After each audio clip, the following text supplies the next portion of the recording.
251 of the craziest conspiracy theories. We will go over alien theories, government projects, cover-ups and secrets, cryptids, cold case theories, and so much more. So let's get started with aliens are in the ocean.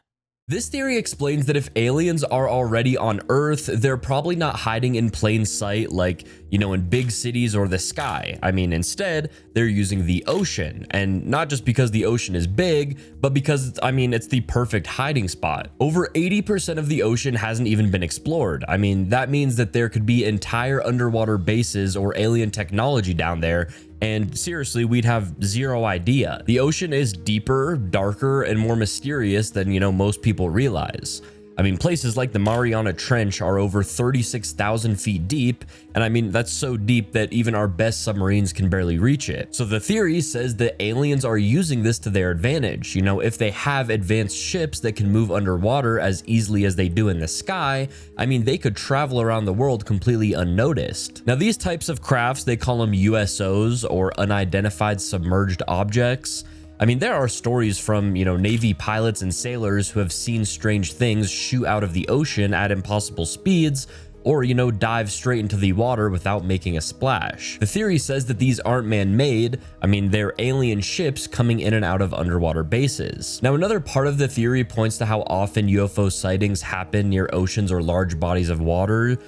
Places like the Pacific Ocean, the Bermuda Triangle, and even the coasts of California and Puerto Rico are known hotspots. The theory explains that this isn't just random, it's because there are hidden alien structures deep underwater in those areas. Some even say that there are entrances to underwater tunnels or ancient alien cities hidden inside trenches or under the ice in places like Antarctica. And because we explore space more than we explore our own oceans, the theory says that aliens can easily stay hidden, they can study us, and they can move around without being caught. So instead of, looking in the sky, the theory says that maybe we should be looking in the water. The multiverse theory. The multiverse theory takes a completely different approach from the fixed timeline idea. Instead of the past being locked into place, the multiverse theory says that anytime you go back and make a change, you're not actually altering your own history, you're actually creating or stepping into an entirely new branch of reality. There's not just one timeline, but countless timelines running in parallel, each with its own version of events. Imagine time as a giant tree. Your own timeline is just one branch among,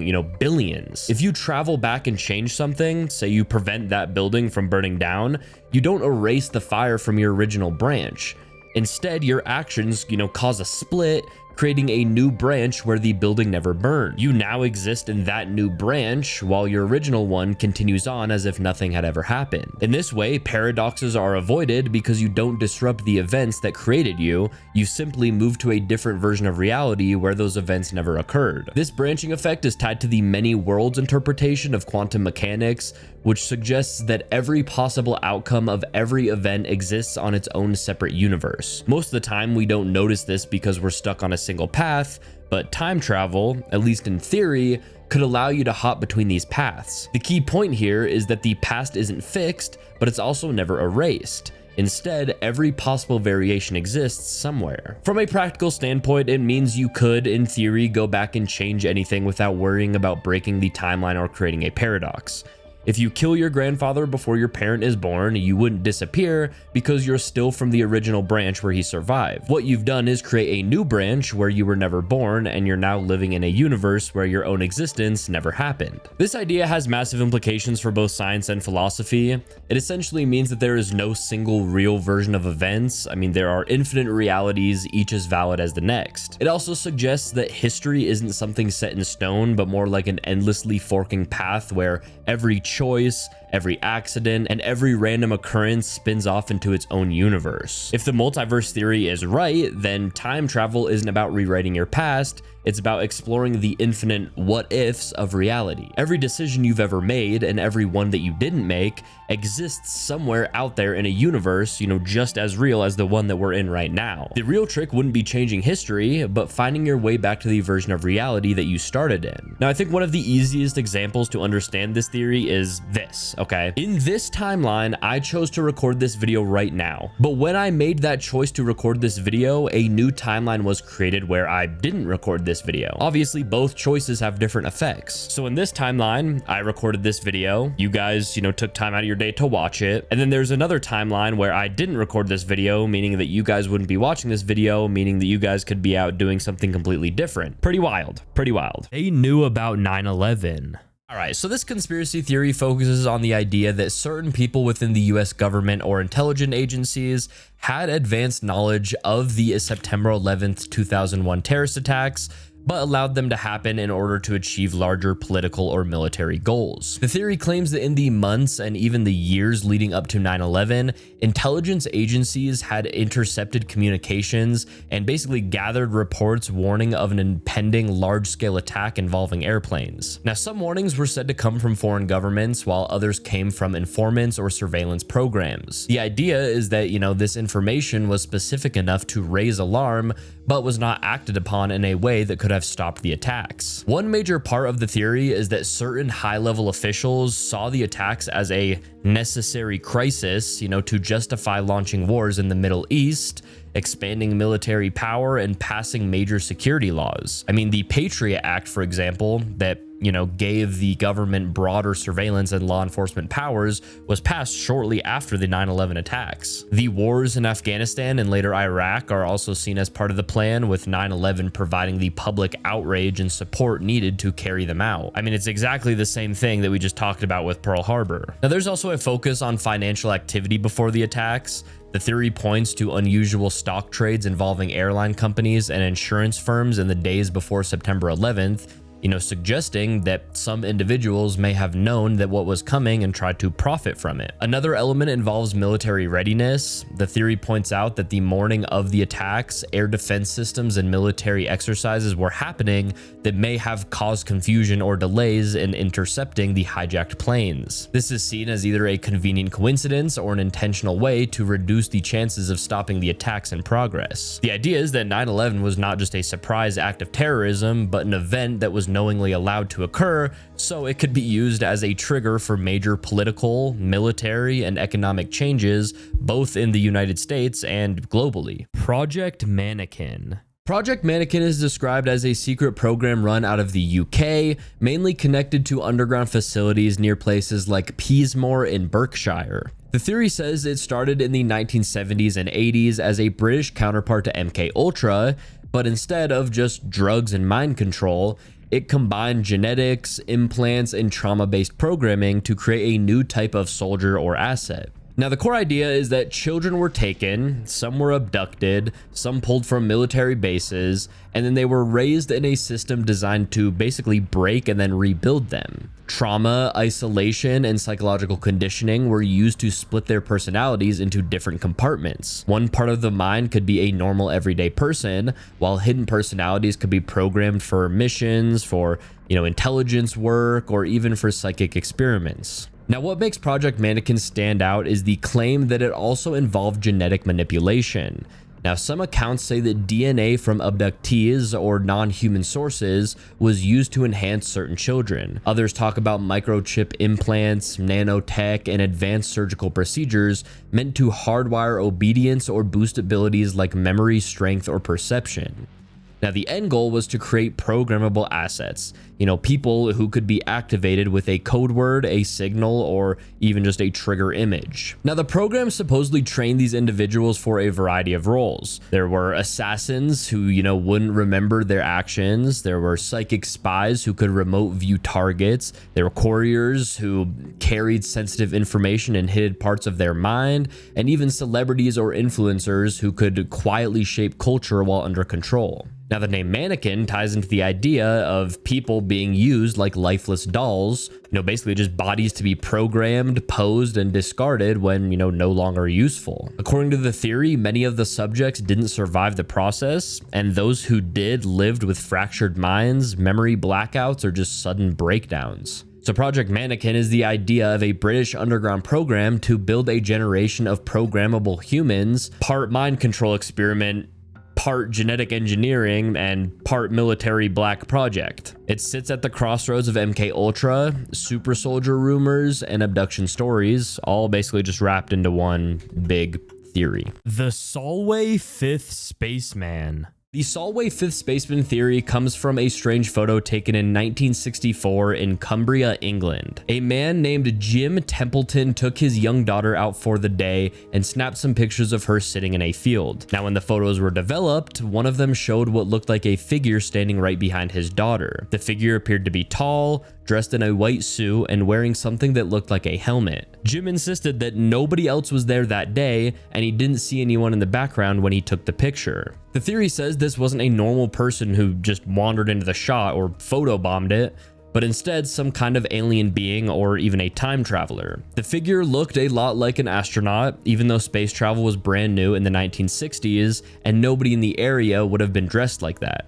And to make things stranger, Jim later said that men who claimed to be government officials visited him, asked questions about the photo, and then mysteriously disappeared without leaving names or contact details. Some versions of the theory connect the figure to UFO activity reported in the same region at the time.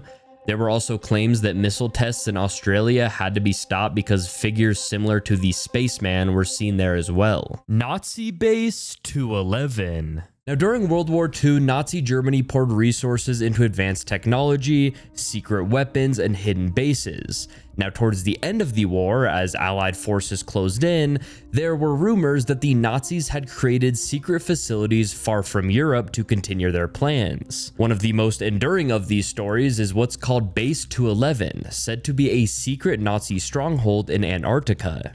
The idea comes from real German expeditions to Antarctica in the late 1930s. Germany actually sent ships and planes to map out parts of the continent, and they claimed a new territory called New Swabia.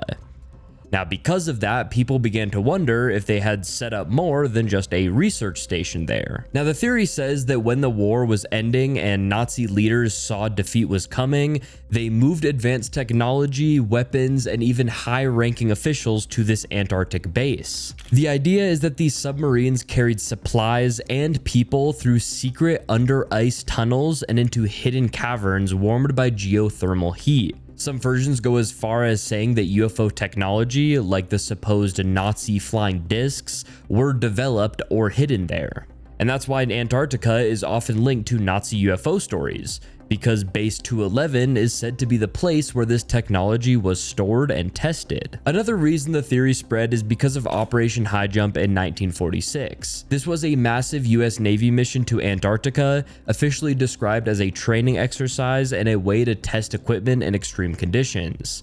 But because it involved thousands of men, ships, and aircraft, people connected it to Base 211. Some say that the US sent forces there to find or destroy the Nazi base. I mean, the fact that the operation ended sooner than planned fueled more speculation, with claims that the Navy encountered something unexpected. The Nazi Base 211 is the theory that Nazi Germany escaped total defeat by setting up a hidden Antarctic base where leaders, scientists, and advanced technology survived.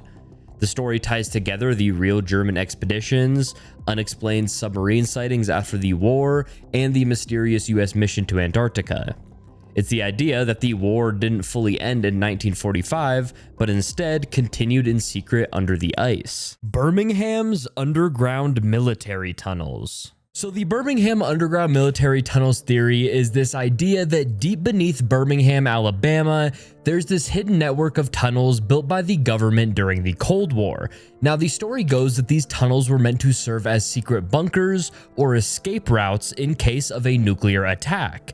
Now, some people say that they connect key parts of the city, like Redstone Arsenal in nearby Huntsville, and even stretch towards other states. Now, the idea really started catching attention when people began claiming that they'd found sealed off entrances, strange air vents, or heavy-duty doors in random spots around town.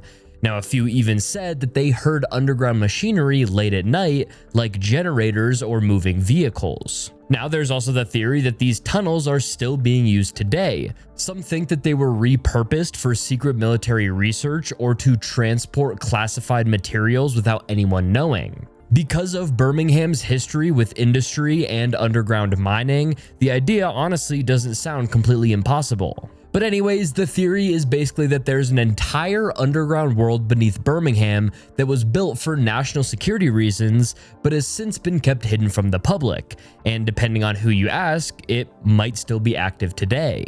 Before we move on to Alaska, please make sure that you guys are subscribed because it really helps me and the channel, and it also makes it so that you guys never miss a future upload because, you know, sometimes YouTube algorithm can tweak out and, you know, not show my videos. So yeah, subscribing would completely eliminate that. The Axeman of New Orleans. In the early 1900s, New Orleans was shaken by a series of brutal axe murders. Now, between 1918 and 1919, someone who would later come to be referred to as the Axeman attacked families at night by breaking into their homes and attacking them with an axe as they slept. Now, the majority of the victims were either immigrants from Italy, and that caused many to assume that the murders had to do something with organized crime. Now, the oddity was that absolutely nothing was ever taken from the homes, and in most cases, the murderer would employ the victim's own axe from their home. Now, one of the biggest theories is that the Axeman was linked to the mafia. Now, because most victims were immigrants from Italy, some think that the Axeman was sent as a warning or a punishment to families that didn't take extortion money. Another theory is that the Axeman was really a more depraved serial killer who simply harassed these families because they were easiest to find and they were just the most convenient. Now, others also point to a letter which was purposed to be written by the Axeman himself, in which it stated that he would spare anyone who had jazz playing on one particular evening. Now, that fanned into another theory, and that's that the Axeman was obsessive about jazz and that the murders were really a twisted way to make sure that cities would move further into the genre. Frederick Valentich. Frederick Valentich was a young pilot in Australia back in 1978. Now, he was flying a small Cessna over Bass Strait, a stretch of water between the mainland and Tasmania. It was a routine training flight, and he radioed into Melbourne air traffic control. He reported seeing a strange craft hovering above him. He said it wasn't an airplane, and it didn't look like anything he recognized. Controllers on the ground could hear the worry in his voice as he described the object circling around his plane. He kept saying that it wasn't an aircraft and that it was moving in ways that his plane couldn't. Then came the part that made this more than just a strange sighting. Valentich said that the object was playing games with him. It was darting around and shining a green light at him.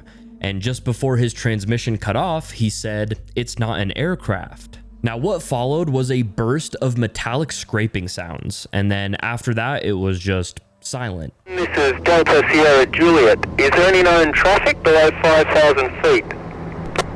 No known traffic. Seems to be a large aircraft below 5,000 feet. What type of aircraft is it?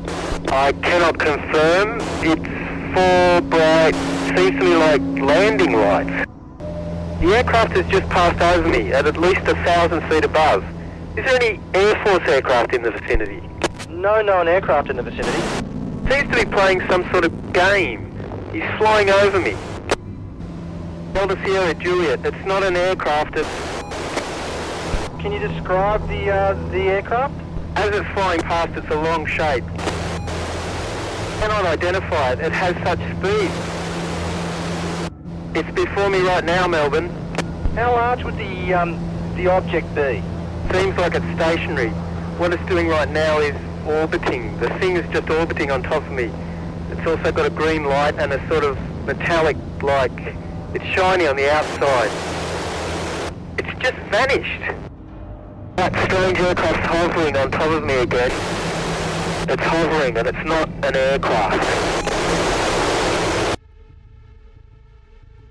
Search teams went out looking for him, but no wreckage was ever found. There was no sign of Valentich, and there was no sign of his plane. That gap in evidence opened the door for conspiracies. I mean, some say that his plane was taken by a UFO, and that the sound on the radio was proof of contact. Others claim that he staged his disappearance or that he simply got disoriented and crashed into the water. But what keeps the case alive is the lack of answers. I mean, the official reports listed it as a disappearance, but the radio transcripts have been studied endlessly, and these strange sounds at the end only deepen the mystery. The Valentage case became one of the most famous UFO-linked vanishings, and it leaves the same question hanging. Was this an accident, or was something not from this world involved? The gas station theory. The theory says that Earth wasn't always special or important. In fact, for most of the universe's history, Earth was basically just a pit stop. The theory explains that advanced alien civilizations have been traveling through space for ages,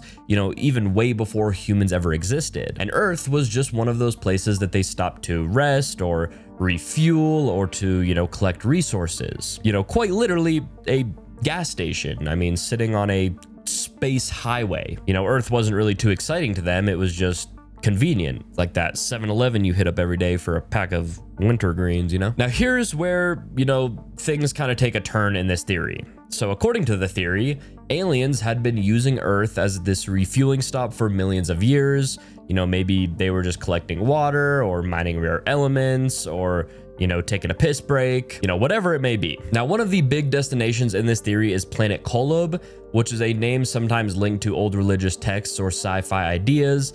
But here it's basically used as the next major stop in the galaxy. So it goes Earth, and then, they hit the 7-Eleven, they get their wintergreens, they take a piss, and then they go back to this planet, or I guess not go back, but then they go to this planet. So aliens kept, swinging by Earth, they were doing their thing, there was no problems. But then at some point, there was something pretty unexpected that happened. It was that, early humans started to evolve, and they were evolving pretty damn fast. The theory says that from the aliens' point of view, this was a complete surprise. It's like, stopping at a gas station one day and finding out that all of the ants living in those little cracks have suddenly built a massive city around the 7-Eleven, and they invented nuclear power. Or like the unhoused fellas at the 7-Eleven, built a apartment complex right next to the 7-Eleven and somehow have nukes or something like that. Anyways, the theory also explains that aliens didn't see it coming, and now, they have a problem. Earth isn't just, a 7-Eleven anymore. It's home to a species that's, building rockets, that's detecting strange signals, and that are, just asking all these questions. So now the aliens have to either stay hidden, avoid us, or, figure out what to do about it. That's why the theory says that UFO sightings have increased in recent history. It's not an invasion, it's aliens checking in on a spot that they used to come visit all the time, only now it's, crawling with unpredictable humans. What used to be a quiet gas station turned into a zoo exhibit that they just, can't ignore. It's like your neighborhood 7-Eleven is getting renovations, and you're like, damn, I'm not gonna go in there because it's a little too fancy for me.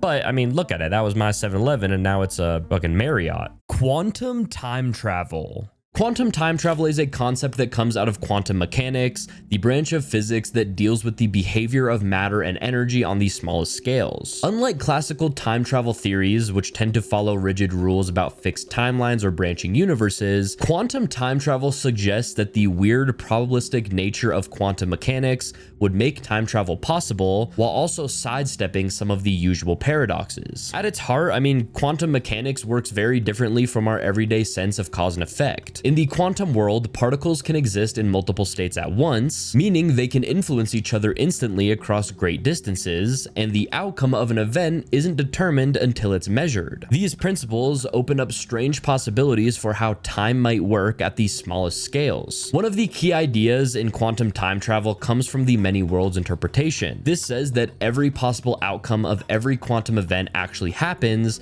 but in separate parallel universes. In the context of time travel, this means if you go back in time and make a change, you don't rewrite your own past, you simply move into a different quantum branch where your new actions are a part of the history. From this perspective, paradoxes like killing your grandfather before your parent is born are impossible, because the moment you make that change, you've shifted into a universe where you were never born, while your original universe remains untouched. Another concept is the idea of quantum closed time-like curves, or CTCs, which are solutions to Einstein's equations of general relativity that could allow for paths in space-time that loop back on themselves. Physicists have explored how CTCs might work in quantum mechanics, and there's one version that says in quantum CTCs, a particle going back in time can interact with its past self in ways that always remain logically consistent, thanks to the probabilistic nature of quantum mechanics. This means you could, in theory, send information or matter back in time without creating contradictions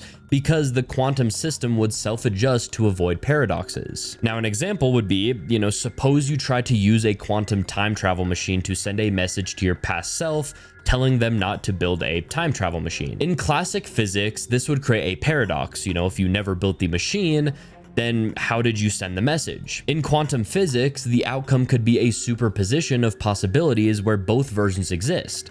One where you build it and one where you don't, and each has its own consistent branch of reality. The quantum possibilities simply shift to ensure the system is self-consistent, avoiding a logical contradiction. Quantum time travel also opens the door to subtler forms of time manipulation.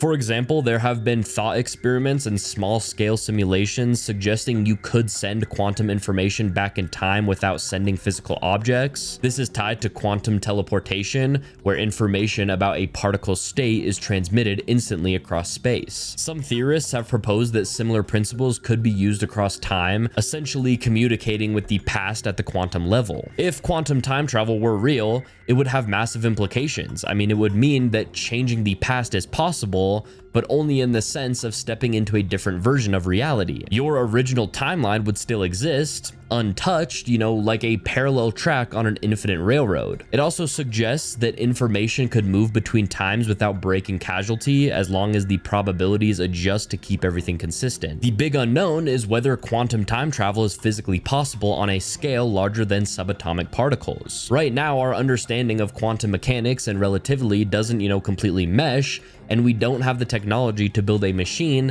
that could take advantage of these effects. But theoretically, quantum physics gives us a way to imagine time travel that's far stranger and more flexible than the classic, you step into a time machine and change the past type of scenario. Bigfoot is real.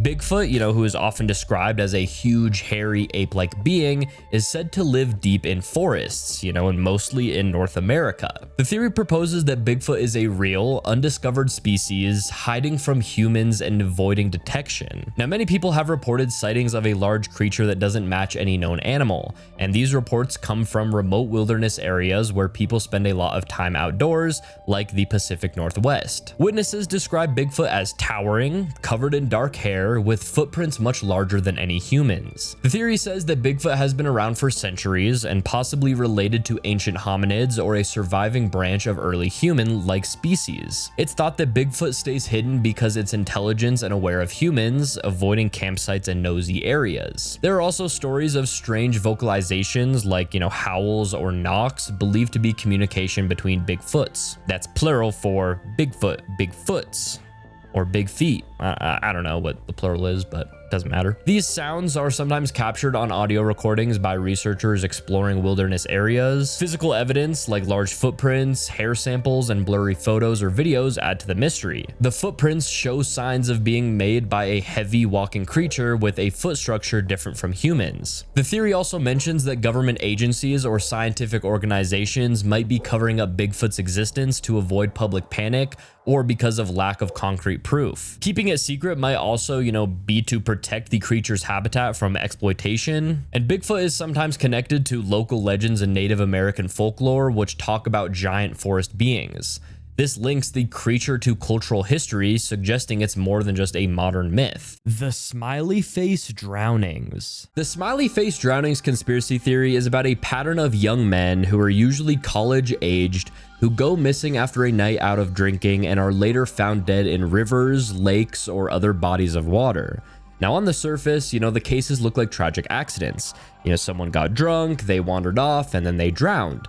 But the theory says that it isn't random. It points to dozens, maybe even hundreds of these deaths across the US over the past few decades that share strange similarities. Now, the main detail is the smiley face.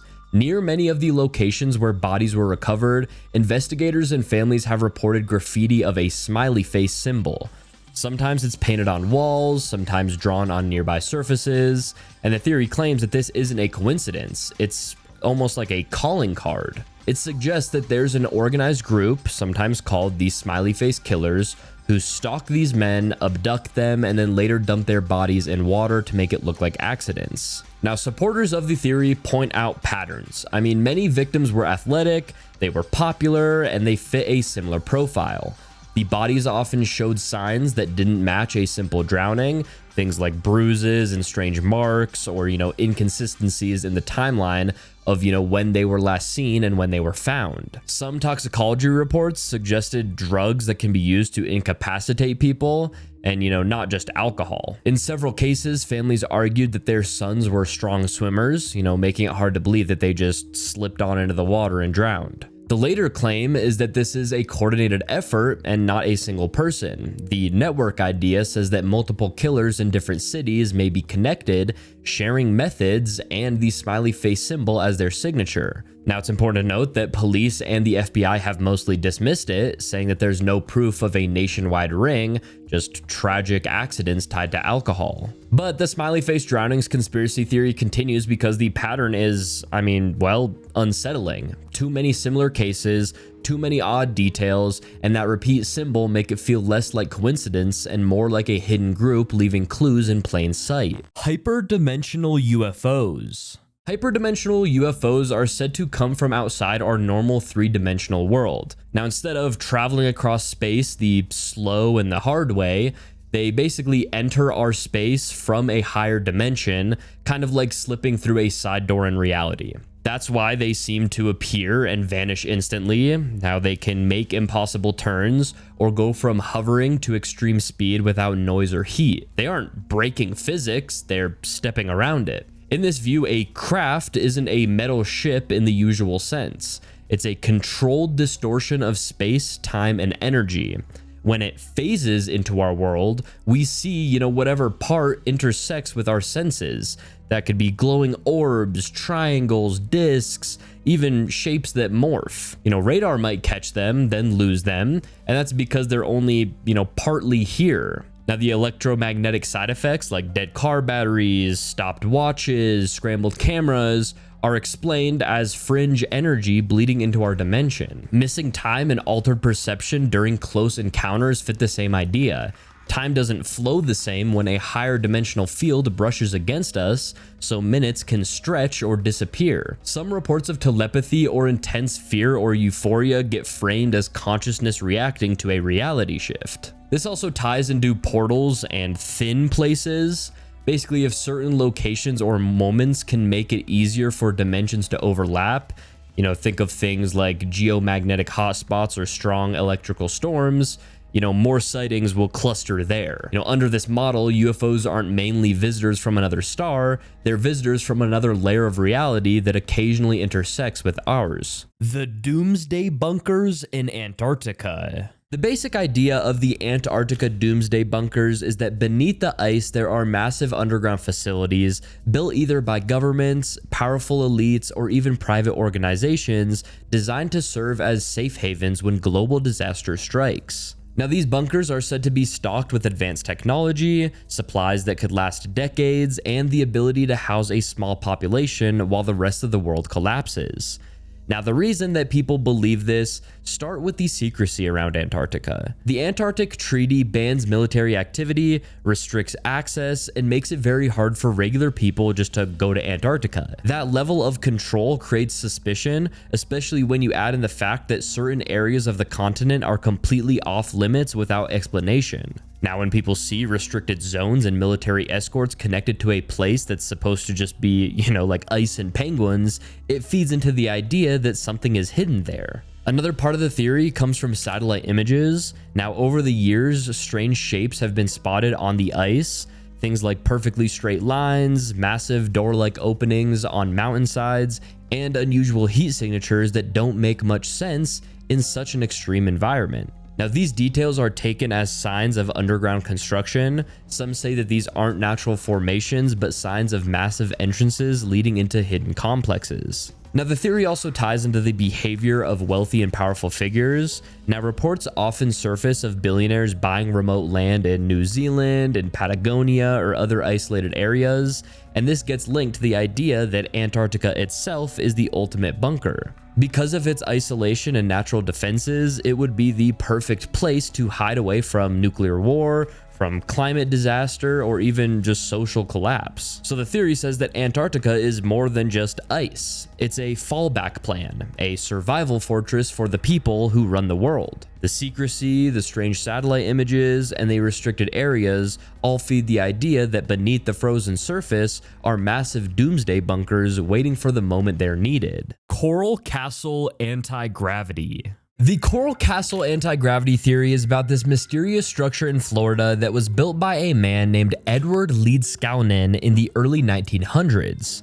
Now, he somehow managed to move and carve over 1,000 tons of coral rock completely by himself, but no one ever actually saw him do it. Now, the blocks that he used were massive. I mean, some weighing more than entire cars, yet he fit them together perfectly without cranes or heavy machinery. Now, when asked when he did it, he only said that he understood the laws of weight and leverage, and that he had discovered the secret used to build the pyramids. And that right there is where the theory starts.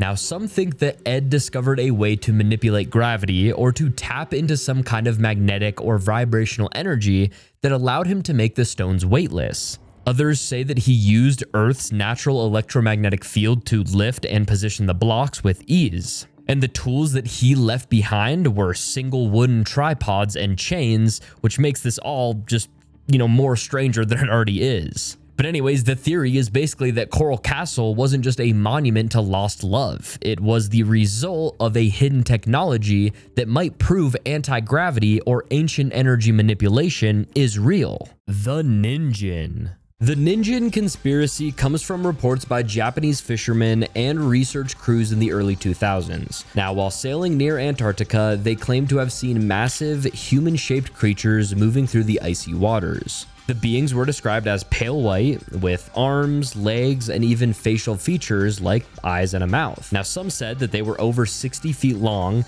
gliding silently beneath the surface before disappearing into the depths. Photos and blurry videos began to circulate online, which gave the creature its name, Ninjin, meaning human in Japanese. Now, one theory is that the Ninjin is an undiscovered marine species, something adapted to the extreme cold that looks disturbingly human. People point to how little we know about the deep ocean, especially in Antarctica, as proof that, that's kind of a possible theory. Which, speaking of Antarctica, I actually have a theory video about Antarctica coming out probably after this video. So yeah, there's a little teaser for you guys. Anyways, another theory is that the Ninjin is tied to government secrecy. Some say that Japanese and other governments are aware of these creatures but cover up the evidence, treating the Ninjin as classified because of what studying them might reveal. There's also the idea that these sightings are linked to misidentified animals like whales or giant rays, with fear and low visibility turning them into something more. Now, again, there's no solid proof of any of this, and the Ninjin just kind of sits in an eerie space between, is it an urban legend or is it a possible cryptid? That would be pretty scary. A fucking 60-foot human that can swim? What? The Olympics, though, would probably be crazy if that was true, though. If we had 60 feet tall people who could fucking swim like Michael Phelps, dude, our Olympic team would be nasty. Or I guess that's in Antarctica. Whose Olympic team would they be on if they're from Antarctica? That's a good question. Someone should Google that and let me know. Phantom social workers. In the early 1990s, reports began to surface in the United Kingdom of strangers knocking on doors, claiming to be social workers and asking to see children. These visitors wore professional clothing, carried clipboards, and spoke with the calm, confident manner people expected from officials. And that made their presence feel legitimate from the first second. Now, parents who let them in described polite questions, quick inspections, and an insistence that nothing be mentioned to neighbors, and those small controlling details are what turned ordinary visits into something eerie. Now, as reports multiplied, patterns emerged.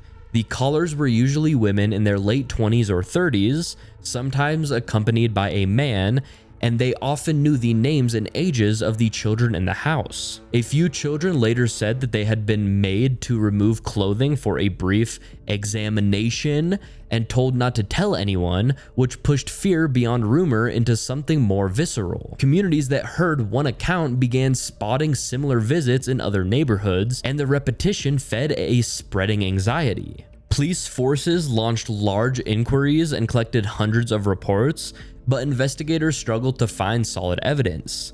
Many visits could be explained by misidentifications, overactive imaginations, or well-meaning but intrusive professionals, and only a small fraction of claims produced anything a detective could pin down. One theory argued that these were genuine imposters, and these were, criminals using the authority of social work to gain access and either scout for trafficking opportunities or commit abuse. Another theory believed that the episodes were a form of moral panic, amplified by media coverage and high-profile abuse scandals that made parents hyper-vigilant and ready to interpret any odd knock as a sign of danger. A third explanation is a hybrid. In some cases, there were real troubling visits, perhaps by vigilantes or by overzealous individuals convinced they were rescuing children, while in other cases, ordinary canvassers, salespeople, or missionaries were misread as sinister because of the climate of fear. And low-key, like when I think about this theory, I kind of go back to like the fake doctors. Like if you guys ever heard the story of the fake doctors that will literally impersonate a doctor and do these procedures on people, and a lot of the time these procedures are done for like organ harvesting and stuff like that, like the nuke beacons. This theory explains that when the humans conducted the very first nuclear bomb tests in the mid-20th century, those powerful explosions sent out a unique signal into space. Now, nuclear bombs release an enormous amount of energy, including intense radiation and electromagnetic waves that travel far beyond Earth's atmosphere. The theory says that this sudden burst of energy acted like a beacon. It's like Earth flipped a, we're here switch that, could be detected by every intelligent life in the universe. The theory proposes that before those tests, Earth was basically quiet on the cosmic radar. But once we started messing with nuclear weapons, that noise in space told, any nearby advanced civilization that humans had crossed a major milestone. Now, nuclear technology is seen as a big deal because it shows the ability to manipulate atomic energy, which means a civilization is advanced and possibly ready to join the club of interstellar species. Now, the theory says that since this signal went out, some aliens have been, watching us more closely. Maybe they're waiting to see how we handle this new power, whether we destroy ourselves or mature enough to join other intelligent species in the galaxy. The theory also suggests that this is why reports of UFO sightings and alien encounters increased after the 1940s and 1950s. Right after the nuclear tests. It's like the aliens took notice and started paying more attention. So in simple terms, this theory explains that nuclear bomb tests didn't just affect Earth physically. They sent a message out into space announcing that humans have arrived on the technological scene. That's why aliens might be watching, waiting, or even preparing to welcome us into a larger cosmic community. Psychic time projection. The psychic time projection theory is a more speculative and fringe concept of time travel. Instead of using machines, wormholes, or relativistic travel, this theory suggests that certain human minds might be capable of perceiving or even, projecting themselves into different points in time through psychic or consciousness-based means. Essentially, it's the idea that time travel might not require moving your body, but rather moving your mind. At the core of this theory is the notion that consciousness might not be strictly bound to the present moment or even to the physical body. Some proponents argue that our brains can access information from the past or future through a kind of extrasensory perception, or ESP, a precognition, or even remote viewing. In this model, the mind can tune into past or future events, almost like a radio receiver scanning different frequencies of time. The experience might appear as visions, dreams, or sudden flashes of knowledge that feel incredibly vivid, almost like living through another moment. Psychic time projection doesn't usually imply literal physical travel, like you aren't stepping into a time machine or warping space-time. Instead, your consciousness might observe or interact with events outside your immediate timeline. In some more advanced versions of the theory, a strong enough psychic focus could even influence events that you witness, effectively allowing your mind to quote unquote, nudge the timeline. This idea often overlaps with casual loop concepts. If a psychic foresees a future event and acts to influence it, their actions might be what ensures the event actually happens. Historical anecdotes are often cited in support of this idea. For example, some precognitive dreams or prophetic visions are interpreted as glimpses of the future. Remote viewing experiments conducted by governments in the Cold War era claimed that some individuals could describe distant locations or events they could not have known through normal means, which some theorists link to a potential for temporal projection. Now, these examples are controversial and not widely accepted by mainstream science, but they form the basis of speculation about psychic time travel. From a theoretical standpoint, some proponents connect psychic time projection to quantum mechanics, particularly the idea that consciousness and quantum states may interact. If the mind can access quantum information, it might sample the multiverse of possibilities, perceiving events that haven't yet occurred in the observer's personal timeline. In this sense, psychic time travel could theoretically be consistent with certain multiverse or quantum time travel models where multiple potential futures exist and the mind can tap into them. Now, the big implication of this theory is that time travel might not require advanced technology. It could be a human ability, though, extremely rare. It could be a human ability. It challenges the assumption that moving through time must be a physical process. Instead, the real frontier is the mind itself, potentially allowing someone to experience, perceive, or influence different points in the time purely just through consciousness. Now, the drawback is that this is almost entirely speculative. There's no hard scientific evidence that humans can project their consciousness through time, and many claimed examples could be explained by coincidence, memory errors, or psychological effects. But it's still a pretty cool way to imagine time travel. It's one that relies on the untapped potential of the human brain rather than, bending space-time or building exotic machines. And this could also be, kind of what deja vu is, in a sense. Roswell.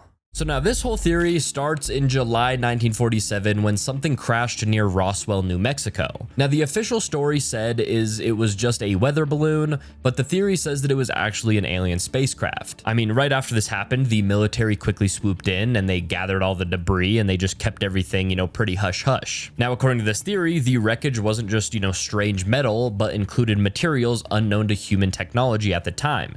It was super lightweight, it was super strong, and it was often described as having unusual properties, like self-repairing or being nearly indestructible. Witnesses who lived nearby reported seeing strange, shiny pieces and even unusual shapes, and it was, like nothing they've ever seen before, especially not anything like a typical balloon. Now, even more striking are the claims about alien bodies found at the crash site. Some say tiny humanoid beings with big heads and large black eyes were recovered and secretly taken away by the government. Stories surfaced that these bodies were autopsied in secret military labs, far, far away from the public eye. The military's quick change of story, from a flying saucer to a weather balloon, adds to the theory. Because at first they were like, oh, there's a flying saucer, but beware. And then, the next day they're like, oh, it's just a weather balloon. It suggests a deliberate cover-up to hide the truth about extraterrestrial contact. The theory claims that the government wanted to avoid public panic and keep advanced technology hidden from the world. Roswell became a symbol of government secrecy and alien encounters. People connect this event to ongoing UFO sightings, secret underground bases, and advanced technology development that seems way ahead of its time. Overall, the Roswell conspiracy revolves around the idea that the US government recovered an alien spacecraft and beings in 1947, but they covered it up completely, and they have kept the truth hidden for decades while studying and exploiting alien technology. And it's actually seen as the first major evidence of extraterrestrial life visiting Earth, and the start of a long-running secret alien program. Operation Mockingbird 2.0. Operation Mockingbird 2.0 is described as the modern version of the original Operation Mockingbird, which was a Cold War era program where the CIA worked with journalists and media outlets to push certain narratives. Now, the older version relied on planting stories in newspapers, influencing TV broadcasts, and using reporters as undercover agents. Now, the 2.0 part of the theory says that the methods are updated for the digital age, making the influence even bigger and harder to detect. Now, the core idea is that instead of bribing or pressuring a handful of journalists, Mockingbird 2.0 works through technology, algorithms, search engines, social media platforms, and even AI tools are used to filter what people see and to bury or highlight specific stories. News cycles can be shaped in real time. If the goal is to boost fear, certain crime stories get pushed to the top. If the goal is to calm people, distracting entertainment floods feeds while serious events get less coverage. Now, the theory says it's not just about pushing propaganda during war, like the old Operation Mockingbird.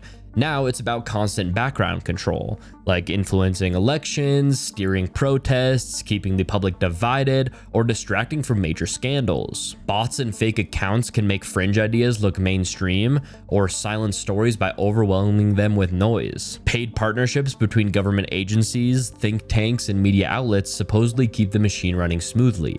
Now, another layer of the theory is that the digital surveillance connects directly to the media flow.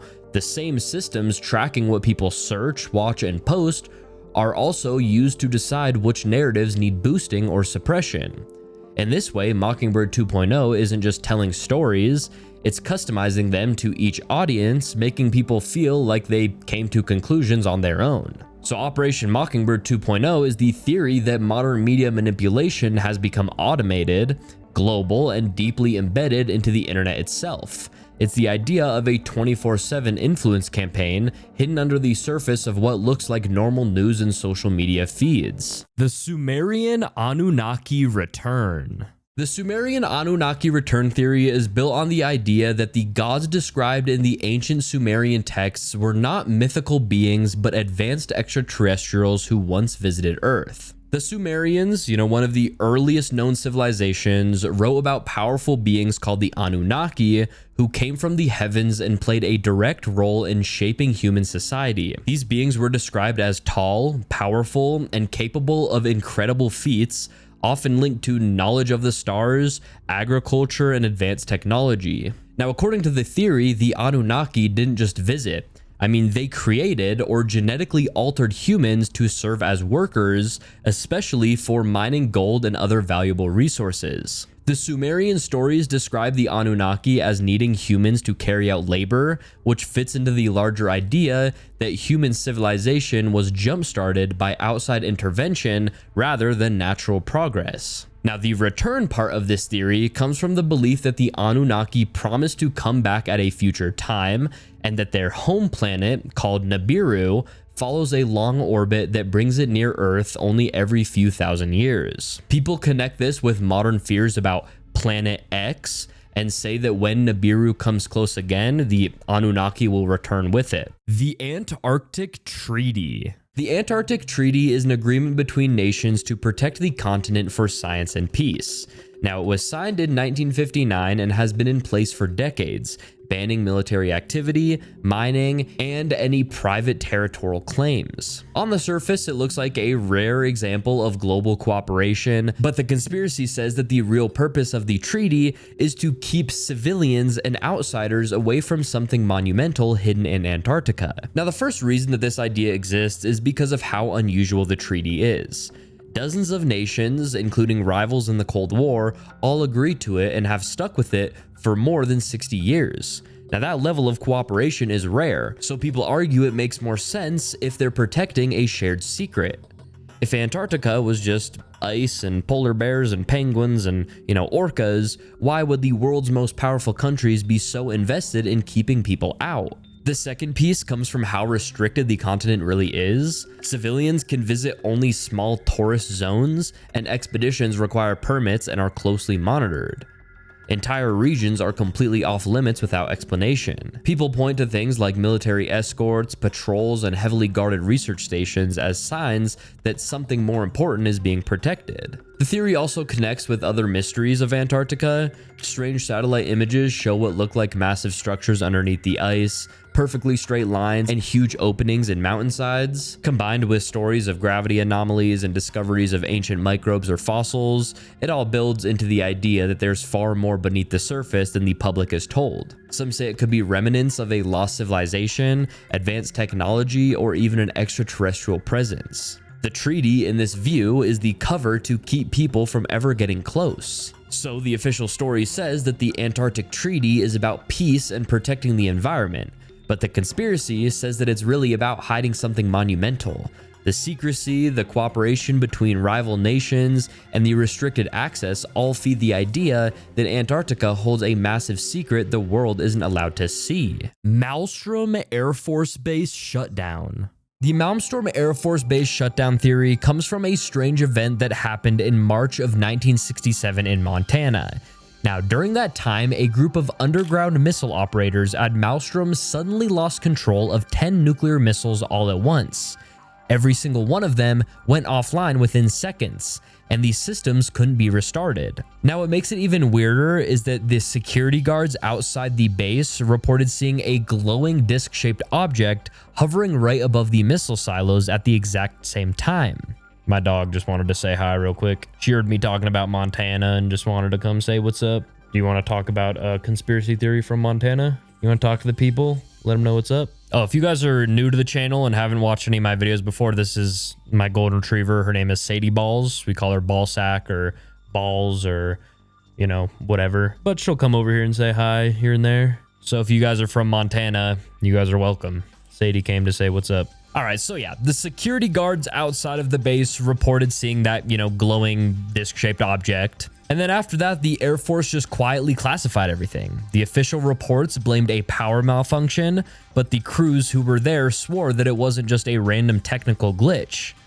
Some even said that the lights and the electronics flickered in ways that they have never seen before. And years later, a retired officer named Robert Salaz came forward saying that he was on duty during the incident and that he was told to never speak about it. So anyways, the theory is basically that a UFO shut down America's nukes at Maelstrom Air Force Base, either as a warning or to show power. And the government covered it up to keep people from realizing that something unknown could control our most dangerous weapons. Zodiac's unsolved murders. Now, in the late 1960s and the early 70s, California was stalked by a killer who called himself the Zodiac. Now, he attacked couples in secluded areas, he taunted police with letters, and he sent cryptic ciphers to newspapers. The confirmed attacks left at least 5 people dead, but in his letters, he claimed the real number was much higher. And that's where the conspiracy theories start. Now, one of the strongest theories is that the Zodiac Killer was responsible for many more murders across California and maybe even some other states.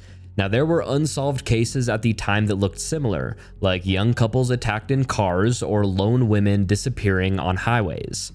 Now, some of these cases lined up with the Zodiac's timeline and methods, which made people think that he was moving around and striking outside the Bay Area. Now, another part of this theory comes from the Zodiac's own words. In his letters, he bragged about dozens of victims, and while it could have been lies to boost his image, investigators really never ruled it out. Now, the problem is that the evidence never fully connected those unsolved murders to him, but the brutality, the matching patterns, and the Zodiac's habit of taunting police leave open the possibility that his real body count was far larger than anyone ever realized. And I'll just say it right now, there's no way that he only killed 5 people. I'll just say that. Say what you want to say. The butterfly people of Joplin. In May of 2011, a powerful EF5 tornado ripped through Joplin, Missouri, and left unimaginable destruction in its path. Entire neighborhoods were flattened, thousands were injured, and more than 150 people lost their lives. Now, in the middle of all of that devastation, strange stories began to emerge, especially from children who survived. They described seeing giant butterfly-like figures hovering over them during the storm. Some said the figures shielded them from flying debris, and others claimed that they saw the glowing shapes lift rubble away or comfort them as the tornado tore everything apart. Now, the details were different, but the core image stayed the same. Mysterious butterfly beings appearing at the worst possible moment and somehow keeping people alive. Now, that led to the conspiracy side of the story. Some argued that these weren't just hallucinations caused by trauma. They claimed that the butterfly people were angels or even interdimensional beings that revealed themselves only in the chaos. And because so many separate accounts lined up, the idea grew that, something extraordinary happened that day. So the theory is that the tornado wasn't just a natural disaster, it was also a window into another reality. By pushing people to the edge of life and death, it supposedly allowed them to glimpse beings that usually remained unseen. Now, instead of just angels in disguise, some people tie it to ideas of hidden guardians or even alien watchers taking on forms that frightened children could accept. Now, many explain the butterfly people as a mix of shock, of faith, and desperate hope in the middle of tragedy.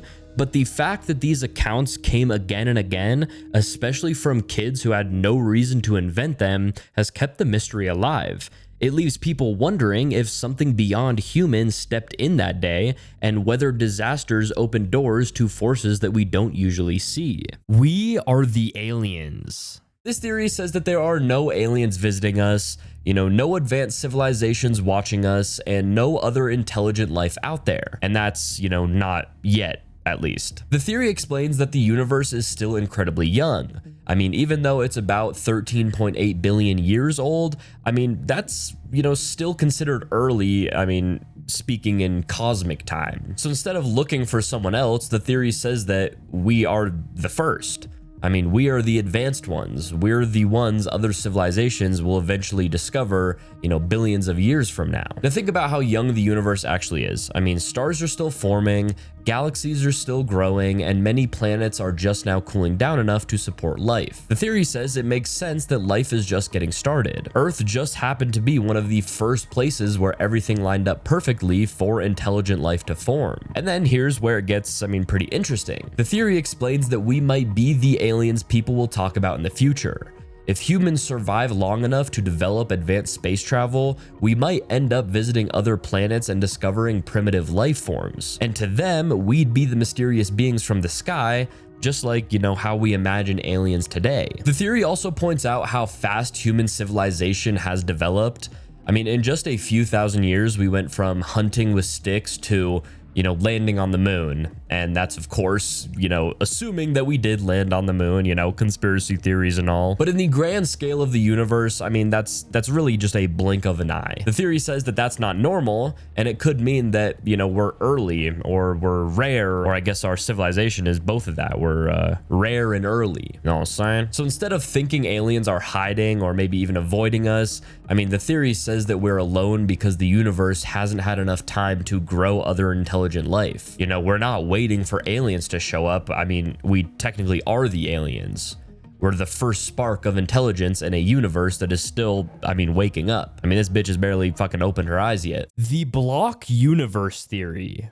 The block universe theory is the idea that time is not something that flows from past to future, but instead, all of time exists at once. The past, present, and future are all equally real. You can think of the universe as a giant four-dimensional block where the three spatial dimensions, length, width, and height, are combined with a fourth dimension, which is time. Every event that has ever happened, is happening, or will happen already exists within this block, laid out like scenes in a film reel. The difference is that instead of watching the movie frame by frame, the whole thing exists simultaneously from an outside perspective. In this view, your birth, your, moments right now, and your death are all fixed locations in space-time, just as, New York, Los Angeles, and Tokyo are fixed locations in space. You experience time linearly only because your consciousness moves along the time axis in a single direction. But to the universe itself, there's no objective now.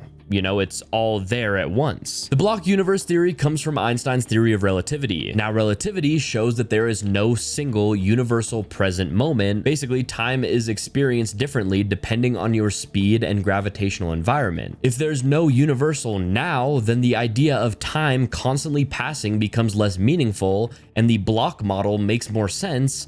Everything already exists, and we're just traveling through it. Now, applied to time travel, the block universe theory lines up closely with the fixed timeline theory. If the future already exists, you can't change it any more than you can change the past. It's just another point on the map of space-time. Traveling to the past doesn't, rewrite history. It means visiting a part of the block that already contains both you and your actions. Traveling to the future means moving forward along the time dimension to a point that is already there. Now, one of the most mind-blowing consequences of this theory is what it says about free will. If the future is as real and unchangeable as the past, then in some sense, your life is already written from start to finish. You still make choices, but those choices are already part of the block, set in stone before you even make them. Like, even though I had the choice to record this video, it was already part of the timeline that I recorded it exactly when I did. Some people find this deterministic outlook unsettling because it implies that changing your fate is impossible, you know, because you're already experiencing the events that already existed. Now, the block universe turns our everyday sense of time upside down. I mean, we tend to think of the past as gone, the future as unreal, and the present as all that exists. The block model says that this is just a human perspective. From outside the block, you know, all moments are equally real,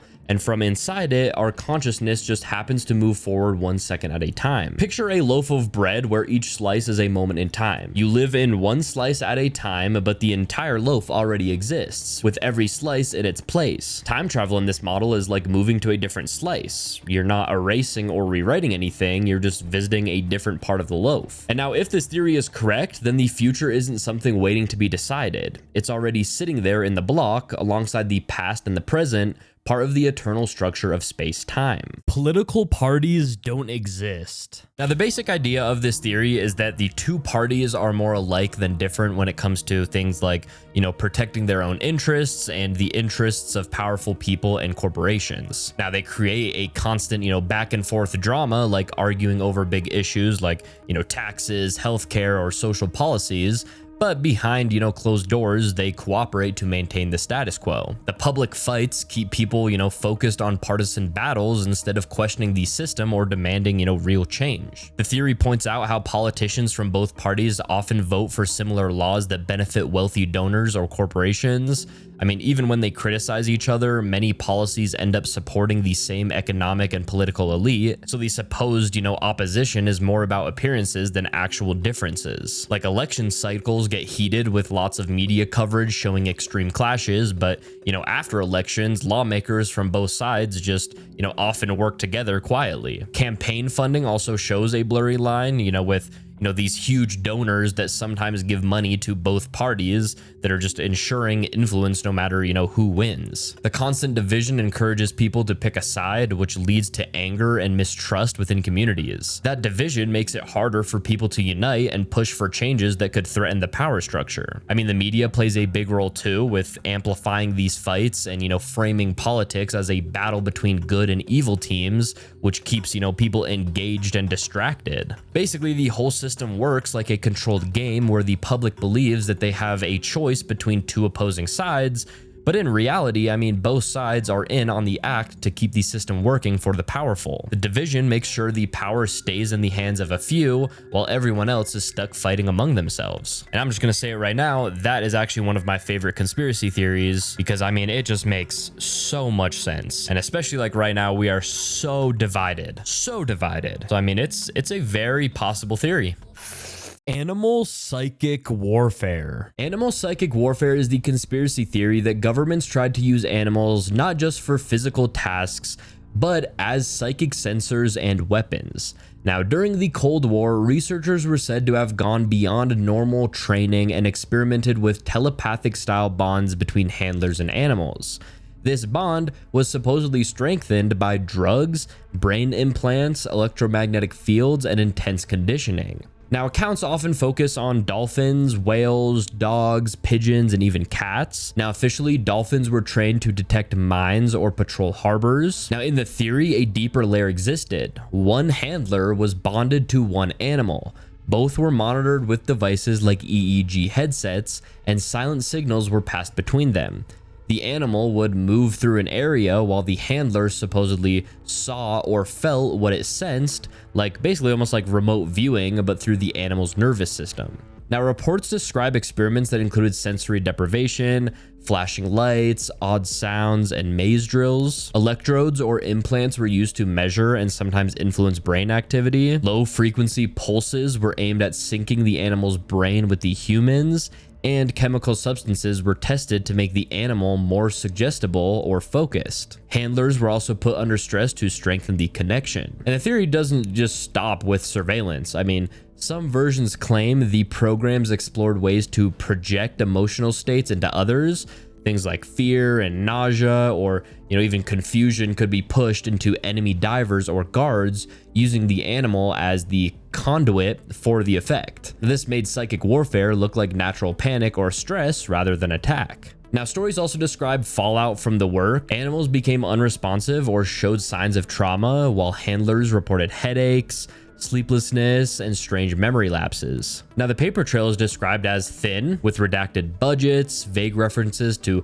biological sensors, and unusual patience for brain signal communication, and unusual patents for brain signal communication. Now, I know that one can kind of be, sometimes a little hard to follow along, but basically, it's the claim that animals were turned into psychic antennas. I mean, kinda. They were basically used to extend perception, to disrupt enemies, and then create a form of warfare that blended biology and consciousness with technology, leaving very little visible evidence behind. The Mars Face Builders. The Mars Face Builders theory comes from a famous image taken by NASA's Viking 1 orbiter in 1976. The photo showed what looked like a giant human face carved into the surface of Mars in a region called Cydonia. The face was miles wide, with what appeared to be eyes, a nose, and a mouth.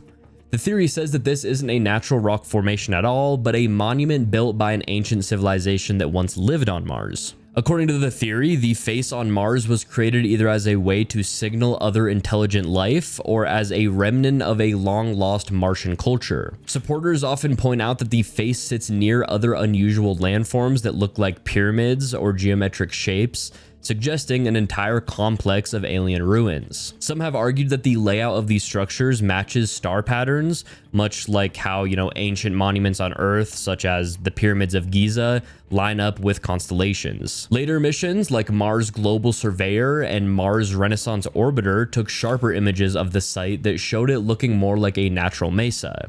But still, the theory claims that the earlier photos revealed enough detail to prove intentional design, and the later missions might have been used to downplay its importance. Operation High Jump. So basically, in 1946, the United States Navy launched a massive mission to Antarctica led by Admiral Richard Byrd. It was called Operation High Jump, and it involved 13 ships, more than 30 aircraft, and over 4,000 men. Now, the official reason given was to train troops in cold weather and test equipment in extreme conditions. On paper, it looked like a simple research and training mission, but a lot of people noticed how oversized it was for something that was supposed to just be routine. Now, the mission was supposed to last 6 to 8 months, but it ended after only a few weeks. Several planes were lost, there were accidents, and some men even died. Now, the sudden end of the operation didn't match the original plan, and around the same time, Admiral Byrd gave interviews where he warned that the United States needed to prepare for enemies that could fly from pole to pole at incredible speeds. Now, that one statement has been used over and over as proof that something unusual happened in Antarctica. Now, one theory is that Operation High Jump was really an attempt to find or destroy a secret Nazi base in Antarctica. Again, before the war ended, Germany had explored parts of Antarctica, and rumors spread that some of the Nazi leadership and technology escaped there when the Third Reich fell. The idea is that Byrd's fleet ran into heavy resistance, possibly advanced weapons or aircraft hidden in the ice, and they had to retreat. Another theory is that the Navy encountered unidentified flying objects. Now, people tie Byrd's strange comments about fast aircraft to the UFO sightings that exploded in the late 1940s.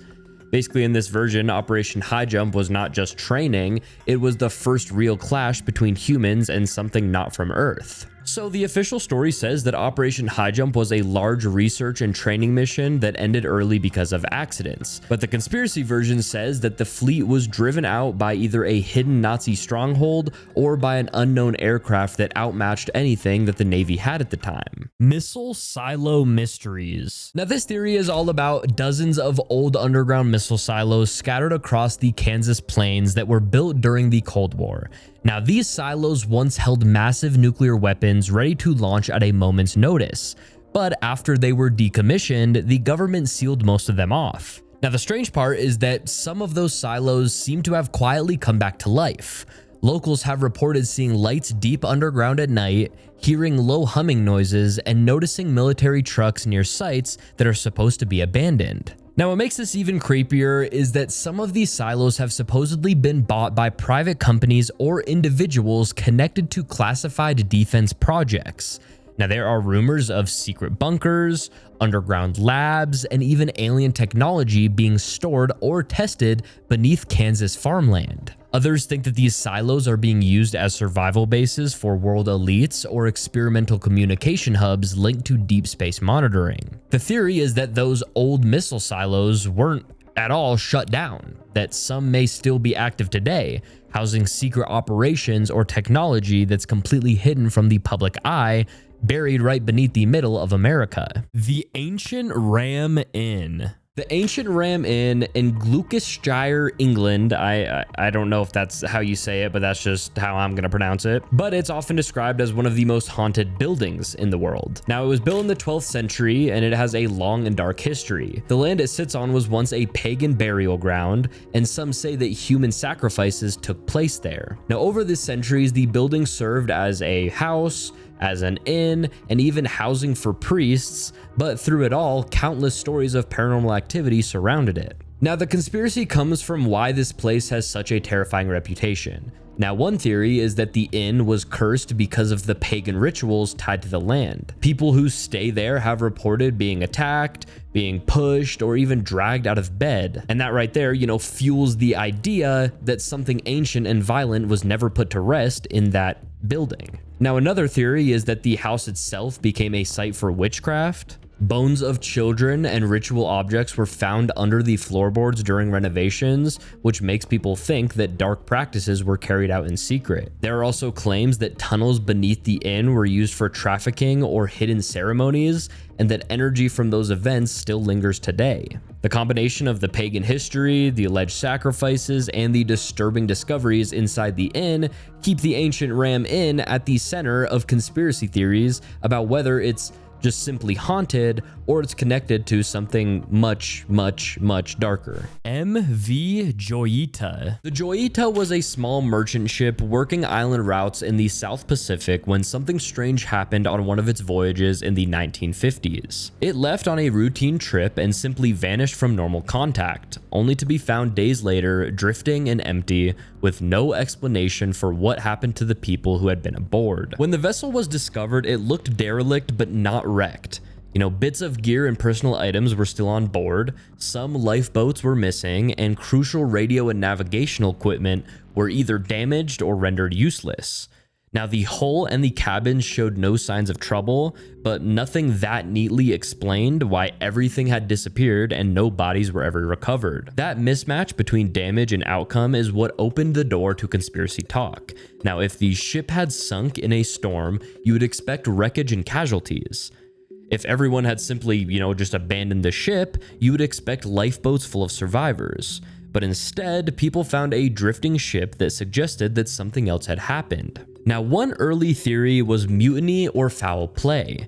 People pointed out that a few crew members had motives or arguments with others, and so some think that a confrontation turned deadly and the remaining people were taken offshore or thrown overboard. Now, that idea fits the empty boat detail, but it leaves many loose ends, like why no one came forward with a clear confession and why some vital supplies remained on board. Another theory is insurance or deliberate scuttling. In this version, the ship's owners or operators staged an event to claim loss or to cover other illegal activities, then disappear the people who might expose them. That explains why a working vessel could be found largely intact yet abandoned, but it also requires a level of coordination that investigators never proved. A different line of thinking points to smuggling or covert operations. Given the Joyita's route through isolated ocean stretches, some suggest the ship was being used to move contraband or to carry out secret tasks from outside interests, and that whatever went wrong was covered up to hide those activities. That theory thrives on the fact that small island runs can be quietly useful for people who want to stay under the radar. Now, because the official investigations were unable to provide a tidy answer, wilder ideas have also circulated. Some whisper about clandestine government involvement, or even secret experiments, and those versions often borrow from the lack of closure, more than from solid evidence. Now, what keeps the Joyita mystery alive is not one compelling piece of proof, but a stack of odd details that don't line up with any single simple explanation. An empty ship that should not have been able to stay afloat, missing lifeboats, damaged equipment, and no survivors make for a puzzle that, invites every speculative angle. Official records eventually closed with no definitive verdict, and that ambiguity is what fuels conversation to this day. Some people favor the practical possibilities like mutiny or criminal enterprise, while others prefer theories that hint at cover-ups or secret missions. Stonehenge. This theory says that a long time ago, an alien spacecraft either crash landed or had some kind of technical failure while flying near Earth. The ship needed repairs, but since Earth didn't have the right technology or tools, the aliens had to build something to lift their ship up. Kind of like how we use a car jack to work underneath a vehicle. And that's where Stonehenge comes in. The theory explains that the large stones of Stonehenge were carefully placed to act as a giant support structure to lift and stabilize their spacecraft so they could do repairs. Basically, they made a giant alien version of a car lift using the heavy stone blocks available on Earth. Now, the stones at Stonehenge, are massive. Some even weigh over like 20 tons. Now, the theory says that regular humans back then couldn't have moved or placed them so precisely with the tools that they had at the time. And that's where, alien technology comes in. The theory proposes that the aliens either used advanced anti-gravity tech or some kind of, tractor beam to move the stones and build the structure in a very specific way. The layout of Stonehenge, the circles, the alignment, the angles, that's all said to, be it's not random. The theory says that it's not a temple or a calendar like some believe, but actually a technical design, almost like scaffolding or support beams. The upright stones worked like support columns, and the horizontal stones across the top helped distribute the weight of the ship. After the ship was repaired, the theory says that the aliens just, left the structure behind. That's why Stonehenge doesn't seem to serve any, obvious purpose now. It was never meant to be used again. It was just a temporary tool for maintenance. So to sum it up, this theory says that Stonehenge was never a human monument or a spiritual site. It was literally just an alien repair station. The Chrononauts conspiracy. The Chrononauts conspiracy theory is one of the most bizarre and elaborate time travel conspiracies circulating in fringe circles, combining elements of secret government projects, high-level politics, and the idea that humanity has already developed technology capable of moving through time. Now, at its core, the theory claims that certain individuals, often referred to as chrononauts, have traveled through time as a part of secret programs and allegedly run by the US government. These claims are largely based on testimonies from self-proclaimed participants, most notably Andrew Basiago and William Stillings, who assert that time travel experiments began as early as the 1970s under a program called Project Pegasus. Now, according to these accounts, the project was sponsored by the Defense Advanced Research Projects Agency, or DARPA, and involved teleportation,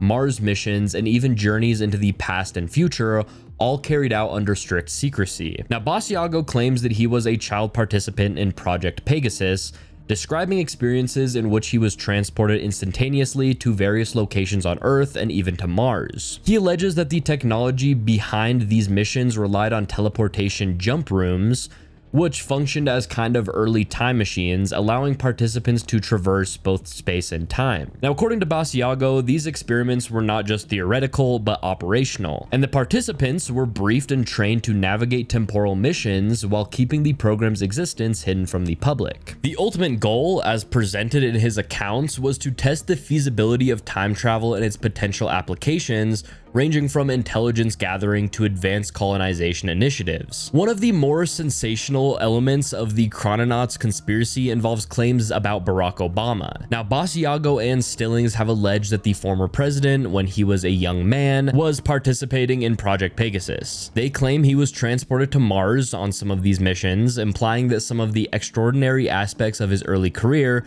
could be explained by secret involvement in these highly classified programs. The allegations often include specifics about the locations used for these operations, such as the College of Siskiyou in California, where the teleportation equipment supposedly allowed participants to leave Earth entirely or travel to different periods in history. These claims are, unsurprisingly, heavily contested and widely dismissed by historians and scientists. There's just no physical or, any evidence period to support any of this. But another cornerstone of the theory is the so-called chronovisor, which is apparently a device that is capable of seeing into past and future events. The chronovisor is said to function like a three-dimensional holographic projector, enabling users to witness historical events as though they were present. While the existence of the chronovisor is rooted in the lore of the Chrononauts conspiracy theory, it also appears in broader fringe theories and claims about hidden Vatican technology and secret scientific research. Proponents argue that this device was an essential tool for the government, allowing intelligence agencies to observe key historical moments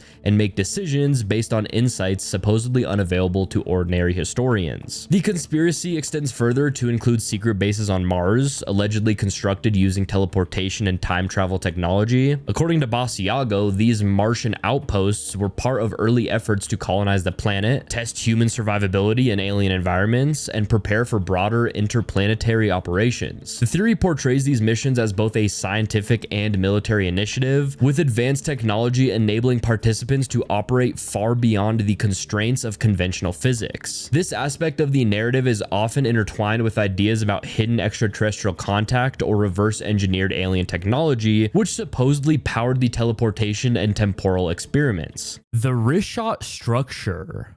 The Richat structure, or the Eye of the Sahara, is a massive circular formation located in Mauritania, right in the middle of the Sahara Desert. Now, from the sky, it looks like a giant bullseye or an eye with concentric rings of rock. The theory proposes that this structure matches the description of Atlantis given by the ancient Greek philosopher Plato. Atlantis was said to be a large island with rings of water and land shaped kind of like concentric circles surrounded by the ocean. The Richat structure looks, eerily similar but on land, which leads to the idea that it could be what's left of this, legendary city. Now, some versions of the theory say Atlantis wasn't destroyed by the sea, but was buried by shifting climates and the Sahara Desert spreading over it. Now, a long time ago, the Sahara was much greener and wetter, so a thriving civilization could have existed there before the desert took over. The geological rings on the Eye of the Sahara could be interpreted as man-made canals or walls, or, remnants of an ancient city's infrastructure. And also, the size and shape fit the scale that Plato described for Atlantis. Plus, the area is remote and mysterious enough to hide such a lost civilization. People point out that the Atlantis story includes advanced technology and culture, which could, explain strange ancient artifacts found nearby. The theory also ties into the idea that the ancient civilizations were wiped out or hidden by natural disasters or climate shifts,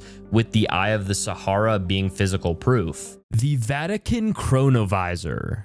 The Vatican chronovisor conspiracy theory is about a device said to be hidden inside the Vatican that can view events from the past and possibly even the future. Now, the story first surfaced in the 1960s when a Catholic priest named Father Pellegrino Ameti, who was also a scientist, claimed that he had helped build this machine. He called it the chronovisor and said it worked like a kind of time television. The theory explains the chronovisor as a machine that could pick up leftover energy or vibrations from past events. Just like sound can leave echoes, the idea is that every action, every word, and every scene leaves behind a trace in the fabric of the universe. The chronovisor supposedly tuned into those traces using special antennas, crystals, and unknown metals. The images and sounds could be displayed on a screen, letting people, watch history unfold exactly as it happened. According to the story, the device was used to witness key moments in history.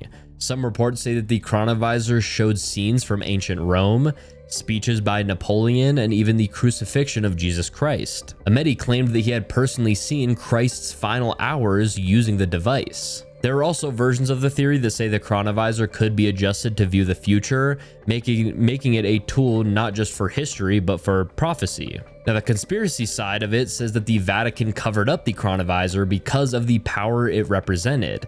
If the church could prove or disprove religious events, or if it could predict political outcomes, it would hold a level of control that no government could challenge. Some versions say that the Vatican still uses it quietly, guiding decisions with glimpses into time. The Vatican chronovisor conspiracy theory is the claim that the church possesses a secret machine capable of recording and replaying moments from history, but it's locked away because of how disruptive it would be if the public knew it existed. The plasma life forms theory. The plasma life forms theory is the idea that some UFOs are not machines at all, but actually living creatures made of energy or plasma that exist naturally in Earth's atmosphere or even in space. Now, plasma is a state of matter similar to gas, but electrically charged, like, lightning or the glowing material in stars. So according to this idea, these life forms are made entirely out of plasma instead of, flesh and bone,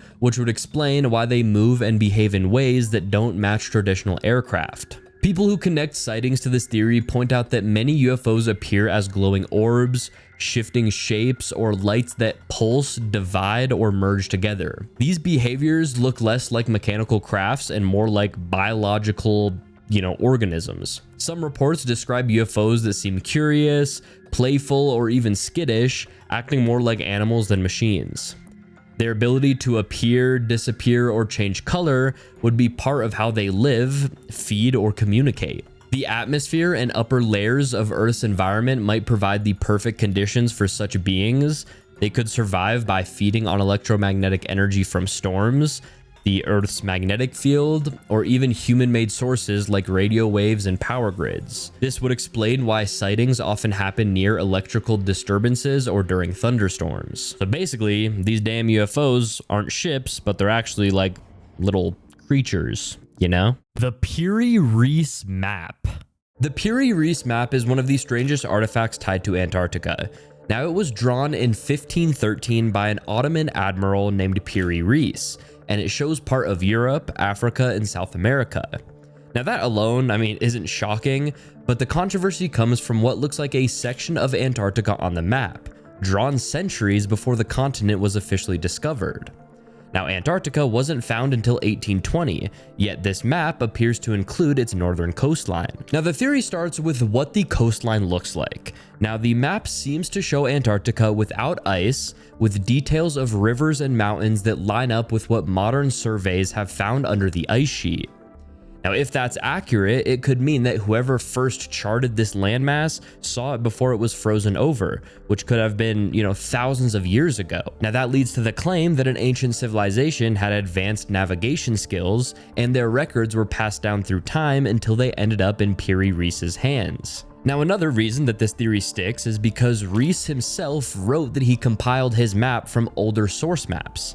He claimed to use documents from ancient explorers, some going back to the time of Alexander the Great. Now, that adds weight to the idea that knowledge of Antarctica could have existed long before modern history records it. If those older maps were real, it would explain how he could chart coastlines no one in the 1500s had actually seen. Some take it further and say that the Piri-Reis map proves that Antarctica was home to an advanced lost civilization, possibly even Atlantis. Now, others argue that the detail of the coastline suggests help from something non-human, because mapping under ice would require technology far beyond what was known. The lack of clear explanation about how such accurate information existed so early keeps this theory alive. So the Piri-Reis map shows a coastline that looks like Antarctica.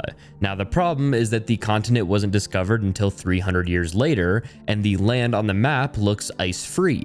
The theory ties that together with the idea of lost civilizations, ancient knowledge, or even contact with something other than us. The Bridgewater Triangle. The Bridgewater Triangle theory is about a mysterious area in southeastern Massachusetts where all kinds of strange and unexplained things have been reported for decades. Now, the triangle covers about 200 square miles, with towns like Abington, Freetown, and Rehoboth forming its points. Inside that area, people have claimed to see UFOs, shadowy figures, glowing orbs, and even cryptid creatures like Bigfoot and giant thunderbirds. There have also been reports of cult activity, disappearances, and bizarre animal mutilations that go back to the 1970s. And the center of it all seems to be the Hockomock Swamp, which locals call the place where spirits dwell. It's a massive wetland with deep Native American history, and some think that it was cursed long ago after violent conflicts between settlers and the Wampanoag tribe. Ever since then, people say that the land has never felt right. Strange lights, eerie sounds, and sightings of humanoid creatures have been reported again and again. The theory is that the Bridgewater Triangle is a hotspot for paranormal energy, a place where reality seems thinner than normal. Whether it's aliens, spirits, or something from another dimension, nobody has been able to explain why such weird stuff happens there. The poisoned Tylenol murders. In 1982, Chicago was hit with a series of deaths that terrified the entire country. 7 people died after taking extra-strength Tylenol capsules that had been laced with cyanide. Now, the deaths seemed random, and police discovered that someone had taken bottles off of store shelves, poisoned them, and then put them back for unsuspecting customers to buy. Now, the case led to nationwide panic, and it forced drug companies to completely redesign packaging with tamper-proof seals. Now, the mystery is that no one was ever convicted for the murders. Now, one theory is that it was a random act by an individual, possibly someone who enjoyed creating chaos. A man named James Lewis became a prime suspect after he sent a letter demanding money from Johnson & Johnson to quote-unquote stop the killings, but there was never enough evidence to prove that he actually poisoned the bottles. Now, another theory is that it wasn't a lone killer at all, but someone with ties to the pharmaceutical industry, or even with Johnson & Johnson itself. Now, people point out that the company benefited from the new tamper-proof laws, and some suggest that the killings may have been an inside job to push those changes. The lead masks of Vintem Hill. In 1966, 2 men were found dead on Vintem Hill in Brazil under circumstances that, still defy explanation. They were lying side by side, dressed in matching suits, and next to them were strange lead masks that covered only their eyes, like something designed to block out light. Now, around their bodies, investigators found a notebook with odd instructions that included a line saying to take capsules and wait for the effects. That detail opened the door for conspiracy talk. Some suggested that the men were part of an underground spiritualist group experimenting with visions and out-of-body experiences. The lead masks made people think that they were trying to shield themselves from radiation or blinding light, perhaps expecting contact with something beyond this world. The capsules mentioned in the note hinted at drugs or poisons, which only deepened the mystery. So the idea grew that these men weren't just eccentric hobbyists, but participants in a ritual. Some argued that they were trying to communicate with the extraterrestrials, using the masks to protect their eyes from whatever they expected to see. Others claimed it was a test tied to secret technology, maybe even government experiments in psychic research. Now, there are also theories about darker motives. Some believed that they were tricked into a deadly initiation, that they were victims of a cult that lured them with promises of higher knowledge. Others said they might have been targeted because they knew too much about something that they were never meant to uncover. The lack of signs of struggle and the precise way that their bodies were arranged fueled suspicion that more people had been involved. Now, no one had ever solved the case. The autopsies were inconclusive and the capsules were never identified, and the lead masks have never been fully explained. Theories have stretched from failed science experiments to alien contact, but none have ever been proven. Alien life is silicon-based. The theory says that alien life, might not be based on carbon like life on Earth. Instead, it could be based on silicone. Now, carbon is the main building block of, all life here. It's in our DNA, it's in our cells, it's in our proteins. It's pretty much in everything. But silicone is, really similar to carbon in one key way. It can form the same number of chemical bonds. That means it's capable of building complex molecules too, just like, carbon does. So the theory says that in other parts of the universe, especially on planets with different environments, silicone-based life might, have evolved instead of carbon-based life. But here's the catch. Silicone reacts very differently with oxygen. When silicone comes into contact with oxygen, it forms silicon dioxide, which is basically just, glass or sand. And that's no bueno if you're a living thing. The theory explains that if a silicone-based alien came to Earth and breathed in our oxygen-rich atmosphere, it would start to crystallize. Basically, its body would turn into, a solid, like it was being turned into glass from the inside out. And it even gets worse for these, silicone-based aliens. Earth is covered in water, and water is made of hydrogen and oxygen. So it's not just the air that would be dangerous. Even touching water would be, extremely toxic. The theory says that this makes Earth one of the most dangerous places in the galaxy for silicone-based life. It's like their version of, acid rain. That's why the theory says that aliens don't come to visit. It's not that they don't know we're here or that, they don't care. It's that our entire planet is poisonous to them. The air, the water, the weather, everything would be fatal. So instead of making contact, they just stay away. And it's not because they're scared of us, but because our planet, would literally kill them on arrival. Those fools would be turned to stone or turned to glass, pretty much immediately. But then I guess my only question with this theory is that people have, reported seeing aliens on Earth. Like there's that one, what was it, in Australia, where all the school kids saw the alien ship land and the aliens were like walking around and shit. Simulated reality time travel.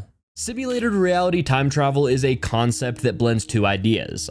First, that our reality might actually be a simulation, and second, that time travel within such a simulation could work very differently from time travel in a base reality. Now, in a simulated universe, the rules of physics aren't necessarily the ultimate rules. They're just a part of the simulation's programming. If the simulation's creators wanted to, they could allow for time travel by simply adjusting variables, loading past states, or running multiple versions of the simulation. This means the limits and paradoxes that plague time travel in our understanding of the physical universe might not apply at all. Instead, the boundaries would be set by the simulation's design. So try and imagine that you are playing a hyper-realistic video game. Now, if you want to see the game world as it was 100 in-game years ago, you could just reload an earlier save file. From the perspective of characters inside the game, that would be the same as traveling to the past. Or if you wanted to see the future, you could run the simulation forward at high speed, then drop in at the desired moment. In a simulated reality, there's no need to actually warp space-time,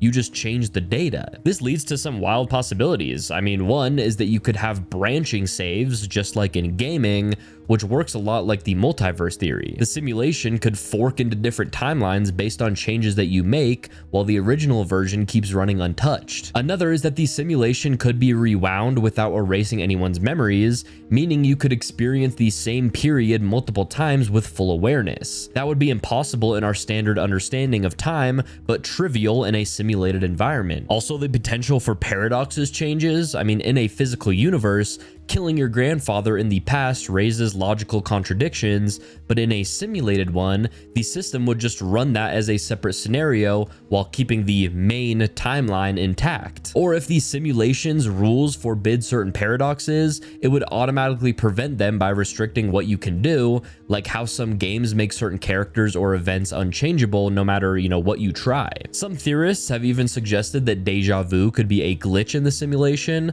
Perhaps the system reloaded or re-rendered a certain moment and you noticed it. In that same vein, time travel in a simulation might not require you to physically move anywhere at all. It could just involve shifting your consciousness to a different stored point in the simulation's memory. Now, if we are really living in a simulation, of course the main question would be, who controls the code? If the simulation is run by its creators, they could allow, forbid, or tightly limit time travel based on their own purposes, whether that's, observation, experimentation, or just for pure entertainment. And if we ever figured out how to hack our own simulated environment, time travel might become a matter of manipulating the system's code rather than building wormholes or worrying about Einstein's relativity. Now, the wildest implication is that in a simulated reality, you could theoretically make time travel perfectly safe and paradox-free because you're not actually changing reality, you're basically just editing a copy of it. That means you could see infinite versions of history, live in alternate futures,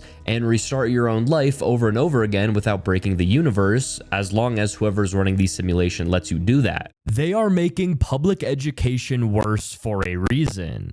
This theory basically points out that education standards and quality have steadily declined in many places, with less focus on critical thinking, history, science, and real problem-solving skills. Instead, schools often emphasize memorization, simplified tests, and basic skills that don't challenge students to question or deeply understand the world around them. Some say this is done on purpose by governments or powerful groups who want a population that's easier to control. Less education means people are less likely to research issues themselves, understand complex topics, or recognize when they're being misled by politicians, media, or corporations. The curriculum might avoid controversial or important subjects that could encourage independent thought, like detailed history lessons about government abuses or how economic systems work. Instead, it promotes a narrow, controlled version of knowledge. Also, funding cuts and overcrowded classrooms are part of the picture, making it harder for students to get a good education.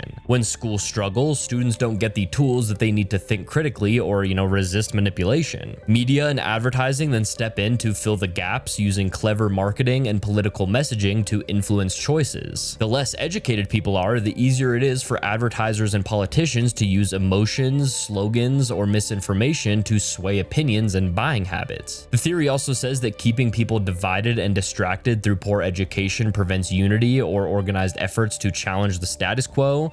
If people don't understand their rights or history, they're less likely to demand change or question authority. The HAARP MindNet. The HAARP MindNet conspiracy theory is centered on the high-frequency active auroral research program known as HAARP. Now, this was a real research facility in Alaska built in the 1990s. Now, officially, it studied the ionosphere, the charged layer of Earth's atmosphere, to improve radio communications and missile detection. The conspiracy theory says that HAARP's giant field of antennas was not just about science, but about controlling human thoughts and emotions on a massive scale. The basic claim is that HAARP can beam extremely low frequency waves into the atmosphere.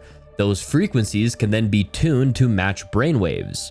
Human brains naturally operate at different frequencies for, sleep, for focus, for relaxation, for stress. So by mimicking those signals and bouncing them back, down over a wide area, the theory says that HAARP can quietly influence how people feel and even what they do. Just imagine like whole cities suddenly feeling anxious or depressed or calm or angry. And it wasn't because of the events around them, but it was because a frequency in the air is pushing them in that direction. Now that's what the MindNet part means, a grid of signals that can trap human thought inside a manipulated state. Now the theory also says that this technology could be used in subtle ways. For example, before elections, a population could be made more fearful or more passive.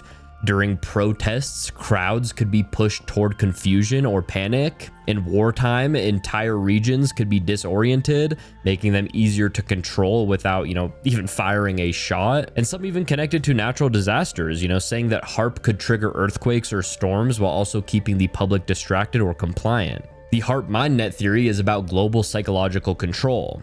The antennas in Alaska are described not as harmless scientific tools, but as part of a system to reach directly into the human mind, shaping behavior without people even knowing it's happening. The Yonaguni Monument. The Yonaguni Monument theory comes from a strange underwater structure discovered off the coast of Yonaguni, a small island in Japan in the mid-1980s. Divers exploring the seabed found what looked like a massive stone complex about 80 feet below the surface. The structure has huge flat platforms, sharp edges, straight walls, and steps that look like they were carved into terraces.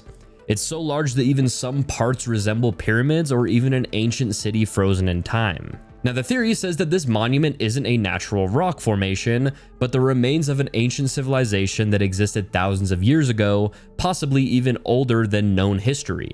Some suggest that it may have been built when the sea levels were lower, during the last ice age, which could have placed it at least, 10,000 years old. Now, if true, that would make it older than the pyramids in Egypt and possibly evidence of a lost advanced culture. Another layer to the theory ties in aliens. Now, the precision of the cuts, the sheer size of the monument, and the mystery of who could have built it have led to the idea that extraterrestrial beings may have been involved, either by directly constructing it or by guiding humans who lived there at the time. Wilkes Land Gravity Anomaly.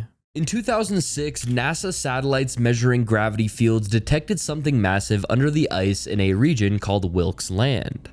What they found was a circular mass more than 300 miles across, buried under nearly a mile of ice. Scientists say that it could be the remains of an enormous asteroid impact crater, possibly linked to the extinction of the dinosaurs. But that explanation didn't stop people from taking it in a very different direction. Now, the conspiracy says that the anomaly isn't a crater at all. Instead, it's the remains of a gigantic crashed alien mothership hidden beneath the ice. Now, the reasoning comes down to the size, the shape, and the density of the object. The readings showed something that doesn't match normal geological formations. The circular outline and how concentrated the mass is beneath the ice led some to argue that it looks more like a constructed object than a natural one. Satellite images made the theory grow even more. Strange geometric shapes, unusual ridges, and what looked like massive entry points have been spotted near Wilkes Land. People claim that these images show artificial structures, and they connect them directly to whatever is sitting beneath the surface. Now, because the area is so restricted and very little information has been released since the discovery, the secrecy adds to the idea that there's something being covered up. Now, the theory also ties into the long history of Antarctica conspiracies. Stories of Nazi bases, hidden civilizations, and UFO encounters all get folded together here. If an alien craft, really did crash millions of years ago and became sealed under the ice, it would explain why governments would want to keep people away. Access to that kind of technology would change everything, and the argument is that it's being hidden and possibly studied in secret. Now, there's also a theory that says that the object under Wilkes Land is a dormant asteroid that could trigger another extinction level event. So in other words, a kind of kill switch sitting under the ice, waiting to be reactivated. Some say it's being monitored by governments in secret because if it shifted or destabilized, the consequences would wipe out life as we know it. Others take it further, suggesting that the object is artificial. In that version, the asteroid is actually a kind of weapon left behind by an advanced civilization or even aliens. And speaking of aliens, look at my new friend. That's my guy back there. Okay, but like I was saying, that asteroid is, actually some kind of weapon left behind by an alien, and it's described as a self-contained device capable of mass destruction placed on Earth as a way to control or reset human civilization if needed. So, to sum it up, the Wilkes Land gravity anomaly is officially described as a possible impact crater, but the conspiracy says that it's a massive alien mothership frozen beneath Antarctica. The unusual readings, the strange satellite images, and the secrecy around the site all fuel the idea that what lies underneath the ice isn't natural at all. The Lake Michigan Triangle. The Lake Michigan Triangle theory is kind of like the Bermuda Triangle, but right in the middle of the Great Lakes. Now, it covers the area between Manitowoc, Wisconsin, Ludington, Michigan, and Benton Harbor, Michigan. Now, for decades, this stretch of water has been linked to strange disappearances, mysterious lights, and weird magnetic anomalies that mess with compasses and navigational equipment. Now, one of the most famous cases happened in 1950 when a Northwest Airlines flight vanished from radar while flying over the triangle.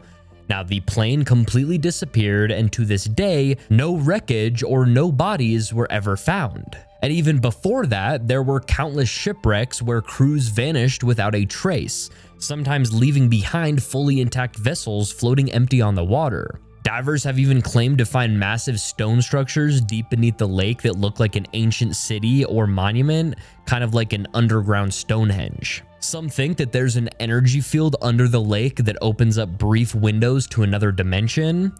Others say it could be military testing or something extraterrestrial. The theory is that the Lake Michigan Triangle is a strange and dangerous zone where time, space, and reality don't behave the way that they should. The Boy in the Chimney. In 2008, the body of a young man named Joshua Maddox was found inside the chimney of a cabin in Woodland Park, Colorado. He had been missing since 2008, and it wasn't until 2015 that his remains were discovered. Now, the position of the body was strange. He was naked, with his clothes folded neatly inside the cabin, and he had been lodged headfirst in the chimney. Now, because of how unusual it looked, the case quickly sparked conspiracy theories. Now, one of the main ideas is that Joshua got stuck while trying to enter the cabin. Now, people argue that he could have been seeking shelter or exploring, and when he tried to climb down the chimney, he just couldn't get out. But that explanation doesn't make much sense to others because the chimney had a heavy metal grate at the top that, should have blocked him. Another theory is that Joshua was murdered. Now, the folded clothes inside the cabin raise suspicion and, some point to the possibility that someone forced him into the chimney and staged the scene to make it look accidental. The fact that he was naked in a chimney but had folded clothes, in the cabin, like, it doesn't seem like he was trying to get back inside the cabin. It seems like he was already in the cabin before getting stuck in the chimney. Now, there's also people who think that Joshua was the victim of foul play tied to local drug activity or maybe even a personal conflict. Now, because, again, there was, never enough evidence to prove how he ended up there, so his death remains unsolved. And it's the unanswered questions about the grate, the folded clothes, and, his just odd position in the chimney, and that's why this case has so many different theories. Ong's hat. Now, Ong's hat began as a patchwork of documents, filers, and WhisperNet posts that surfaced in the late 1980s and the 1990s, and then seeped across bulletin boards, zines, and early internet forums. Now, at the heart of the material was a fictional frame, a tiny abandoned settlement in the Pine Barrens of New Jersey, where an eccentric mix of seekers and renegade scientists supposedly ran experiments into chaos theory, consciousness, and ways to move between parallel worlds. Now, central to the legend was a device and protocol, often described as a sensory manipulation chamber, or egg, that allegedly let a person's mind slip into a nearly identical alternate Earth where humans did not exist, and where a small group then relocated to avoid outside interference. That wild claim is one of the narrative hooks that made the material memorable. Now, the project was deliberately distributed across many media types, from printed pamphlets to audio and later web pages, which blurred the line between fiction, research dossier, and conspiratorial evidence. That transmedia strategy is why many people later read Ong's hat as either a hoax, an experiment in culture jamming, or a proto-alternate reality game rather than a straightforward reportage. Joseph Matheny and other collaborators later acknowledged their role in shaping and promoting the material, describing it as an experiment in storytelling and meme tricks that explored how belief forms and spreads in network culture. Even after admissions, though, a subset of readers treated the documents as literal truth, which, left the legend fester into conspiracy talk. Explanations for Ong's hat fell into three clear buckets. Some treat it as creative fiction and an early ARG, a deliberate exercise in immersive narrative design. Some see it as culture jamming intended to test how plausibly a fabricated archive could be made to feel authoritative. And a few true believers still read parts of the lore as encoded testimony about real experiments and disappearances. Now, what matters for the legend's staying power is less, whether anyone actually opened a dimensional gateway, and more that the materials were crafted to look like real research files, then seeded into communities prone to conspiracy thinking. That combination turned a playful experiment into something many people could not quite let go of. The Battle of LA. This theory focuses on a real event that happened during the early morning hours of February 25th, 1942, just a couple months after the US entered World War II. Now, air raid sirens went off in Los Angeles, and military forces believed that LA was under attack. Searchlights lit up the sky, and anti-aircraft guns fired over 1,400 rounds at an unidentified flying object that people swore that they saw in the sky. I mean, explosions shook buildings, shrapnel fell from the air, and, even 5 civilians ended up dying. I mean, a few died from heart attacks, and others just died from accidents caused by the chaos. So then here's where the conspiracy theory kicks in. The theory says that this wasn't a false alarm or a weather balloon. It was a real UFO sighting. Not a plane, not a Japanese attack, but a flying object not from Earth. The theory explains that the military saw something massive, hovering or moving slowly in the sky, and they just panicked. Multiple witnesses reported seeing something metallic, disc-shaped, and completely unaffected by the constant barrage of gunfire. The theory says the military couldn't bring it down, and that's what, really scared them. Over 1,000 rounds of artillery, and, whatever was up there was just, sitting up in the air chilling like nothing happened. The famous black and white photo from the night shows multiple searchlights all locked onto one spot in the sky, surrounded by explosions. The theory says that this photo is evidence that, something solid was there. Afterward, the government said it was a false alarm, and at first they blamed nerves, and they later just changed the story to say it was probably just a weather balloon. But the theory explains that the military had no idea what they were dealing with, so they covered it up. So the Battle of LA theory says that this wasn't a wartime mistake. It was one of the first major encounters with an unidentified flying object, and the military tried and failed, to shoot it down. The time loop theory. The time loop theory says events exist in a closed cycle with no true beginning or end. In this kind of loop, something happens in the past because of an event in the future, but that future event only occurs because the past event happened. The result is a self-contained chain of cause and effect that just keeps repeating itself exactly the same way. To really understand it, imagine you travel to the past and give a famous scientist the idea for an invention. They then build it, and years later, you read about this invention in history books. When you finally travel back in time, you give the scientist the exact same idea you read about, completing the loop. The information or object in the loop doesn't seem to have a point of origin. It exists only because it is passed from one point in time to another in a repeating cycle. This is why some people call it a bootstrap paradox. It's like pulling yourself up from your own bootstraps. Now, one of the strangest things about a casual loop is that it's entirely self-consistent. Every event in the loop perfectly lines up with the others, so there are no paradoxes like the grandfather paradox where you prevent your own existence. Instead, your actions are part of the reason the future turns out exactly as it does. If you try to change the loop, you actually end up causing the events you were trying to avoid. Basically, the universe will protect the timeline from contradictions by making sure your actions in the past were always part of the past to begin with. Philosophically, casual loops mess with our idea of free will. Now, if you're a part of a loop, are you really making choices, or are you just following a script that's been running for eternity? Some see this as fatalistic, no matter what you do, the loop will play out the same way. Others think of it more like playing your role in a perfectly constructed story where your choices are still real, but they inevitably lead to the same outcome. The main difference between a casual loop and other time travel theories is that it doesn't allow for alternate timelines or big changes to history.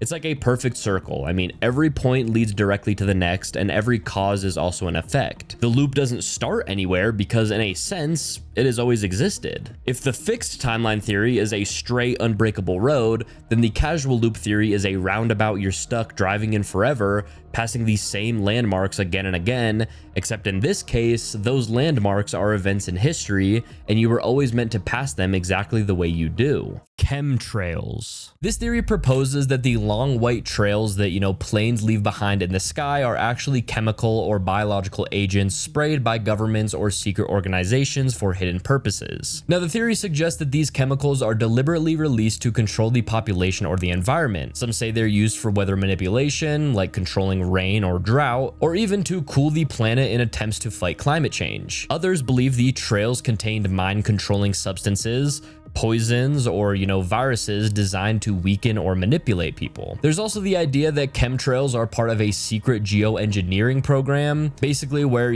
powerful groups try to change the atmosphere or weather patterns without public knowledge. This could involve spraying metals like aluminum or barium that reflect sunlight or even alter clouds. People who support this theory point to the way chemtrails linger in the sky longer than normal contrails and sometimes spread out to form hazy clouds. They also bring up unusual health problems or environmental changes that they connected to the spraying. Videos and photos showing multiple planes releasing these trails at once are used as evidence, with claims that the planes aren't on normal flight paths, but specifically flying patterns for spraying. The secrecy comes from government agencies denying, any such operations and calling the trails normal contrails, which, only fuels the suspicions. Some think that military bases or private contractors run these programs under strict secrecy. The breakaway civilization.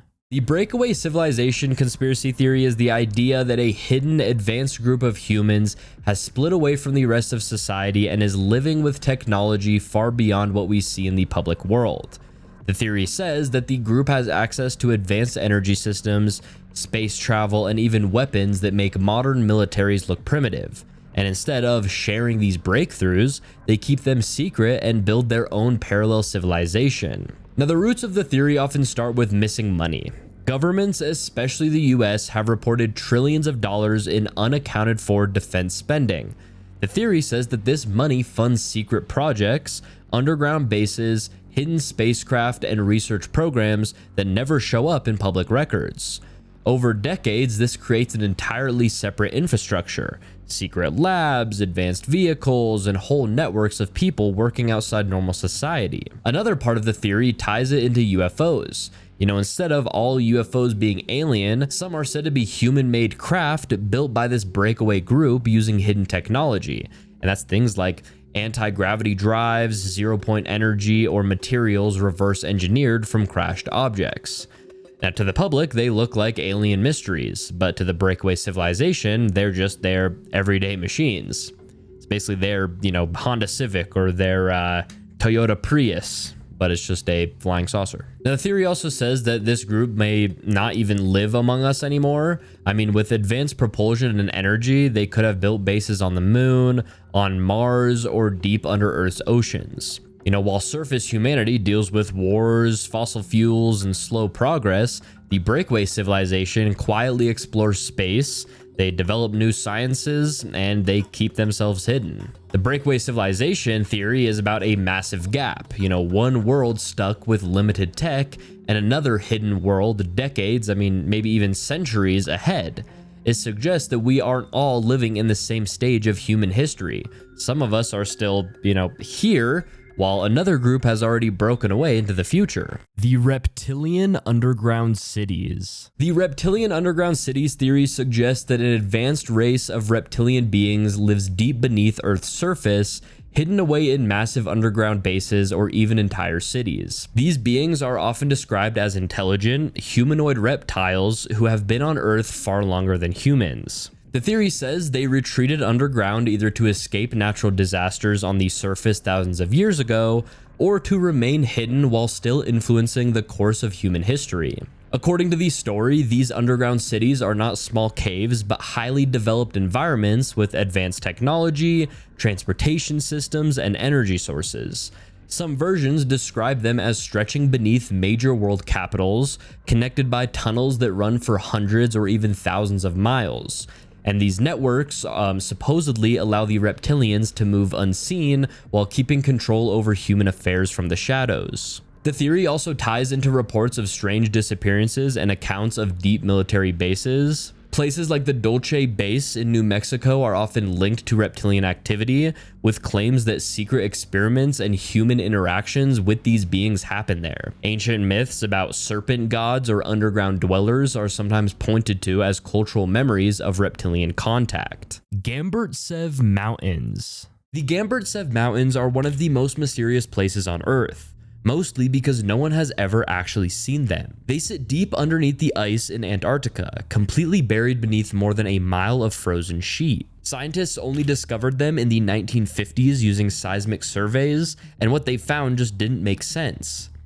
The mountains are as large as the Alps, with sharp peaks and valleys, but they're hidden away in total darkness. Since then, the lack of clear answers has fueled a conspiracy that the Gamburtsev Range isn't natural at all.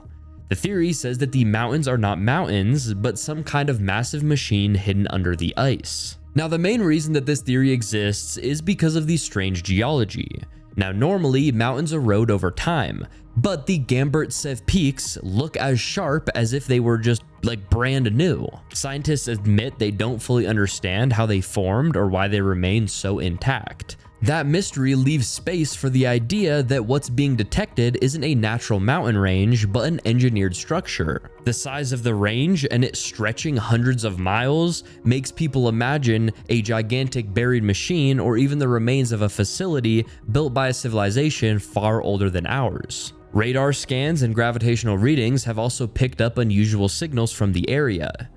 These results are often interpreted as signs of metallic or hollow structures beneath the ice, not solid rock. People connect this to theories about advanced ancient civilizations, lost technologies, or even extraterrestrial installations. The argument is pretty simple. The mountains are too perfect, too unexplained, and too inaccessible for the official story to cover everything. Adding to the suspicion is, of course, that Antarctica is locked down by international treaties and access is extremely limited. And just like we've said, throughout this whole entire video, when governments restrict exploration in the exact region where the Gamburtsev Mountains sit, it looks less like coincidence and more like deliberate secrecy. So the conspiracy says that the Gamburtsev Mountains aren't mountains at all, but a buried machine or megastructure hidden under the Antarctic ice. The reasons are the unexplained geology, the strange survey readings, and the heavy restrictions on anyone getting close enough to truly investigate. The Allagash abductions. The Allagash abductions theory is about one of the most famous alien abduction stories in the United States. Now, it happened in 1976 when 4 college friends went on a camping trip deep in the woods of northern Maine. One night, while they were out on a canoe under the stars, they noticed a huge bright light hovering silently above the trees. It started moving toward them, and before they knew it, their memories went completely blank. The next thing they remembered was being back on the shore, but their campfire, which, should have still been burning, had gone out completely. It was like hours had passed in what felt like just minutes. Now, years later, the men started having the same nightmares. They described being inside a strange metallic room surrounded by tall gray beings with large black eyes. Hypnosis sessions supposedly brought out more details, like medical experiments and missing time, and the story became national news, especially because all 4 men's accounts lined up almost perfectly.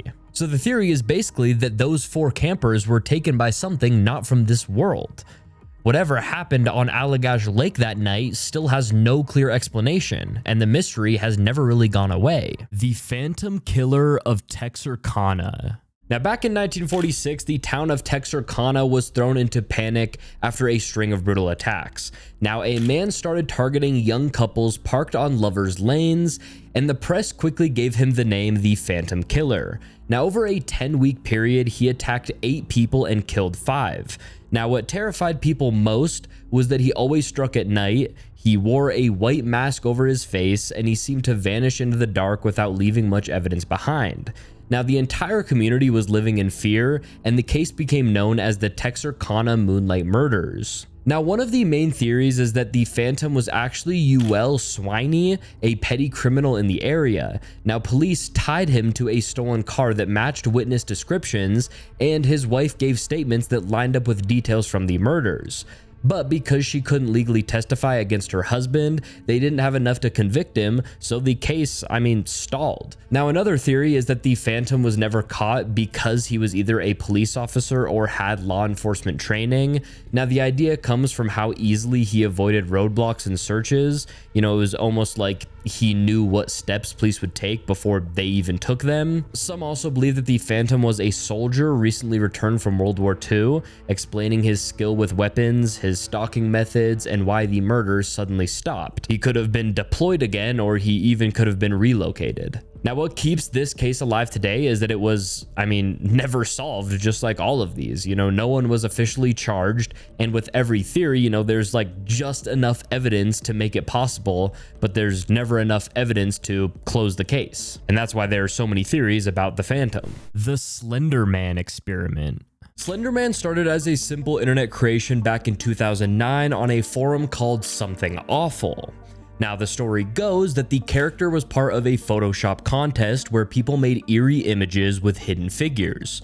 One user edited in a tall, faceless man in the background of children's photos and gave him a name.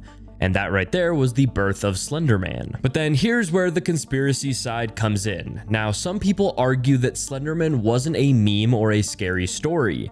They claim it was used as an intentional experiment in what's called an egregore, which is basically the idea that if enough people focus their attention, energy, and imagination on a figure, it becomes real in some way.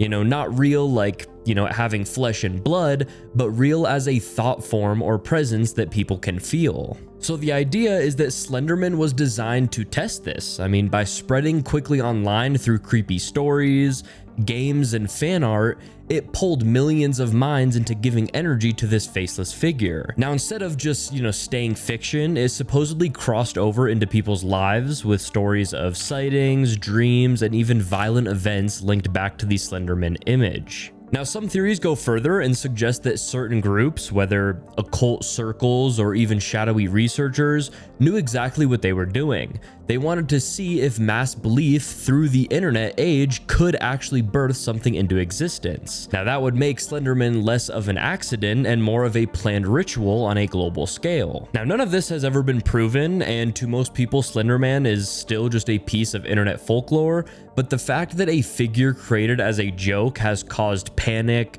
crime, and countless personal experiences has kept the egregore theory alive.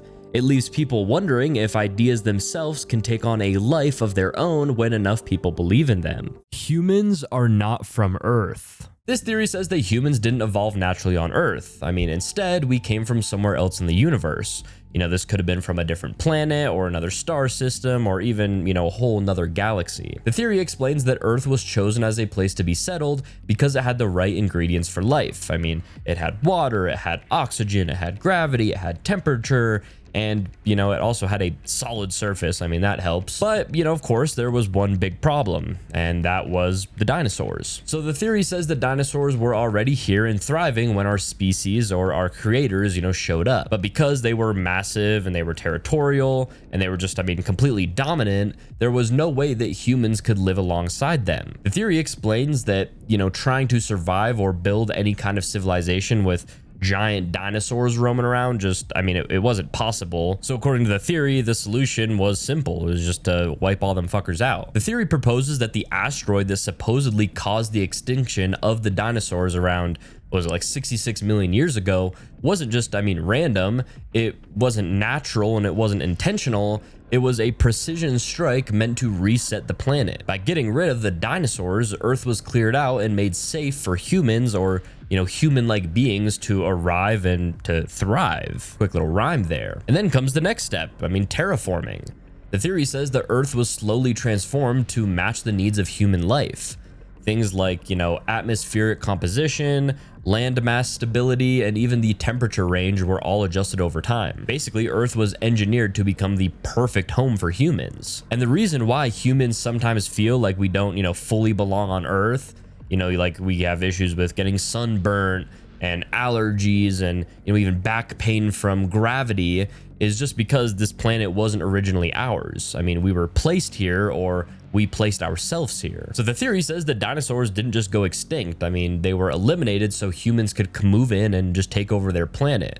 It was a clean slate, a new listing on Zillow, and we were the new tenants. Chronology protection conjecture. The chronology protection conjecture is a hypothesis proposed by physicist Stephen Hawking in 1991, and it's basically the universe's way of saying, no, you're not, fucking with time. It suggests that the laws of physics contain some built-in mechanisms that prevent closed time-like curves, or, the CTCs we were talking about, from forming in a way that would allow time travel to the past. In other words, it's a kind of cosmic safeguard against paradoxes. And I know we just talked about CTCs, but I'll explain it again that kind of, fits in with this theory so that, I understand that it's a confusing concept. The CTCs are solutions to Einstein's equations of general relativity that, at least mathematically, make time travel to the past possible. They appear in certain theoretical scenarios like rotating black holes, wormholes, or even exotic constructs like the Tipler cylinder. The problem is that if you actually create and use a CTC, you'd immediately run into paradoxes. You'd run into things like, again, the grandfather paradox, where,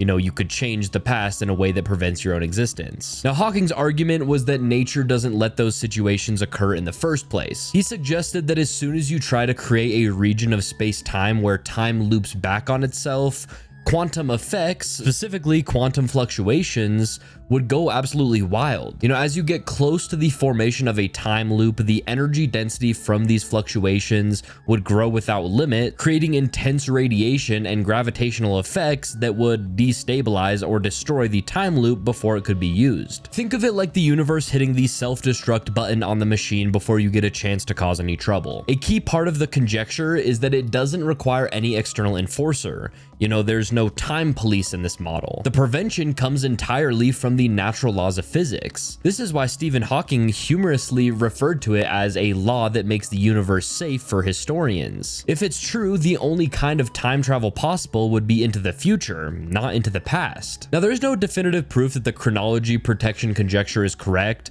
but so far, every time we've tried to make a workable time machine, we've run into physical problems that seem to support Hawking's idea. Either we'd need negative energy in absurd amounts, or we'd hit the wall of runaway quantum effects that make the time loop collapse. If the chronology protection conjecture is right, it's a statement that the universe is fundamentally consistent and that paradox causing time travel is impossible, not just improbable. That means all those wild scenarios with alternate pasts and history rewrites are strictly, you know, fiction, and any real time travel research would have to stick to one-way trips forward in time. The Titanic cover-up.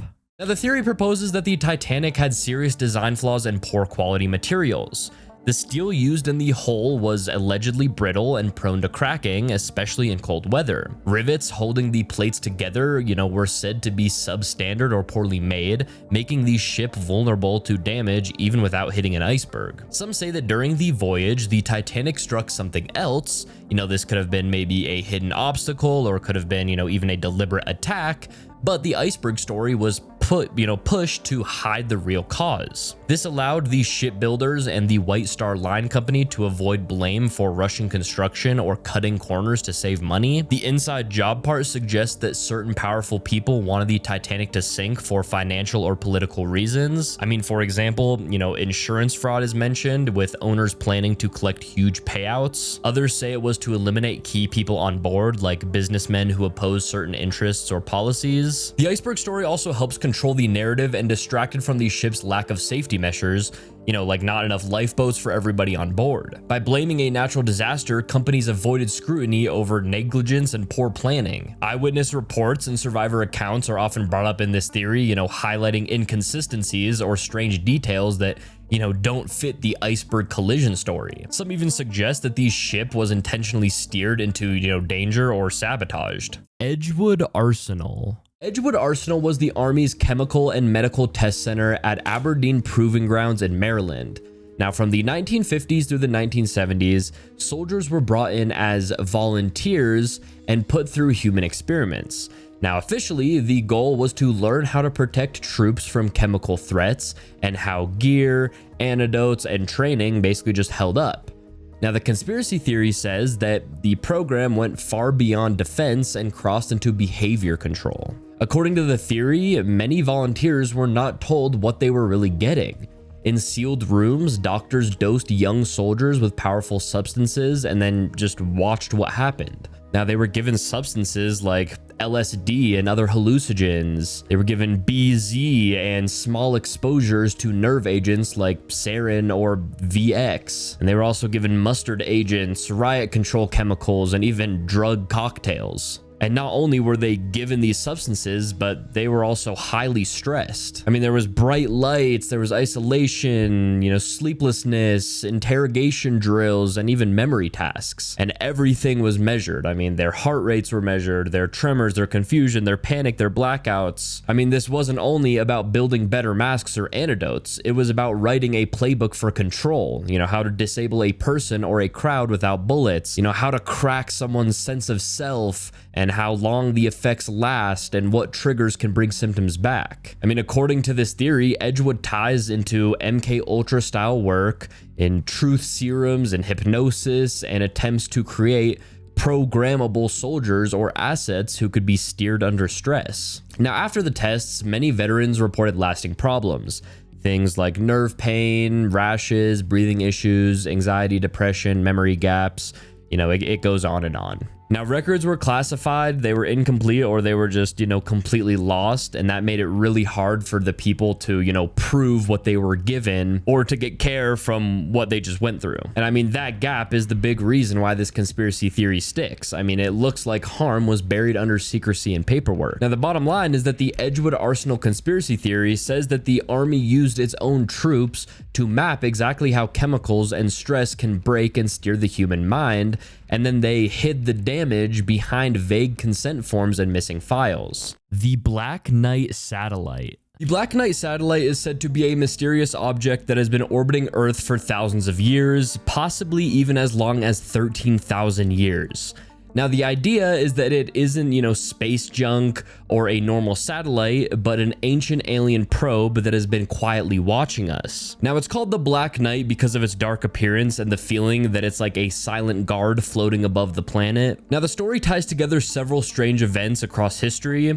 So back in 1899, Nikola Tesla reported picking up unusual radio signals that didn't match anything known at the time. In the 1920s, ham radio operators picked up echoes of their own signals being bounced back after long delays, almost as if something in space was capturing and replaying them. In 1954, newspapers reported that 2 unexplained objects were orbiting Earth, which was years before any country had the technology to launch satellites. In 1960, the US Navy tracked a dark object moving in a polar orbit, which was unusual because it wasn't linked to any known spacecraft. Later, in 1963, astronaut Gordon Cooper supposedly reported seeing a glowing object during a mission. The theory really picked up again in 1998 when NASA released photos from the STS-88 mission.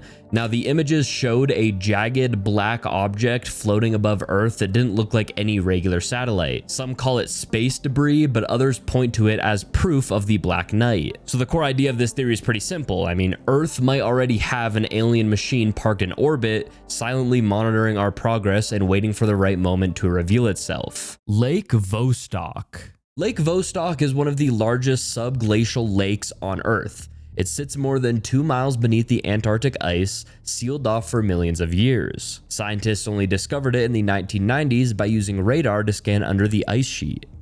Now, on the surface, it looks just like another scientific wonder, but the secrecy around research there has fueled conspiracy theories.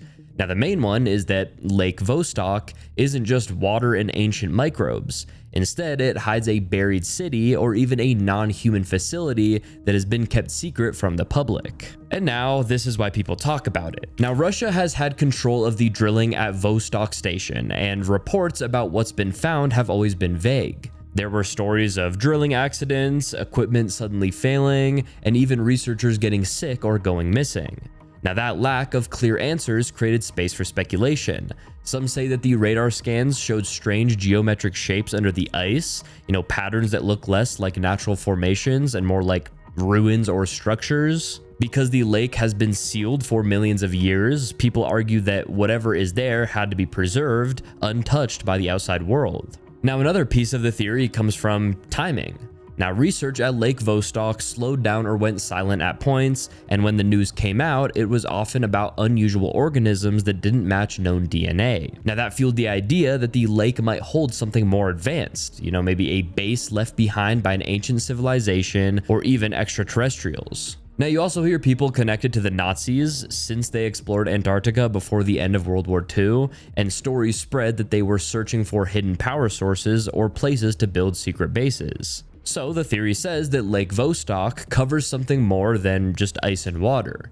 Some say it's an ancient city, others say it's a facility built by non-human intelligence, and others connected to hidden wartime technology. Los Angeles's underground city.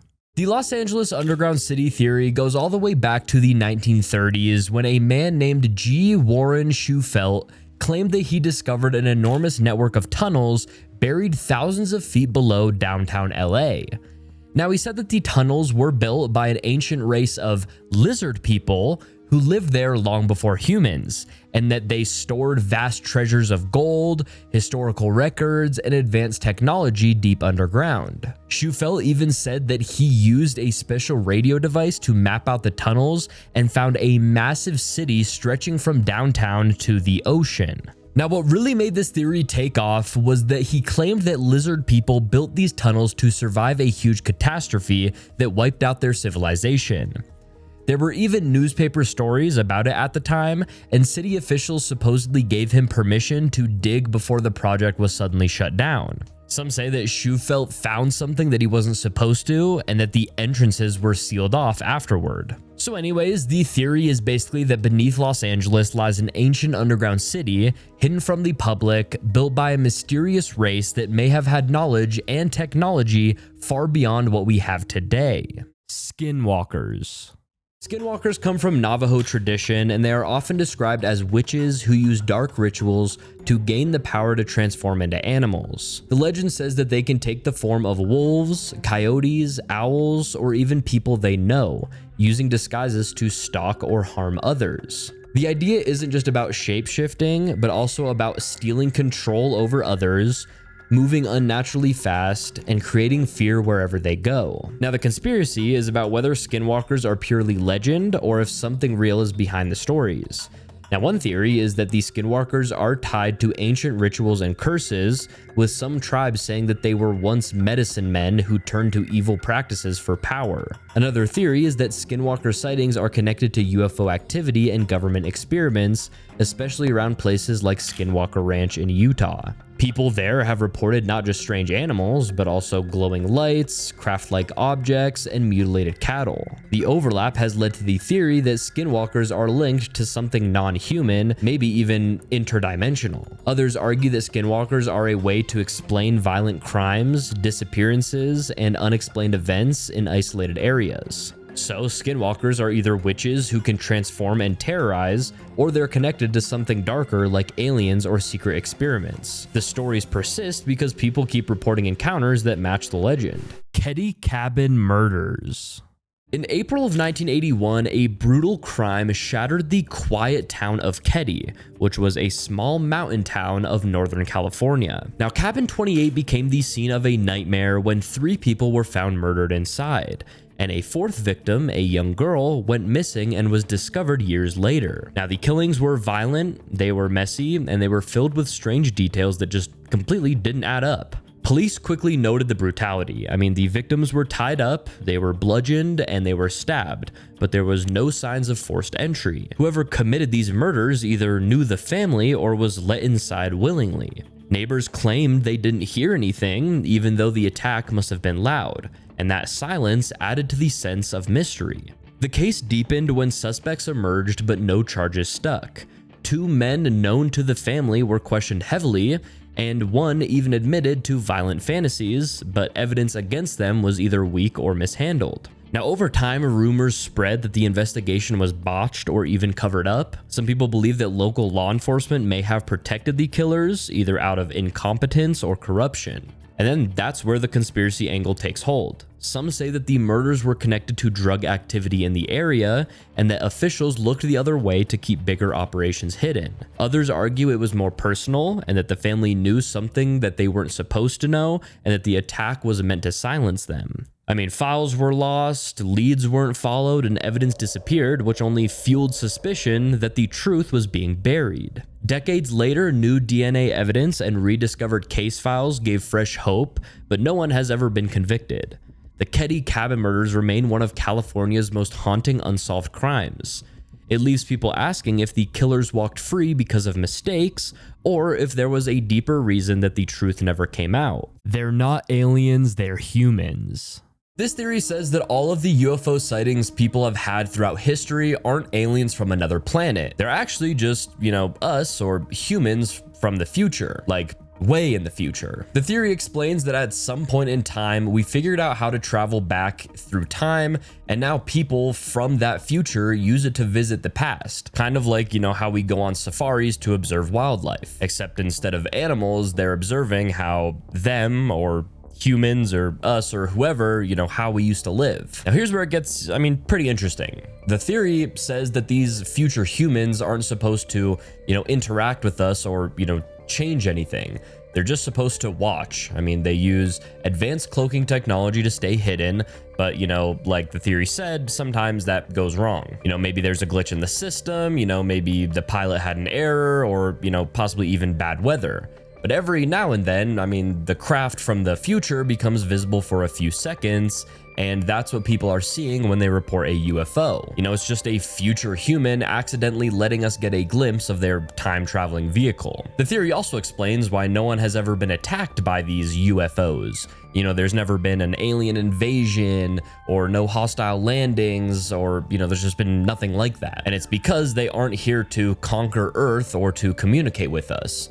They're here to study us and document us. You know, they're probably trying to write a history book or something. I don't know. But it's just like how people go to national parks and take pictures of, you know, elk standing near a mountain or something like that. You know, they aren't allowed to feed the elk or to touch them. You know, it's basically the same rules apply here. It's just, it's humans observing humans, and the one humans are way older than the other humans. Or way more advanced, if that makes sense. Now, this also explains why UFO sightings have been happening for centuries. I mean, there's ancient paintings, there's old manuscripts, and there's even pilots during World War II who have reported seeing strange objects in the sky. The theory says that it's just different future tourists visiting, you know, different eras. Like, shit, dude, if I could time travel, I'd go see World War II.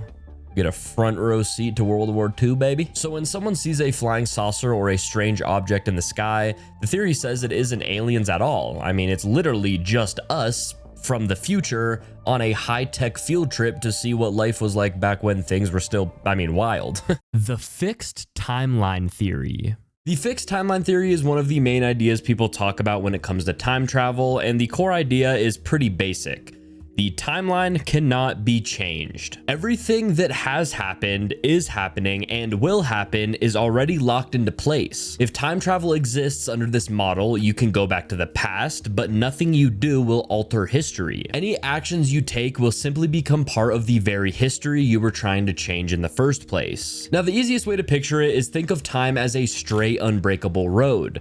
Now, you might be able to walk back along it or run forward, but you can't tear up the pavement or lay down a new path. Even if you try to change something, your actions will either fail or end up being the reason why the events unfolded exactly as they always have. For example, if you try to, travel back in time to stop a fire from destroying a building, you might find yourself accidentally causing the fire through some unexpected chain of events. In that case, you wouldn't be changing the past, you'd basically be fulfilling it. This is sometimes described as a self-consistent timeline, meaning that all events, the past and the future, fit together without contradiction. Your presence in the past was always meant to happen, and your actions there were always part of the story. One of the strangest features of this theory is the idea of a causal loop, also called a bootstrap paradox. This is when something has no clear origin because it is stuck in a closed cycle of cause and effect. Imagine a scientist in the year 2100 receiving blueprints for a time machine from a mysterious stranger.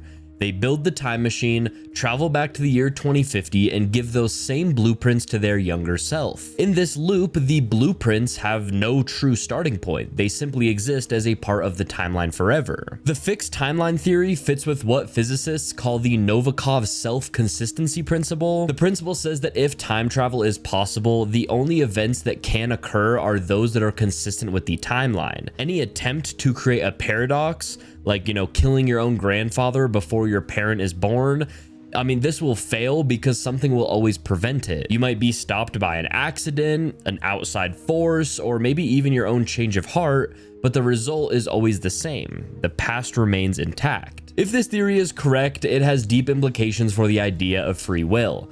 It suggests that our choices still matter in the sense that they will happen, but they already are, written into the fabric of the universe. It points a picture of reality as a perfectly consistent machine where every cause leads to an effect, and every effect traces back to a cause in one big unbreakable chain. I mean, some people find comfort in this because it means that everything happens for a reason, and others find it unsettling because it suggests that we are passengers in a story that has already been told. The best way to think of it is like watching a movie on a reel of film. You can rewind it, you can skip forward, or you can pause it, but all of the scenes are already printed on the strip. You know, no matter how badly you want to rewrite a moment, the movie is already complete and you're just experiencing it from a different point in the sequence. If you've ever felt deja vu and thought, you know, oh, I've definitely done this before, the fixed timeline idea would suggest that maybe you have and you were always meant to. Phantom cosmonauts.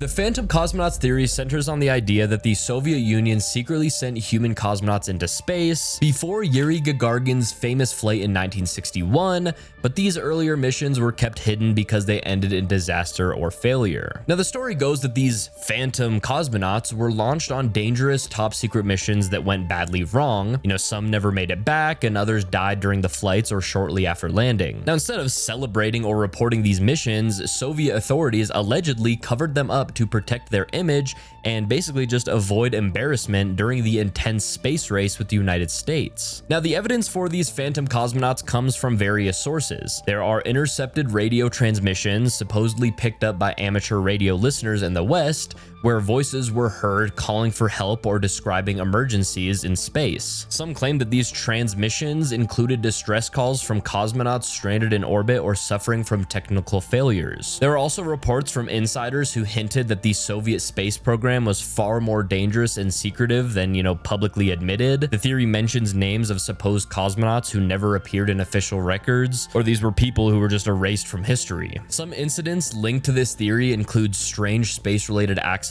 or unexplained deaths of engineers and scientists connected to the Soviet program. It's said that these people might have known too much or been part of failed missions. The phantom cosmonauts were allegedly sent on missions that pushed the limits of early space technology, you know, which was extremely risky. Early spacecrafts were, small, they were unreliable, and they lacked life support systems that, you know, we take for granted today. The secrecy around the program meant failures were hidden from the public, and, you know, official Soviet space achievements only began with successful, carefully controlled flights like, you know, Gagarin's. This whole idea suggests a darker hidden side to the space race. You know, it was one where human lives were sacrificed in secret to maintain a political image of strength and success. Project Monarch. Project Monarch is described as one of the darkest offshoots of MK Ultra, which was of course CIA's real program that experimented with mind control. Now, the idea behind Monarch is that it focused on creating people with split personalities who could be controlled and used for secret purposes. Now, the name Monarch comes from the monarch butterfly, which goes through total transformation from a caterpillar. In the same way, the project was said to transform victims by breaking their minds apart and rebuilding them into something new. Now, the process described is pretty brutal. So basically, children were often the targets because, you know, their minds were easier to shape. They were put through extreme trauma, things like abuse, torture, or terrifying experiences, until their sense of self cracked. When the mind breaks under that kind of pressure, it can form separate personalities to cope. Those personalities could then be programmed with commands, memories, or roles. Some were supposedly trained to act as couriers, as spies, or even performers in the public eye who could influence culture while being controlled from these shadows. Now, there's also a heavy use of symbolism tied to Monarch. The butterfly shows up in art, in media, and in celebrity imagery. And the theory says that this isn't by accident. It's a marker, you know, showing who has been programmed or who is under the influence of the system. Certain trigger words, gestures, or images could supposedly cause one of the hidden personalities to switch on and carry out an assignment without the person's main self even realizing it. Now, the bigger picture is that Project Monarch wasn't just about individual control. It was about building a hidden class of programmed people placed in government, entertainment, and even just, you know, everyday jobs. Now, these people could be activated when needed and otherwise just, you know, blend into society. The theory claims that this is why we see strange breakdowns among celebrities, odd behavior caught on camera, or just sudden deaths, because the programming just, you know, sometimes fails. So in short, Project Monarch is the idea of a trauma-based mind control program designed to fracture people, rebuild them with hidden personalities, and basically just use them like tools. It's presented as a hidden system running in the background, shaping culture and power through people who don't even fully know they've been programmed. The Zeta Reticuli theory. The Zeta Reticuli Treaty theory is about a secret agreement said to have been made between the United States government and a group of extraterrestrials from the Zeta Reticuli star system, often linked to the beings known as Greys. Now, I know we kind of already covered this a little bit in, 2 previous theories, but we'll go a little bit more in depth about it. So according to this story, this deal happened in the early 1950s during President Eisenhower's time in office. Now, the idea is that the aliens offered advanced technology in exchange for permission to quietly study and experiment on humans. Now, the theory says that the US government agreed to this deal because it promised a huge leap in science and military power. In return, the Greys were allowed to abduct a limited number of humans each year, as long as they returned them unharmed and kept their presence hidden. Alien bases, both underground and possibly underwater, are said to have been set up with the government's knowledge as part of this treaty. Over time, the story claims the Greys pushed the limits of the agreement, taking more people than originally allowed and not always following the rules. Reports of cattle mutilations, strange implants, and abduction stories are often connected to this supposed treaty gone wrong. The US government, according to this theory, couldn't stop it without risking open conflict with a far more advanced species. Admiral Byrd's lost diary. So Admiral Richard Byrd is remembered as one of the most famous polar explorers of the 20th century. I mean, he led several expeditions to both the North and South Poles, and his missions were well documented. But the conspiracy begins with what's called his lost diary.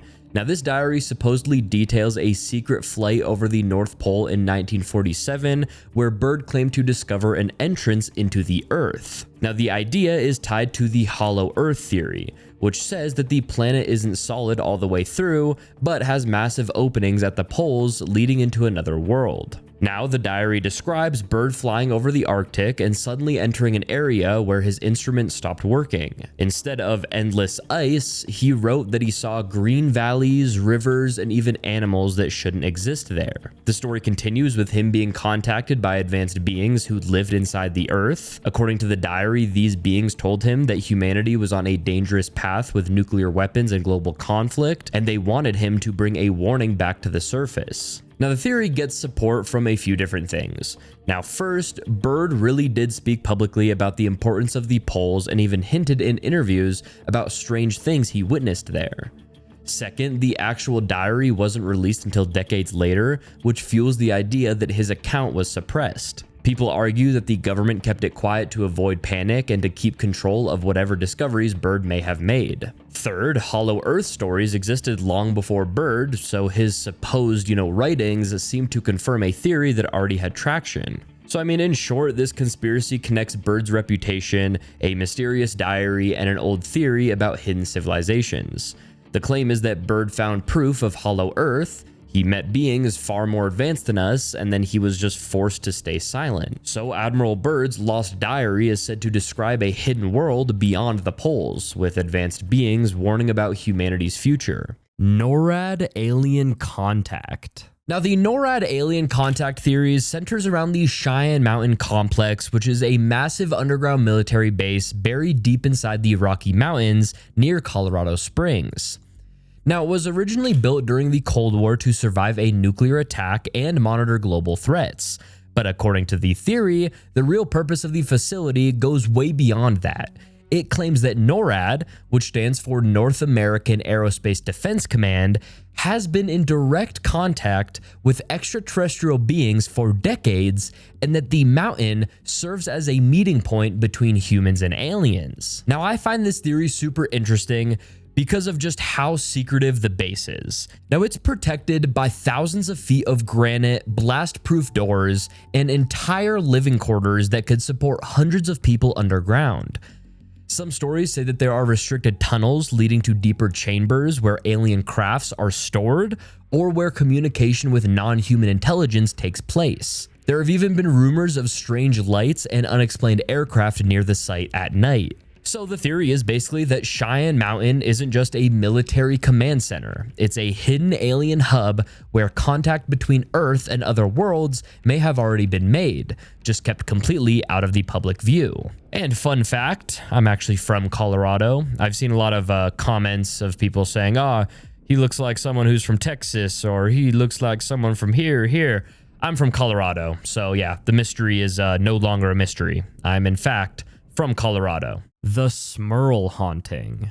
In the 1970s and the 80s, the Smurl family from West Pittston, Pennsylvania, claimed that their home was plagued by violent paranormal activity. They reported furniture moving on its own, foul smells filling rooms, and disturbing noises echoing throughout the house. Now, over time, the activity escalated into physical attacks. Family members said that they were scratched, shoved, and even sexually assaulted by an unseen force. The story gained national attention and eventually involved Ed and Lorraine Warren, the, well-known paranormal investigators, The Conjuring, them two, the very controversial Ed and Lorraine. But that's a story for a whole different video. Now, the conspiracy is about what really happened at the Smurl home. One theory is that the family was genuinely tormented by a demonic presence. The Warrens supported this, saying that they performed multiple exorcisms and even claimed to have seen dark figures inside the house. Now, another theory is that the Smurls fabricated or exaggerated the events for attention or financial gain, especially since their case was turned into a book and a made-for-TV movie. Now, skeptics argue that the lack of physical evidence, along with inconsistencies in the family's accounts, suggest that it was all just a hoax. Now, there's also a theory that the family suffered from stress or mental health struggles that manifested in the belief that the house was haunted. Now, because nothing was ever proven, the Smurl haunting sits in that gray area between terrifying true haunting and carefully built up story. Which one is it? I don't know. But Ed and Lorraine Warren were involved, so gotta think about that too. I don't know. Dyatlov Pass second group. In 1959, a group of experienced hikers died on the slopes of Kholat Syakhl in the northern Urals, and the official facts left a tangle of odd details that never fit neatly together. Now, if you guys have never heard of the Dyatlov Pass incident, which I'm pretty sure 99% of people have, but if you haven't, I do have a video about it that I'll pop up in one of the corners. I don't know which corner it will be in, but it will be somewhere if you want to watch a full video going over the Dyatlov Pass. But basically, the second group theory starts from one simple unsettling idea. Maybe there was another party on the mountain that night, people who weren't part of the Dyatlov group, and who played a role in what had happened. Now, this theory points to footprints, scattered items, and reported sightings of other figures in the area as hints that someone else was present, and they argue that the hikers could have met those strangers on the trail or even on the slope. From there, the accounts branch into different possibilities, things like accidental confrontation with hunters, a clash with military personnel conducting secret tests, a deliberate ambush, or even a panic sparked by strangers that caused the hikers to flee their tent. Now, the military angle is one of the loudest versions, and it suggests that troops were running exercises or weapon tests nearby, and that either an accidental interaction or a deliberate cover-up led to the strange injuries and the subsequent silence in official files. Now, that version leans on the facts that the region was used for military activity, and that some witnesses later described lights in the sky, and that Soviet-era secrecy would make any official explanation thin. Other variants are less dramatic, but still unnerving. A rival hiking party making bad decisions, poachers surprised by the Dyatlov group, or locals who panicked and left no trace. Each variant tries to account for things that the avalanche and hypothermia explanations struggle with, such as internal tent cuts, oddly placed injuries, and items left behind in odd patterns. Now, skeptics of the second group theory point out problems too. Footprints and disturbances can be misread after weeks of snow and search activity. Eyewitness reports are unreliable in extreme conditions, and many proposed conspiratorial links rely on gaps in the record rather than hard evidence. So in short, the theory fills the silence with actors who might explain the weirdness, but it often depends more on interference than on a smoking gun. So the second group theory remains an active, plausible sounding alternative, one that dovetails with other explanations and raises the specter of outside human involvement. The Dark Forest Theory. Basically, this theory tries to explain why we haven't heard from any alien civilizations yet, even though the universe is huge and technically should be full of life. It says the universe is like a dark forest and every civilization is like a hunter hiding quietly, just, trying not to be found. The theory explains that in this forest, every species has two big problems: I mean, first, they don't know if other civilizations are friendly or hostile. Second, they don't know what those other civilizations are capable of. Because of this uncertainty, I mean, the safest move for any civilization is to stay quiet and hidden, so I guess they, don't get attacked. Like if you were in a dark forest and you knew that something else was in the forest with you, but you don't know what it is, I mean, you would 100% try and hide and not be found by this other thing. Like shit, if you were in a dark forest and you heard like, a bear or a tiger or something like that, you wouldn't just be in the middle of the forest making a bunch of noise. I mean, you would be silent and you would try to hide from these, bears or tigers or I don't know, chinchillas or I don't know, whatever's in a forest. Anyways, the theory proposes that if a civilization broadcasts its location or sends out signals, it's like, shining a flashlight in the dark forest. It might attract the attention of dangerous hunters. So civilizations keep silent and, they avoid any contact or signals that could give away their position. This theory says that this explains the Fermi paradox. And for some reason, if you guys already forgot what the Fermi paradox is, which nice memory, by the way, it basically just asks, why with so many planets and stars that we haven't detected any alien life. And the dark forest theory just says it's because everyone is basically too scared to make any noise. And then this theory gets a little darker. I mean, the theory also suggests that if a civilization finds another one, the natural response might be to destroy it, just remove the threat completely, because, no one can, be sure if the other side is peaceful or, planning to attack. So preemptive strikes are, a survival strategy. Like if you find the bear or the tiger or the, chinchilla first in the dark forest, are you going to attack it first? Because it might attack you. Like you don't know what it's going to do. Basically the same thing in the dark forest hypothesis or the theory. So in simple terms, I mean, it just paints the universe as a dangerous place where silence, is survival, and revealing yourself could mean instant death. It explains why aliens might stay hidden, why, UFOs might be rare or cautious, and why we don't hear friendly messages from space. Basically, the dark forest theory just says the universe is quiet because it's full of scared, cautious civilizations that are all hiding to protect themselves from being wiped out. The O.J. Simpson cover-up. The idea behind this theory is that the real killer needed to be protected, and OJ, being the famous football star and celebrity, took the blame to shield his son. Now, the theory suggests that OJ's son had a troubled past or hidden anger issues that aren't, widely known.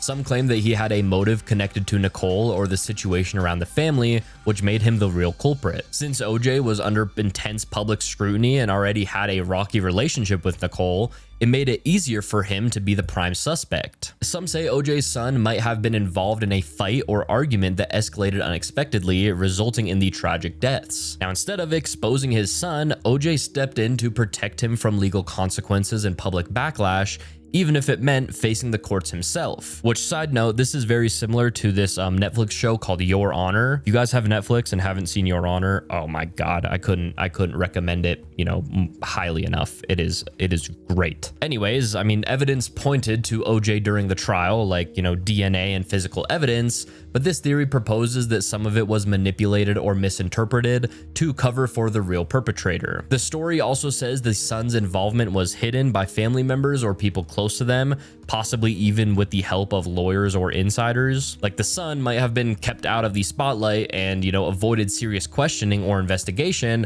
while OJ's public trial took, all of the attention. This way, the family avoided further scandal or breaking apart even more. The theory also touches on how difficult it would have been for, the public or law enforcement to uncover the truth, especially with OJ's celebrity status dominating the narrative. The media frenzy focused so much on OJ that the son's possible role was never seriously looked into. Red Mercury trade. Now, the red mercury trade conspiracy theory is about a mysterious substance called red mercury that appeared in stories starting in the Cold War. Now, it's described as a deep red, almost cherry-colored liquid or powder that was supposedly used in secret nuclear programs. Now, the theory says that red mercury is not just rare, but powerful, able to make building a nuclear bomb much easier and smaller. That would mean even a suitcase-sized device could be deadly, something that governments feared falling into the wrong hands. The strange part is that no one can agree on what red mercury actually is. Now, some descriptions say it's a superconductor that can channel massive amounts of energy. Others say it's a chemical explosive stronger than anything else, or even a key ingredient in clean nuclear weapons. Some versions connected to Soviet experiments in the 1970s and 80s, saying that it was created in labs to give Russia an edge in the arms race. Now, the theory also focuses on how it's traded. Now, during the 1990s, after the Soviet Union collapsed, rumors spread that containers of red mercury were being sold on the black market. Criminal networks, terrorists, and even rogue states were supposedly paying millions of dollars to get it. Some reports describe elaborate sting operations where people showed up with jars of red liquid, only for scientists later to test it and find ordinary mercury mixed with dyes. Now, that's where the cover-up angle comes in. Either red mercury doesn't exist at all and the trade was a scam, or it does exist and governments deliberately spread fake samples and spread stories to hide the real thing. Now, the red mercury trade conspiracy theory says that there's a shadowy market for a powerful, almost mythical substance that could rewrite the rules of nuclear weapons. Whether it's a hoax, disinformation, or a hidden technology, the mystery around red mercury keeps the theory alive. The missing 411 connection. The missing 411 connection theory links the mysterious disappearances of people in national parks and remote wilderness areas to alien activity. Now, the term missing 411 comes from researcher David Paulides, who documented hundreds of baffling cases where people vanished under strange circumstances. Now, these aren't normal lost hiker stories. I mean, many of these stories involve odd details like victims disappearing within seconds, search dogs refusing to track, clothes found neatly folded, or bodies turning up miles away in areas that have already been searched. The theory says that these cases are not accidents, but abductions carried out by extraterrestrials. The wilderness is the perfect setting. I mean, it's remote, it's quiet, and most of it is unmonitored. So according to this idea, aliens use forests, mountains, and deep lakes as hunting or collection grounds, taking people for, unknown reasons. Some link it to genetic experiments, while others suggest humans are being studied like animals in the wild. Another strange detail often mentioned is clusters. Many of the disappearances happen in the same regions, as if certain hotspots are more active. Some theories even say that these areas may hide portals or hidden alien bases, which could explain how people could, vanish so quickly and, vanish without a trace. Now, what makes the missing 411 connection theory especially unsettling is the sheer number of cases with just, zero clear answers. And that's combined with official silence from park services and the government. The lost colony of Roanoke. Now, before I talk about this conspiracy theory or this theory, I just want to say this is one of my favorite theories. So if you guys do want to see a full video going over the whole story of the lost colony of Roanoke, please let me know, because I've actually been wanting to make that video for a while now, but I just didn't know if that would be something that you guys would like. I find it super interesting, and I think there's a ton of really good theories that go with that whole situation or the story. So let me know if you guys want to see that. But the lost colony of Roanoke theory is about one of the biggest mysteries in early American history. So back in 1587, a group of about 115 English settlers arrived on Roanoke Island off the coast of what is now North Carolina. Now, they were supposed to build the first permanent English colony in the New World. Their governor, John White, returned to England for supplies, but when he came back 3 years later, the entire colony was gone. The homes were empty, there were no bodies, and the only clue left behind was the word Croatoan carved into a wooden post. And that single word started centuries of speculation. Now, some say that these settlers were killed by native tribes, others think that they were starved or they were taken by the Spanish, but the conspiracy theory version goes much deeper. It claims that the colony didn't vanish by accident, but was absorbed into a secret alliance between native tribes and early explorers who discovered something powerful on the island, possibly ancient artifacts or evidence of early civilizations. Some even tie it to supernatural forces, saying that the island itself had a dark energy. So in short, the theory is basically that the Roanoke settlers didn't just disappear. They uncovered something that they weren't meant to find, and history was rewritten to cover it up. Candle Cove. Candle Cove is one of the internet's most famous creepy conspiracies. Now, the story started on a forum where people reminisced about a strange children's TV show they claimed to have watched in the 1970s. The show supposedly featured puppets, a creepy skeleton pirate named Horace Horrible, and unsettling storylines. Now, the most disturbing part was that some remembered an episode where the puppets just screamed for like minutes, just literally sat there screaming. Now, as some people shared their memories, it seemed like a lost piece of television history was resurfacing.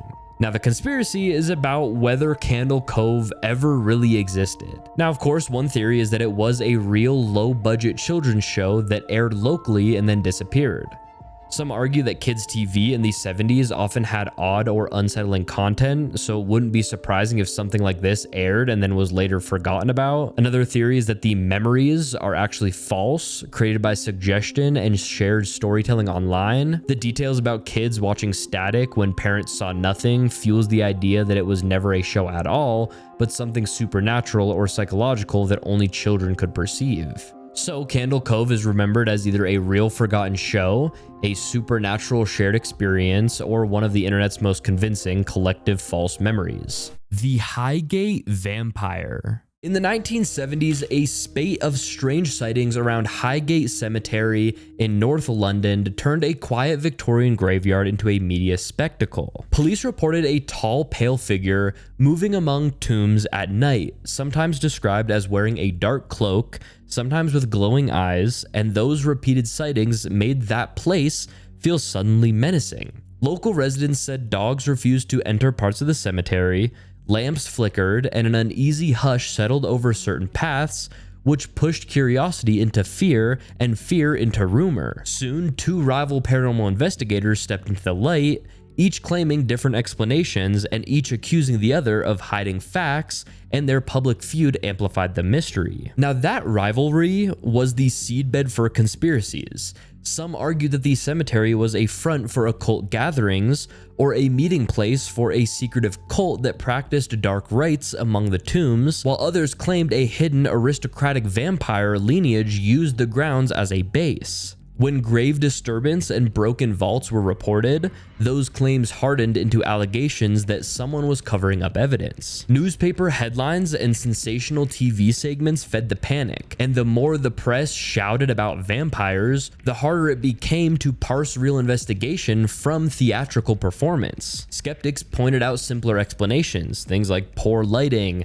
shadows, misidentified animals, and the way that collective fear makes ordinary details loom large. They also noted how rival investigators had incentives to dramatize events to sell books and public appearances. Over time, the case braided together a few odd facts, a lot of hearsay, and two men whose egos and disputes made a good story. That mix left space for theories about police reluctance, occult networks, or deliberate hoaxes engineered to keep the mystery alive. Ancient aliens. This theory says that thousands of years ago, advanced aliens came to Earth. Now, these weren't just, curious explorers. The theory explains that they had a specific goal, which was mining precious metals and collecting natural resources.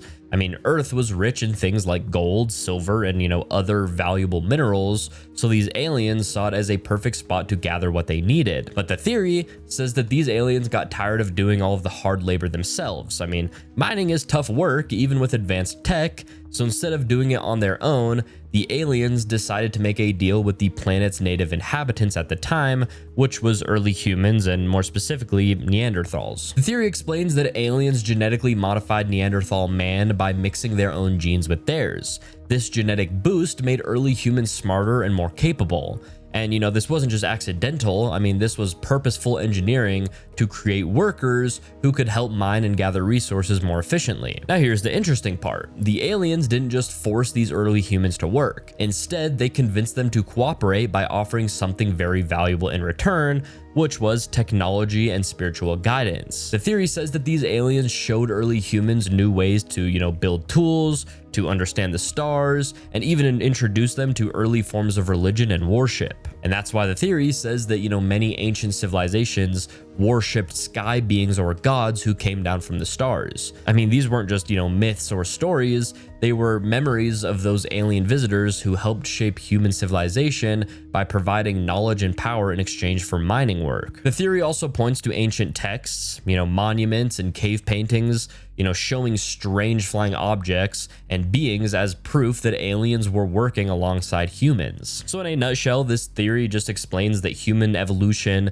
and civilization as kind of a partnership between aliens and early humans. Aliens got their resources mined, humans got smarter and started building civilizations, and the whole process just laid the foundation for, our modern society. The wormhole theory. Now, we all pretty much know the wormhole theory. It's one of the most popular time travel theories. But very quickly, it is basically the idea that there could be hidden shortcuts through space and time, like secret tunnels in the fabric of the universe. Einstein's theory of general relativity tells us that space-time is like a giant flexible sheet that can bend and curve depending on the presence of mass and energy. Gravity is really just the effect of this bending. A wormhole, sometimes called an Einstein-Rosen bridge, is a hypothetical tunnel that connects two different points in space-time. Like, imagine taking a sheet of paper, drawing two dots far apart, and then folding the paper so that the dots touch. Now, normally, to time travel from one dot to the other, you'd have to move across the flat surface. But with the fold, you can just jump across through the shortcut. That's the idea of a wormhole. Instead of traveling the long way through space, you could take the short route through this hidden tunnel. In relation to time travel, wormholes get interesting because they don't just have to connect two places in space.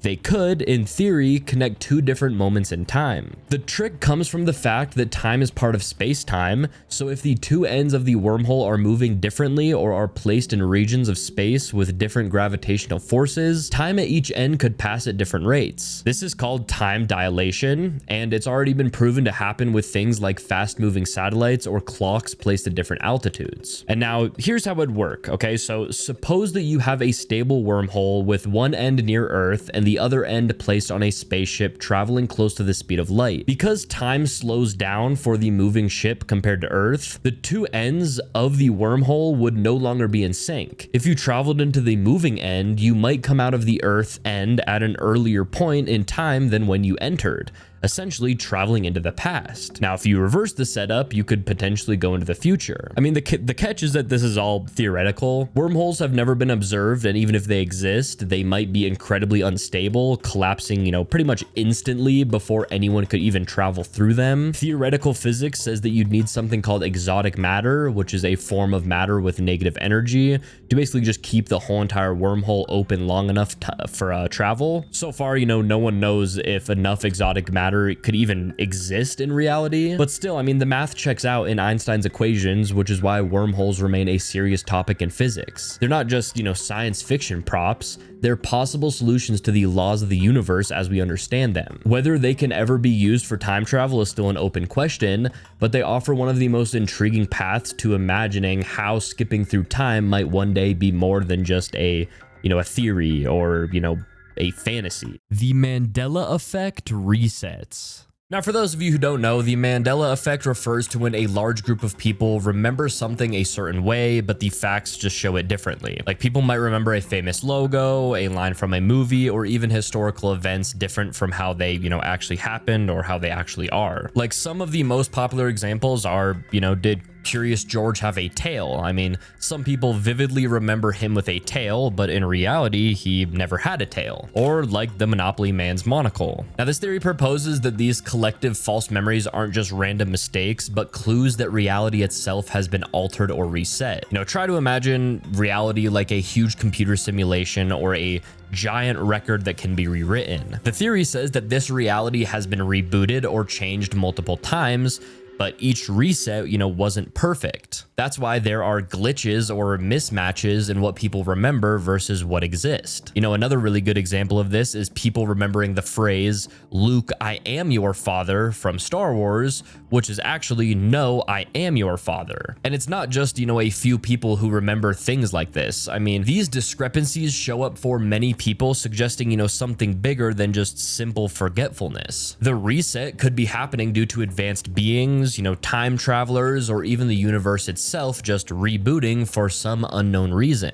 Each time the reset happens, small details get changed, lost or mixed up. So people's memories come from previous versions of reality, while the current reality has, slightly different facts. The Mandela effect also points to bigger questions about the nature of time and existence. If reality can be reset, then the past, might not be fixed, and the present we live in could be one of many versions. It means our memories are like echoes from past realities, causing confusion when they, don't line up perfectly. Operation Big Buzz. Operation Big Buzz is the name tied to a strange US Army experiment from the 1950s that later grew into a conspiracy theory. Now, the official story admits that in 1955, the military released over 30,000 mosquitoes in the state of Georgia. The stated purpose was to test how well they could spread over an area and how quickly they would bite humans. The army said the insects weren't carrying any diseases at the time, it was just a dispersal test, basically. The conspiracy theory says that's only part of the truth. According to this view, the real goal of Operation Big Buzz was to see if mosquitoes could be used as a biological weapon. The idea was that if war broke out with the Soviet Union, entire towns or enemy troops could be infected with diseases like yellow fever or malaria through mass insect releases. By practicing in Georgia, the army wasn't just testing flight patterns, they were rehearsing for how to weaponize an everyday insect against a population. The theory points to several suspicious details. Residents in parts of Georgia at the time reported sudden swarms of mosquitoes that seemed unnatural. There were also cases of unexplained fevers that popped up afterward, though they weren't linked officially to the test. Later disclosures showed that the US military did in fact run programs exploring entomological warfare, using bugs as carriers for disease. This makes the story of Big Buzz seem less like a harmless test and more like a quiet field trial of bioweapons. The Operation Big Buzz conspiracy theory claims that the government used American citizens as unwitting test subjects in an experiment to see if mosquitoes could spread illness as a weapon. It wasn't just about bugs, it was about, turning nature itself into a delivery system for biological warfare. The Val Johnson incident. The Val Johnson incident theory comes from a strange encounter in 1979 involving a Minnesota sheriff's deputy named Val Johnson. Now, while on night patrol in rural Marshall County, Johnson reported seeing a bright ball of light hovering over the road. Now, thinking it was unusual but not dangerous, he drove towards it. Suddenly, the light shot forward, filled his car, and everything went blank. Now, when Johnson woke up about 40 minutes later, his patrol car was on the side of the road with the engine still running, but the headlights smashed and the window cracked. The car's radio antenna was bent sharply at a right angle, and the dashboard clock and Johnson's wristwatch had both stopped for exactly 14 minutes before starting again on their own. Johnson himself had burns on his face and temporary eye injuries, similar to what welders experience when exposed to extreme ultraviolet light. Now, the theory says that the light wasn't just a random glow or a natural phenomenon, but a UFO that deliberately made contact with Johnson. The missing time, the simultaneous clock stoppages, and the strange physical damage to both the deputy and his vehicle are treated as signs of a close encounter. Some versions say the light may have scanned or tested him, leaving him unconscious as it interacted with his car. The Philadelphia experiment. The Philadelphia experiment theory is that a secret Navy test supposedly took place in 1943 at the Philadelphia Naval Shipyard. The story says that the Navy was trying to make the destroyer USS Eldridge invisible to enemy radar using powerful electromagnetic fields. But something went horribly wrong. When the experiment began, witnesses claimed that the ship was surrounded by a greenish fog, then completely vanished from sight. Moments later, it reappeared miles away in Norfolk, Virginia, before returning to Philadelphia again. When the ship supposedly reappeared, some crew members were said to be burned, disoriented, or even fused into the metal hull as if the ship and their bodies had just briefly merged. Others were even rumored to go completely insane. The Navy officially denied the whole thing, saying that no experiment ever happened, but documents and testimonies surfaced over the years that kept the theory alive. Some even connect it to early work on teleportation and time travel. So anyways, the theory is basically that the US military accidentally opened a hole in space and time, proving teleportation is possible, and then buried the evidence to keep it a secret forever. Loftus Hall in Ireland. Oh, Ireland, innit? That's Britain, I guess. Loftus Hall in County Wexford, Ireland is often called the most haunted house in the country. Now, the mansion dates back to the 14th century and has been tied to ghost stories for centuries. Now, the most famous story centers around the 18th century, when a violent storm forced a stranger to seek shelter at the hall. The family inside welcomed him, and during a card game one night, one of the players dropped a card and leaned down to pick it up. And that's when she saw the stranger's feet were not human, but shaped like hooves. Now, once discovered, he vanished in a burst of fire and smoke, leaving the family shaken. Now, the conspiracy surrounding Loftus Hall is whether the event was simply a legend or proof of something darker. Now, one theory is that the visitor was actually the devil and that his appearance cursed the house forever. Now, this is tied to the strange activity reported in the hall, like unexplained cold spots, apparitions, and objects moving on their own. Another theory is that the story was created to cover up scandals within the Loftus family, like hidden affairs or deaths that couldn't be explained. Now, because the hall continued to be linked with tragedy and paranormal reports for generations, it remains one of Ireland's most, mysterious and feared locations. The Circleville Letters. In the late 1970s, people in Circleville, Ohio started getting anonymous handwritten letters that accused neighbors of dirty secrets and warned of consequences, often naming names and naming a supposed affair between a school bus driver, Mary Gillespie, and the school superintendent, Gordon Massey. Now, the letters were oddly specific and they were honestly pretty crude. They were written in a blocky, slanted hand and postmarked from Columbus with no return address, and they kept turning up in mailboxes and on doorsteps, making people nervous and paranoid across the town. Now, tension spiked in August 1977 when Mary's husband, Ron Gillespie, took a phone call that reportedly enraged him. He grabbed his gun, drove off to confront the supposed letter writer, and was found dead in his pickup after it hit a tree. The coroner ruled the crash an accident, but many in the town suspected something more. Years later, in 1983, a dangerous twist appeared. Mary discovered a booby trap at her home, and it was a device rigged with a gun that might have been meant to kill. Investigators traced that weapon back to Paul Freshore, which was Mary's brother-in-law, and he was eventually arrested and convicted for the attempted murder related to the trap. Freshore's convictions seemed to answer the question for some, but the letters did not stop when he went to prison, and at least one letter was even mailed to him while he was behind bars, which deepened doubts about whether he alone had been responsible for all this. Now, because of those contradictions, the case never really felt closed. Over the decades, locals, journalists, and podcasters have argued different theories. Was it one man acting alone? Was it a group working together to harass the town?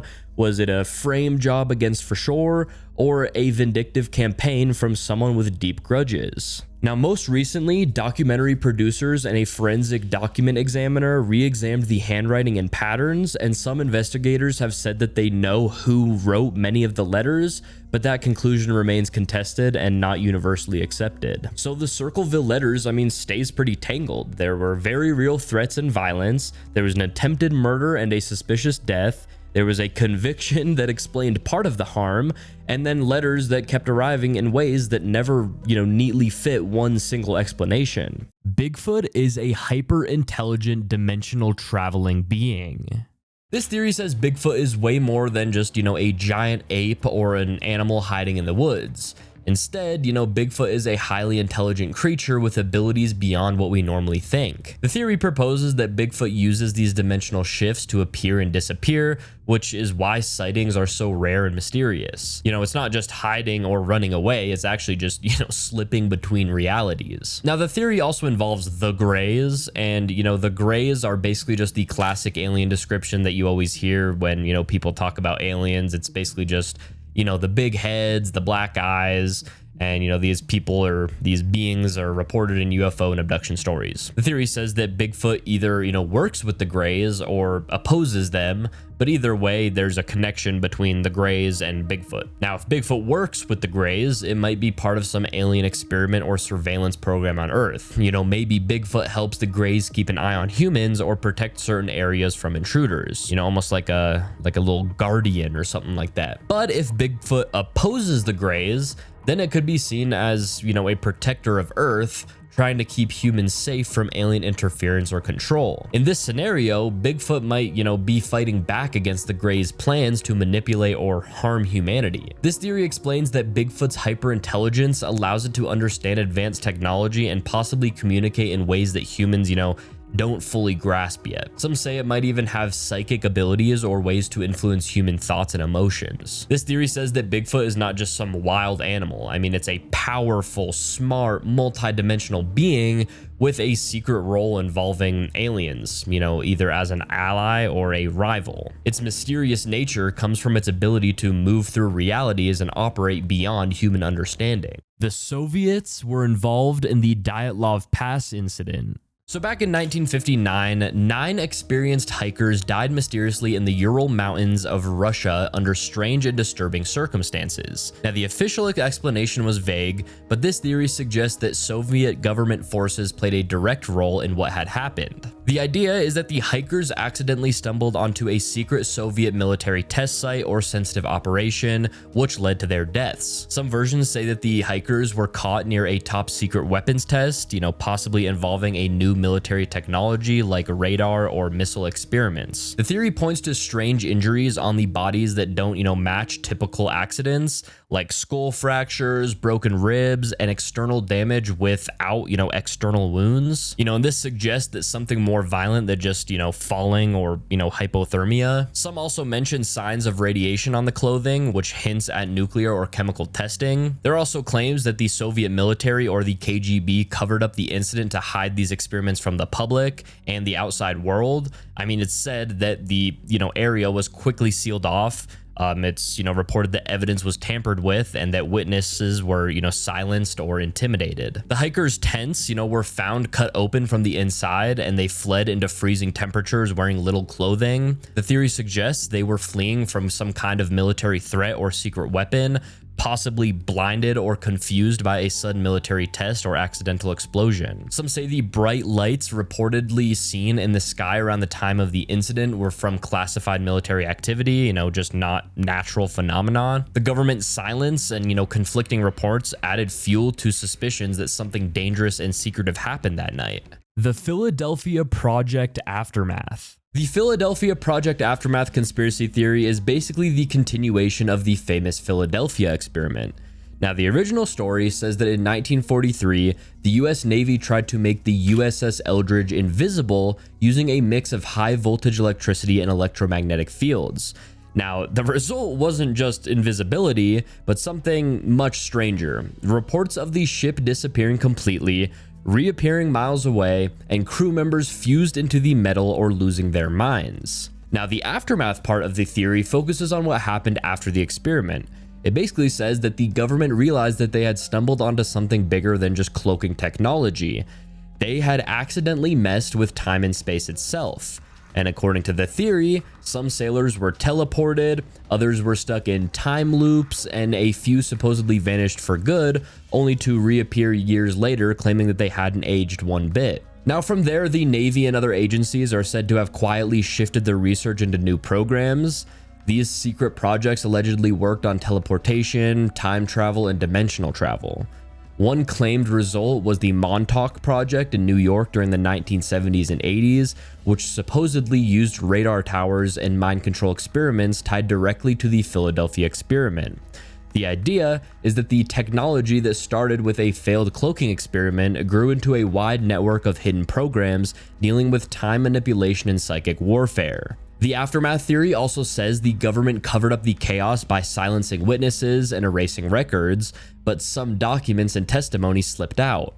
People who claimed to be crew or later test subjects told stories about blackouts, strange illnesses, or being pulled through dimensions. So simply, I mean, the Philadelphia Project Aftermath conspiracy is that the 1943 experiment cracked open a doorway into space and time. The Navy couldn't control it, but instead of shutting it down, they hid the truth and kept developing it in secret. The aftermath wasn't just a failed experiment, it was the birth of modern time travel and interdimensional research. The Vatican's alien files.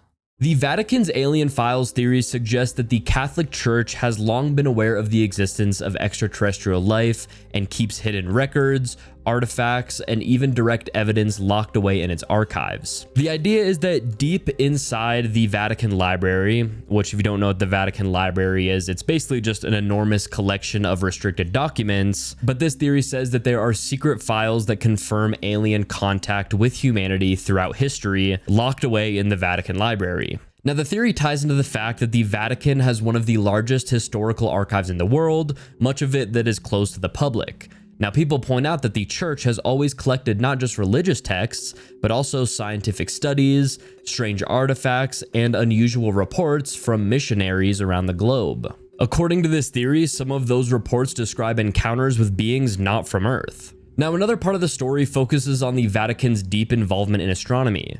The Vatican Observatory is one of the oldest in the world, and the church has invested heavily in space research. Some claim this isn't just about, science or faith, but about keeping watch for signs of alien life the Vatican already knows exists. The theory also says the Vatican withholds this information because open disclosure could shake the foundation of religion, raising questions about God, creation, and humanity's place in the universe. Instead, the church supposedly prepares the public slowly, dropping hints through statements by priests and even popes who have suggested that aliens could be real and still part of God's plan. The Doomsday Vault under the Ozarks. The Doomsday Vault under the Ozarks theory is that deep beneath the Ozark Mountains, there's a massive underground facility built by the government and elite billionaires to survive a global catastrophe.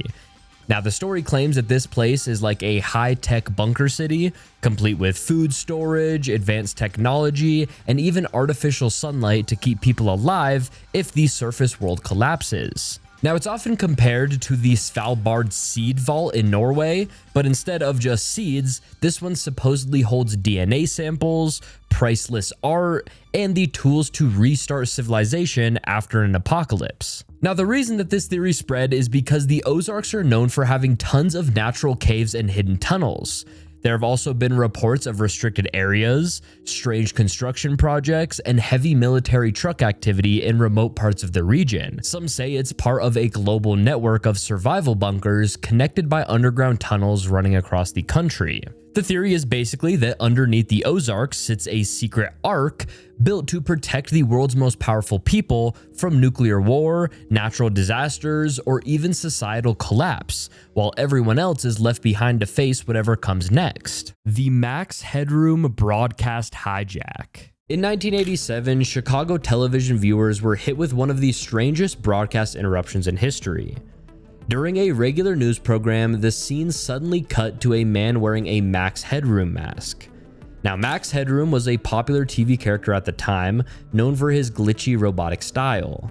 But this wasn't the real thing. It was a person in a homemade mask with a distorted voice. Some dry clothes.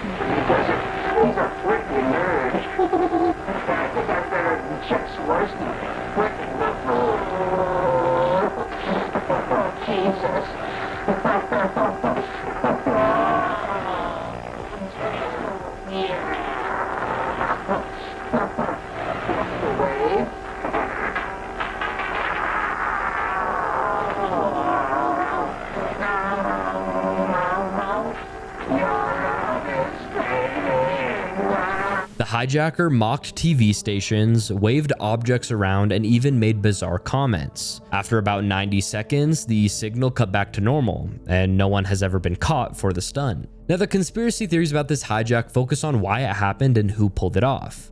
Now, one idea is that it was a group of hackers trying to expose how weak broadcast security really was. I mean, in the 1980s, TV signals could be hijacked with the right equipment, and this event proved it. Another theory is that it wasn't random at all, but it was a message. Some point to the strange phrases and actions in the hijack as hidden signals meant for specific people. There's even speculation that it was linked to underground groups or government testing. So the Max Headroom hijack is seen as either a prank, a demonstration of vulnerability, or a coded broadcast with a deeper purpose. The Pollock twins. Pollock twins, isn't it? In 1957, two young sisters in Hexham, England, Joanna and Jacqueline Pollock, were killed in a car accident while walking to church. Their parents, John and Florence, were, of course, devastated, and for a long time their grief had no end. Now, about a year later, Florence gave birth to identical twin girls, Jillian and Jennifer, and what unfolded afterward became one of the strangest cases tied to reincarnation. Now, as the twins grew, their parents noticed unusual behaviors. Jillian and Jennifer asked for toys that had once belonged to Joanna and Jacqueline, and they used the exact same names for them. They also seemed to know details about these sisters' lives and even recognized places in town that they had never visited. On top of that, Jennifer was born with birthmarks that matched scars and markings that Jacqueline had carried in life. The similarities went just beyond physical traits. Their personalities seemed to echo the older sisters as well. Jillian carried herself like Joanna had, while Jennifer moved and acted in ways that mirrored Jacqueline. For their parents, these weren't just coincidences.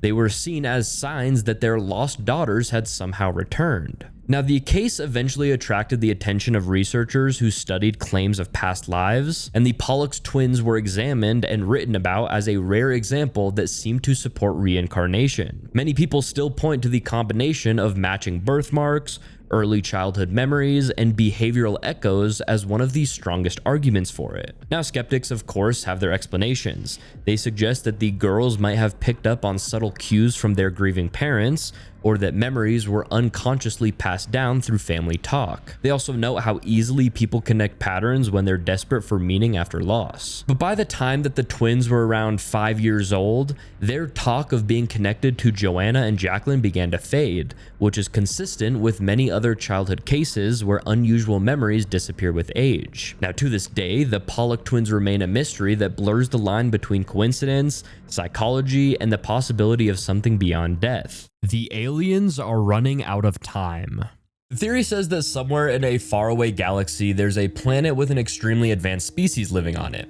This planet has been around for a long time, and its people have mastered space travel, technology, and survival, but the only problem is that their sun is dying. And when a sun dies, it either turns into a white dwarf, explodes into a supernova, or collapses in on itself. Either way, it becomes unlivable. The theory explains that the aliens know they don't have forever. Their time is running out and they've been searching for a new home. They've been busy on Zillow, I'll say that. Now, here's where Earth comes in. The theory says that Earth is actually the perfect backup plan. We have stable temperatures, we have a protective atmosphere, we have water, and most importantly, we have a sun that's not going anywhere for a few billion years. And that's only if I got nothing to say about it. To them, Earth, is prime real estate. So they've been watching it for a while, possibly even for centuries. They've been sending out probes, they've been observing our behavior, and they've been figuring out if it's going to be safe when they finally, pack up and make the move cross galaxy or cross universe or whatever. But basically, here's the problem. The theory explains that humans are basically, trashing the place. There's pollution, there's war, there's nuclear weapons, there's deforestation, there's climate change. From their perspective, we're not taking care of the one planet they need to survive. And it's not just annoying to them, it's, threatening their entire future. Now, the theory says that this is where things get serious. If humans push too far, especially if we start something like a, third world war or trigger a full-on planetary disaster, they're not just going to, sit back, kick up their feet, have a hamburger, coffee. The theory proposes that if Earth becomes too damaged or unstable, these aliens will intervene. And not just in a peaceful way. The theory says that they will wipe us out entirely to protect the planet. And it's not out of cruelty. I'm not saying these aliens are cruel, but it's because, Earth is now their only investment. It's their lifeline. They need Earth. They can't afford to let us, dirty humans ruin their, new house on Zillow. You know, they don't want to do any renovations. They just want to move into a nice house. So according to the theory, we're being watched closely. And if we go too far, we won't be fighting, each other. We'll be fighting them. The stoned ape theory. Now, if you guys listen to Joe Rogan, I mean, you probably already know this theory, but the stoned ape theory is an idea about how early humans may have evolved into the intelligent, language-using beings that we are today. Now, the theory was, of course, popularized by Terence McKenna and, kind of Joe Rogan. He's talked about it so much that I think, when you think of the stoned ape theory, you think of Joe Rogan, but Terence McKenna suggested that a key step in human evolution was the regular consumption of psychedelic mushrooms by our ancient ancestors. Now, the basic starting point is about 2 million years ago, during the time of Homo erectus, when early humans were living as hunter-gatherers in Africa. According to the theory, these humans would have followed herds of animals and, while foraging for food, would have come across some psilocybin mushrooms growing in, animal. Psilocybin is a natural occurring psychedelic compound that changes perception, thought patterns, and sensory experiences when consumed. The idea is that eating these mushrooms had several effects that directly influenced evolution. In small doses, psilocybin can heighten visual activity, meaning it makes vision sharper and movement easier to detect. This would have helped early humans become better hunters by spotting prey or avoiding predators more effectively. In slightly larger doses, the mushrooms can cause increased sociability, feelings of unity, and even sexual arousal, which might have strengthened group bonds and increased reproduction rates. At higher doses, psilocybin often causes intense visionary and symbolic thinking. This could have sparked the beginnings of imagination, creativity, and even abstract thought. The theory suggests that, repeated exposure over generations encouraged the development of complex language, problem-solving skills, and even cultural rituals. The brain, adapting to these new mental challenges, may have grown in size and complexity faster than it would have otherwise. The theory also connects the mushrooms to the development of early spiritual or religious ideas. Psychedelic experiences often include feelings of connection to nature or the universe, which could have led the first forms of mythology, art, and even ceremonial practices. Cave paintings and symbolic carvings from later human history are sometimes linked back to these early altered states of consciousness. So in short, the stoned ape theory proposes that our ancestors' accidental and then intentional use of psychedelic mushrooms acted as a powerful evolutionary catalyst. It boosted vision, it boosted communication, it boosted creativity, and even just, social cooperation, and ultimately setting humanity on the path toward advanced civilization. So shout out technically animal. Let's be real here. The Silent 33. The Silent 33 conspiracy theory is about a group of scientists who supposedly vanished in the 1980s under very unusual circumstances. Now, the number 33 comes from the idea that exactly 33 researchers, most of them working in advanced physics, computer science, and aerospace, disappeared in a short span of time. Now, the theory says that these scientists weren't random people. They were tied to black projects dealing with time travel, teleportation, and exotic energy research. Some were connected to labs in the United States, others in Europe, and a few to defense contractors. Now, what links them is that their disappearances were never fully explained. Some were reported missing, and others were said to have died in strange accidents, and a handful supposedly just walked away from their lives and were never seen again. Now, according to this theory, they were taken into a hidden program because they had reached breakthroughs that couldn't be allowed into the public domain. The story often connects them to projects like Montauk, Pegasus, or experiments that grew out of the Philadelphia experiment. The idea is that once these scientists discovered methods of bending time, creating wormholes, or developing technologies that could change the balance of power, they were pulled underground. Some versions claim they were offered no choice. They were either to join the classified project and disappear from public life, or be erased, in simple terms. Now, the name Silent comes from the fact that their cases were rarely investigated deeply.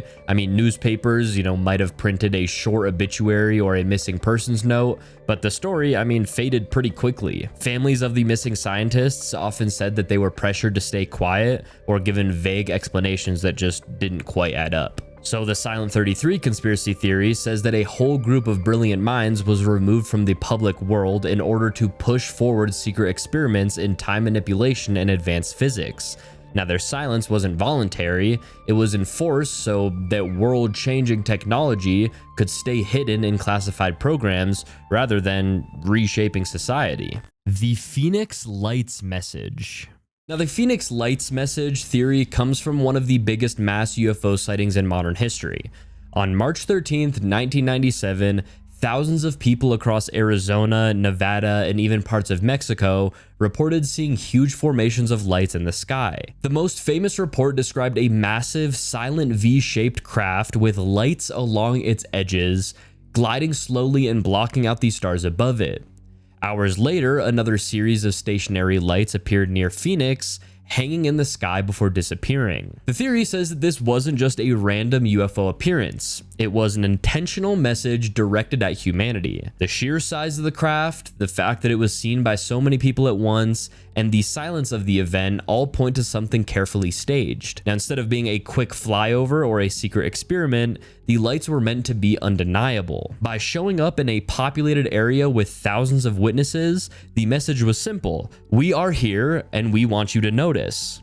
And this is, of course, coming from the aliens, like not our government or something like that. Some versions of this theory suggest that the message was a test, almost like a first step toward open contact.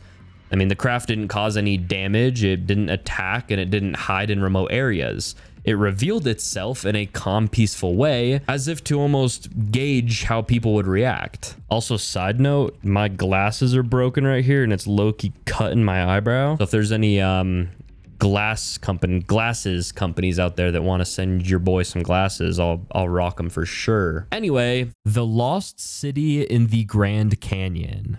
now, this theory goes back to a newspaper article from 1909 that claimed a group of explorers funded by the Smithsonian found an ancient underground city hidden deep inside the canyon walls. The story said that they discovered tunnels filled with Egyptian-style artifacts, hieroglyphs, mummies, and even a massive statue that looked like Buddha. Now, the article described it as proof of an ancient civilization that may have existed long before Native Americans ever lived there. And because the Smithsonian supposedly took control of the site and then denied it ever happened, I mean, that's where the mystery really began.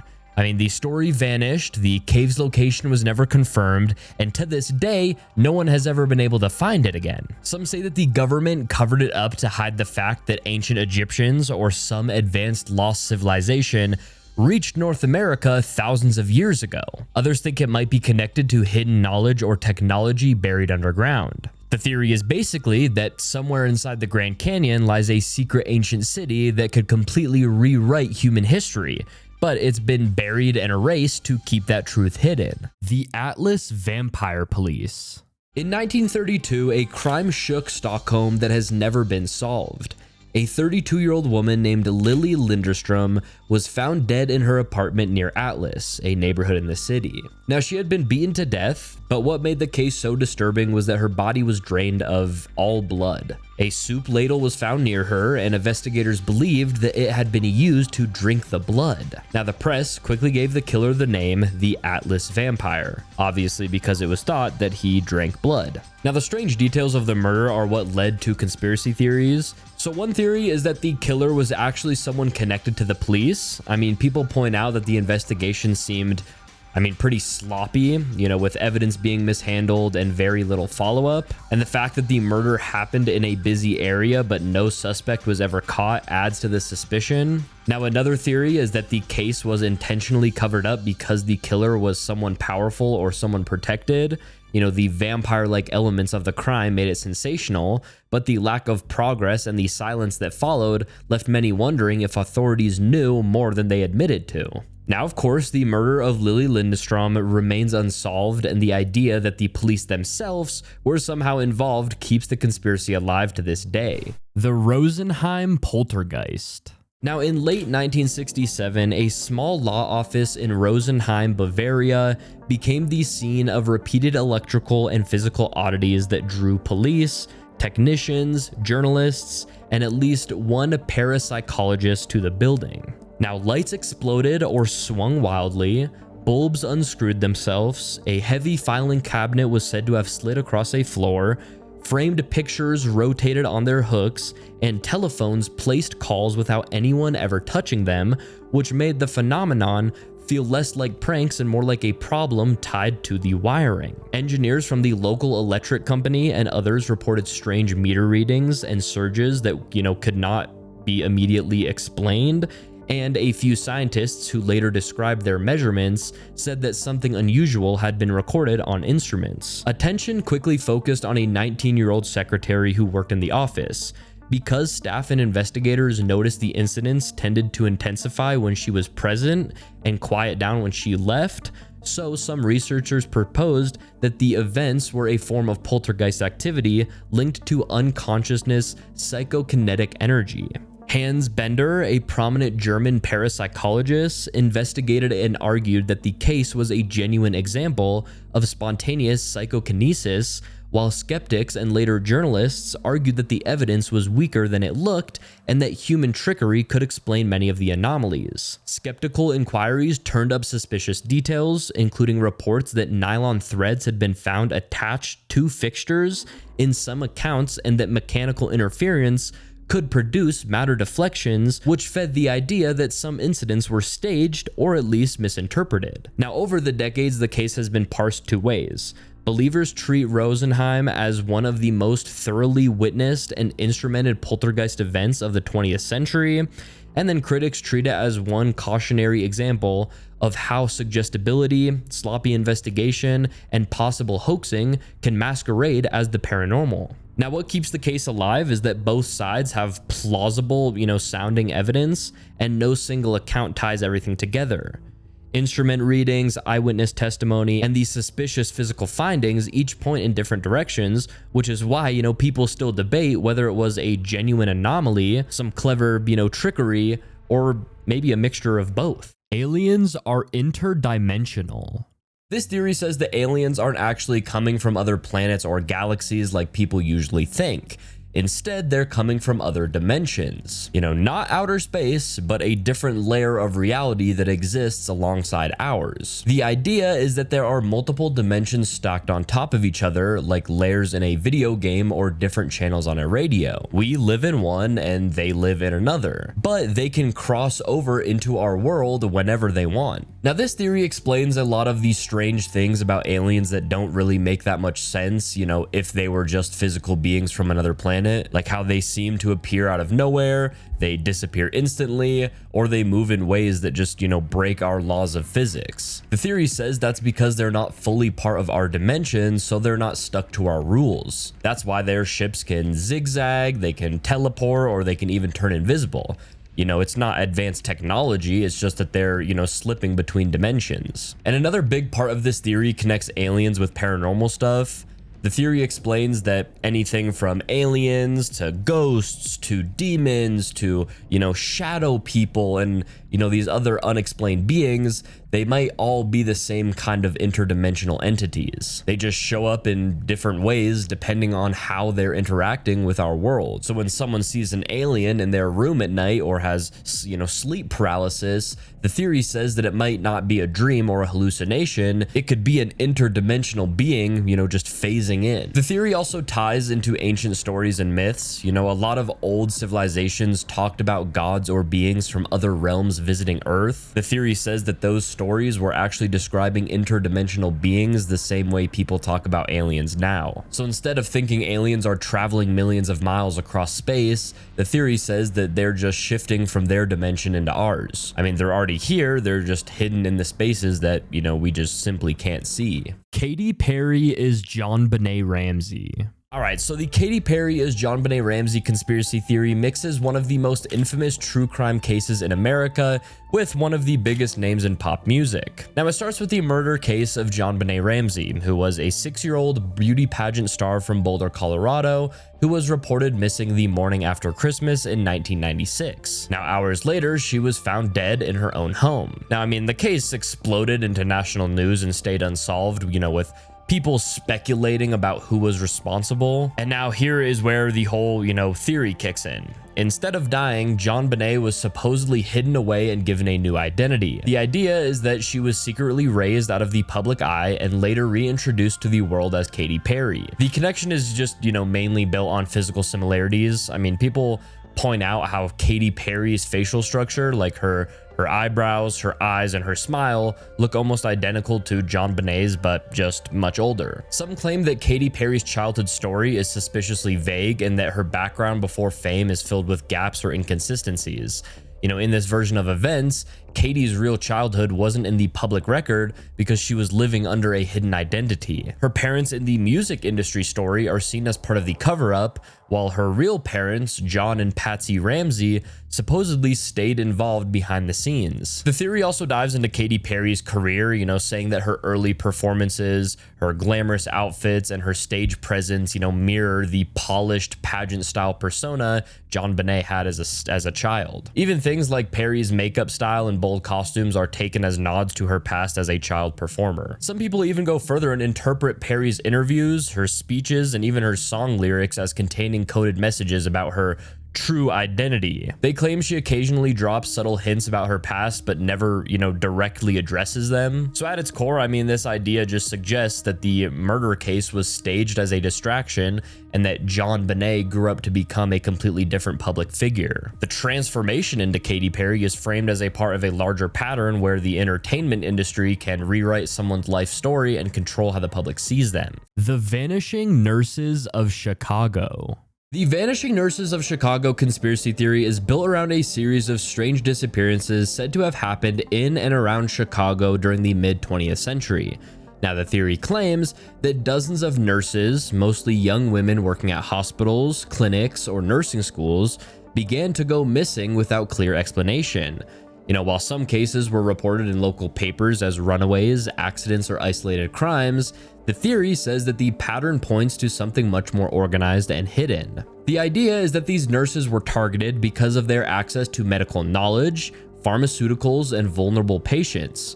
According to the theory, many of them were quietly pulled into secret medical experiments connected to hospitals, universities, or even military research programs in the area. Now, Chicago at the time was a hub for both advanced medicine and covert Cold War research, so the suggestion is that the disappearances were covered up under the guise of ordinary crime while actually feeding into black projects. Some versions of the theory say that missing nurses were used for radiation testing, for drug experiments, or early work in mind control research similar to MKUltra. Others suggest that they were silenced because they stumbled on unethical trials being done on patients, things like unauthorized electroshock therapy, untested drugs, or surgical procedures.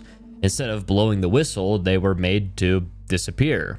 Another detail that fuels the theory is how quickly many of the cases dropped out of the news. Families often complained that investigations were rushed or closed without real answers, and records about some of the disappearances were lost, destroyed, or just, you know, never properly filed. So at its core, the Vanishing Nurses of Chicago conspiracy theory says that these weren't random crimes or unrelated tragedies. It paints a picture of a quiet system of abductions tied to medical and government experiments, with the victims chosen specifically because their skills made them both useful and easy to hide inside the world of hospitals and research labs. The Ancient War on Earth. The Ancient War on Earth theory suggests that thousands of years ago, long before recorded history, our planet was the site of a massive battle between advanced alien civilizations. Now, instead of Earth being a quiet, isolated world, the theory says that it was once a strategic location, either, you know, for resources, for territory, or for, you know, control over humanity itself. Now, different alien groups supposedly fought each other here, and traces of this war are hidden in myths, ruins, and unexplained ancient structures. According to the theory, many old legends about gods battling in the sky, fiery chariots, or weapons of light are not just stories, but eyewitness accounts of advanced technology used in those wars. Ancient texts like the Indian Mahabharata, which describe weapons that sound like nuclear blasts, or even the Sumerian stories of gods warring over Earth, are often pointed to as evidence. This theory also links unusual ruins, like the massive stories of Baalbek in Lebanon or unexplained craters in India, to possible battle sites. The idea even goes further, suggesting that humanity may have been caught in the middle. I mean, some groups of aliens might have tried to protect us or even shape our evolution, while others may have seen us as resources to be controlled. The outcome of the war is said to have ended with Earth left in ruins, forcing survivors to rebuild civilization from scratch, while the victors either left or chose to hide their presence. The DuPont family power web. The DuPont family power web theory says that the DuPonts, one of the richest and oldest families in America, secretly control a vast network of power that stretches far beyond their chemical company. Now, it starts with how the family built their fortune in the 1800s by manufacturing gunpowder and later chemicals, becoming one of the most powerful corporate dynasties in history. But the theory says that their influence didn't stop at just business.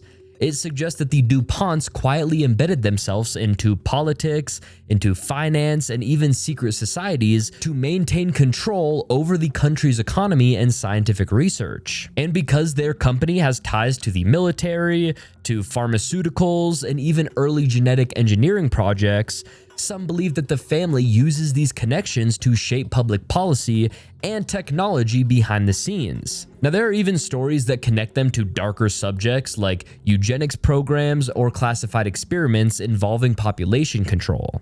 The family's extreme secrecy and their history of intermarriage only adds to the idea that they're guarding something much bigger than just money.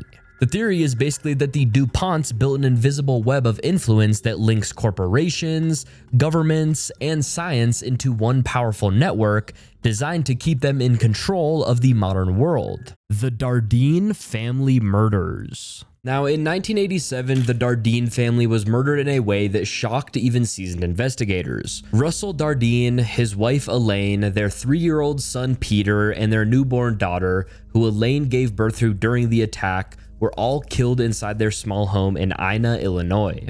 Now, what stood out was the brutality, okay? Elaine and the children were beaten to death with a baseball bat that Russell had kept in the house for protection, and Russell's body was later found outside, shot and mutilated. Now, one of the theories is that Russell himself was involved at first, maybe snapping under stress, but that doesn't really line up with all the evidence. He had been murdered separately, and the crew was far too violent to suggest something like a family dispute. Now, another theory points to a random drifter or serial killer passing through southern Illinois at the time. Now, the area was close to highways, and investigators knew multiple killers were active in the Midwest during the 80s. Now, the strongest theory links the crime to serial killer Tommy Lynn Sells.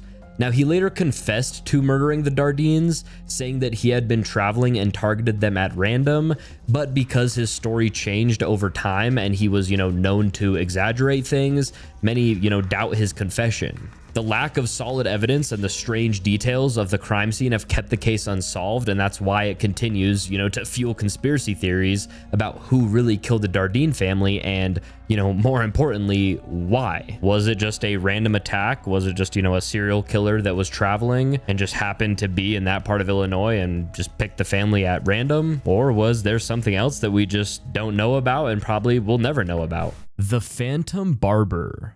In 1942, residents of Pascagoula, Mississippi, began to report a series of strange nighttime break-ins. People would wake up to find that someone had slipped into their homes while they slept and cut off locks of their hair. The intruder never stole, anything valuable or never harmed anybody. They only left behind the unsettling discovery that they had been inside their bedrooms. This figure became known in the newspapers as the Phantom Barber. At first, the incidents seemed like pranks, but as more reports came in, fears spread throughout the community. Young girls were often the targets, and families started locking windows and standing guard at night. The idea that someone could move so quietly, enter homes without being caught, and escape again and again turned the local panic into something closer to urban legend. Now, some believe that the Phantom Barber wasn't just a strange prowler, but a part of a larger wartime plot. Since this was during World War II, people speculated that he was a spy collecting samples for experiments or gathering materials for some kind of coded operation. Others suggested that he was being protected, either by local officials who knew his identity, or by military authorities who didn't want the real story to get out. Now, eventually, a man named William Dolan was arrested and convicted in connection to one of the related crimes, but even that didn't end the speculation. Many doubted that he was the real Phantom Barber, pointing to weak evidence and the fact that the hair-cutting episodes didn't match the crime that he was sentenced for. To some, that looked less like justice and more like a convenient way to calm public fear. And I mean, shit, dude, if you're the Phantom Barber and you're still out there, dude, come give me a lineup, bro. I need a haircut so bad. So, hey, Phantom Barber, if you're listening to this, yo, you're invited anytime to come give me a fresh fade while I'm sleeping. I'll just say that. See ya tonight. The Great Filter Theory.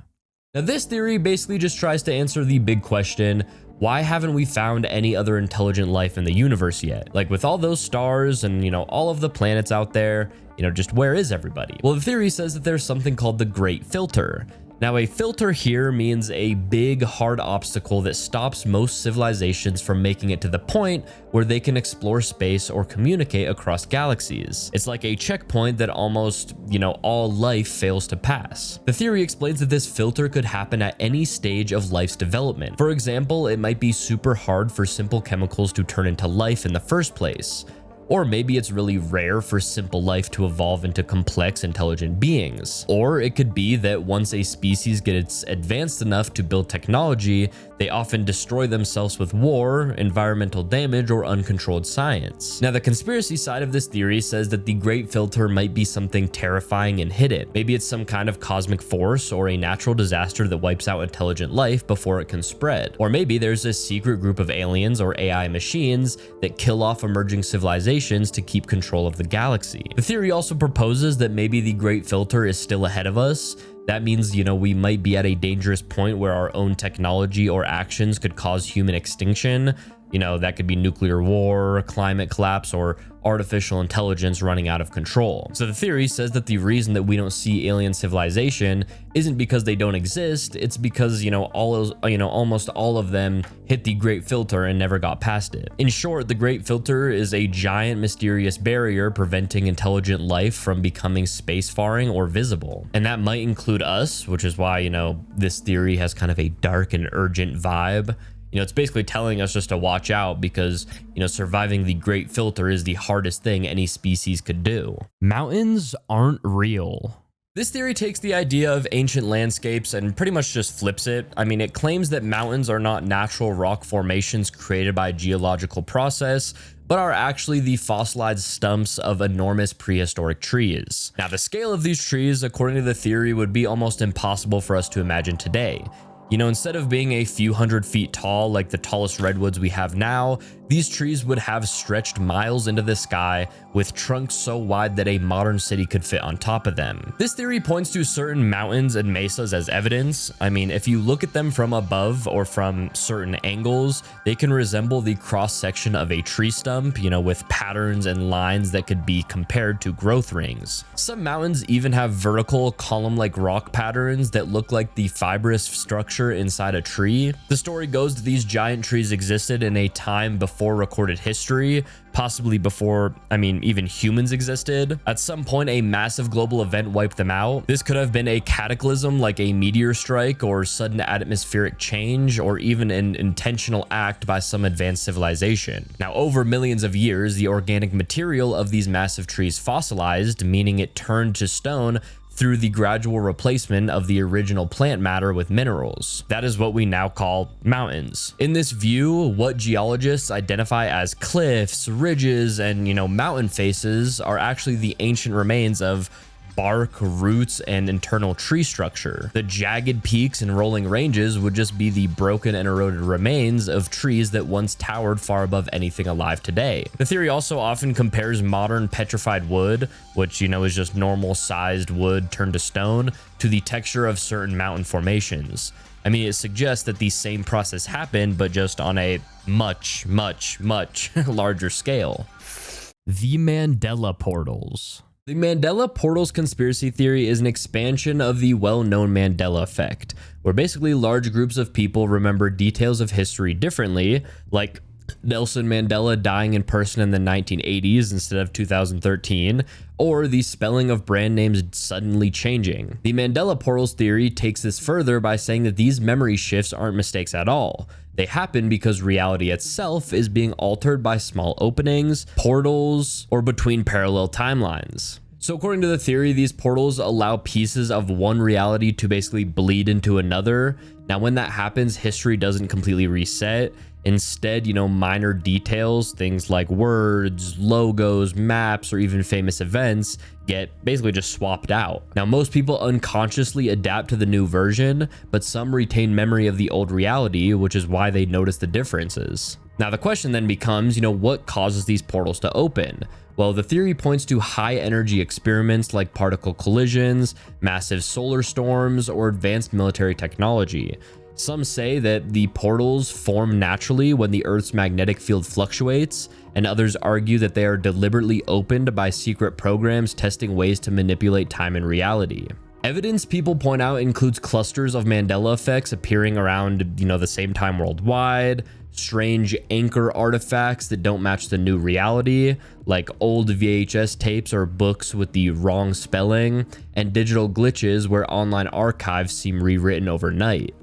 Now, the theory says that these are signs of reality patching, basically just the world updating itself after a timeline merge. So the Mandela portals conspiracy theory claims that we are living in a fluid reality where portals between parallel timelines sometimes change small but noticeable details of our world.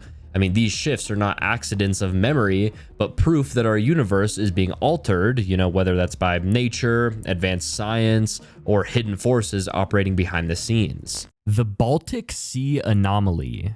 The Baltic Sea Anomaly theory comes from a discovery made in 2011 by a team of Swedish treasure hunters called Ocean X. Now, while scanning the seafloor with sonar, they found a massive object sitting about 300 feet down in the Baltic Sea. The shape of the object was strange. It looked round, almost like a giant disc, and measured nearly 200 feet across. The sonar images showed sharp edges, right angles, and even what looked like a staircase or ramps leading up to it. Now, the theory says that the object isn't a natural rock formation, but something artificial. Some describe it as a crashed UFO that has been lying on the seafloor for thousands of years. Others think it could be an ancient structure, maybe even a base built by aliens that once operated in Earth's oceans. Divers who went down to investigate claimed that electronic equipment stopped working near the object, like compasses and cameras shutting off, which added to the whole entire mystery. There were also reports that the structure looked as if it had skid marks behind it, as though it had, crash landed and slid across the seabed before stopping. The unusual shape combined with these details gave rise to the idea that it could be an alien craft. The Dudleytown Curse. So the Dudleytown Curse theory is about this small abandoned village in Connecticut that many people call one of the most haunted places in America. Now, the story goes that the Dudley family, who founded the town in the 1700s, brought a curse with them from England. According to the legend, their ancestors were involved in political scandals and executions, and because of that, the entire bloodline was supposedly cursed with madness, tragedy, and death. Now, when they arrived in Connecticut, strange things started happening almost right away. Crops failed, people went insane, and mysterious disappearances were reported. Now, as time went on, the town seemed to fall deeper into that darkness. Families that moved there were said to experience terrible luck, from suicides to unexplained illnesses. By the early 1900s, Dudleytown was completely abandoned, and the forest slowly swallowed what was left. Modern visitors who sneak into the area often say that they hear whispers, they see shadow figures, or they feel just this overwhelming sense of dread. Now, the land is now private property, and even local police warn people not to go near it. The theory is basically that Dudleytown isn't just a ghost town. It's a cursed place that carries generations of dark energy, and whatever caused that dark energy never really went away. The Screaming Tunnel in Ontario. Now, in Niagara Falls, there's an old stone tunnel known as the Screaming Tunnel. It was built in the early 1900s as a drainage tunnel, but it gained its dark reputation from the legends that grew around it. Locals say that if you stand inside at night and light a match, you'll hear a blood-curdling scream, and the flame will suddenly blow out. Now, the story behind it is where the conspiracy theories start. One theory is that a young girl once lived in a farmhouse near the tunnel. Now, after a fire broke out, she ran into the tunnel with her clothes burning and she died inside. People argue that that explains why screams are still heard and why flames won't last in the tunnel. Another version says the girl was murdered, Now, in this story, her father, in a fit of rage, set her on fire in the tunnel, and because the police at the time didn't have strong evidence, it's said that the case was quietly ignored. Now, there's also a theory that the land was connected to disputes over property rights and that the fire was intentionally set to scare families away. But the mix of unexplained screams, sudden extinguished flames, and the conflicting backstories have kept the Screaming Tunnel alive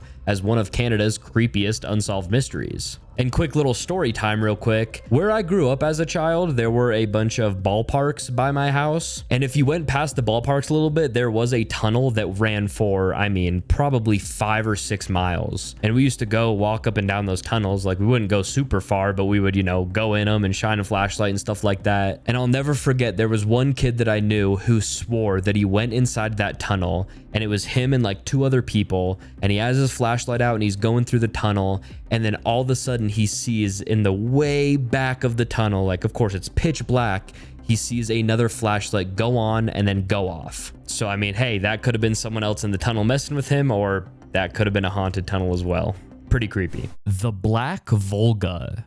In parts of Eastern and Central Europe, people started telling fearful stories about a black Volga car during the 1960s and the 1970s. It was described as a sleek, dark sedan that appeared at night, stopping near playgrounds and quiet streets, and then whisking people away without a trace. Witnesses remembered the same chilling detail: the car's glossy black paint and the feeling that whoever saw it had met something that belonged to a darker side of power. Now, those tales split quickly into many versions. In some accounts, the occupants were anonymous men in dark coats who hustled children into the back seat and then just vanished. In other stories, the drivers were men in uniforms, which made the car feel like an instrument of institutions that people were already suspicious of. A few versions added grotesque elements, claiming that victims were taken for organ theft or for occult rituals. Now, because this emerged in a tense, paranoid era, the conspiracy surrounding the explanations followed pretty fast. I mean, people blamed secret police, shadowy government units, foreign agents, or even criminal rings that trafficked in bodies. Other stories slotted the Black Volga in older folklore, making it a modern harbinger of doom that blended ancient fears with 20th century institutions. Some retellings even injected prejudice, turning the legend into a vehicle for xenophobia and political scapegoating. Investigators and historians who have looked back find a different pattern. There are a handful of real crimes and a host of unverified reports. Rumor and memory altered details as stories spread from town to town. The Black Volga basically became a storytelling shorthand for hidden threats, and that shorthand fed moral panic more than it uncovered systemic conspiracies. And now, I said previously that this, was an intense time, and that's because this was during the Cold War, when people lived under censorship, oppression, and a sense that authorities cannot be trusted. The Fermi Paradox. The original idea behind the Fermi Paradox is simple. I mean, the universe is huge, it's full of stars, and it's filled with planets. There are billions of galaxies, each with billions of stars, and many of those stars have planets. So with all of that space and time, the question is, where the hell is everybody? If intelligent life is common, we should have seen signs of it by now. Whether that be radio signals, spacecrafts, something, but we haven't. So that's the paradox. Now here's where the conspiracy theory version steps in. The theory says that we have seen something, like a lot, but it's all just being covered up. The theory explains that governments and secret organizations already know that we aren't alone, and they've known for a long time. And the reason the general public doesn't know is because that information is being kept hidden on purpose. The theory proposes that aliens may have already visited Earth, or they're watching us quietly. It says that sightings, encounters, crashes, and even communication have happened, but they're either erased from public records or being written off as nonsense. You've got events like Roswell, like the Battle of LA that we just talked about, and just other, countless UFO sightings. That's seen as direct proof that we've had contact with these beings or aliens. Another version of the theory says that advanced civilizations purposely avoid us. The theory explains that once a species reaches a certain level of intelligence, they don't just go around, broadcasting their presence. Instead, they go quiet. They hide. And that's actually known as the zoo hypothesis.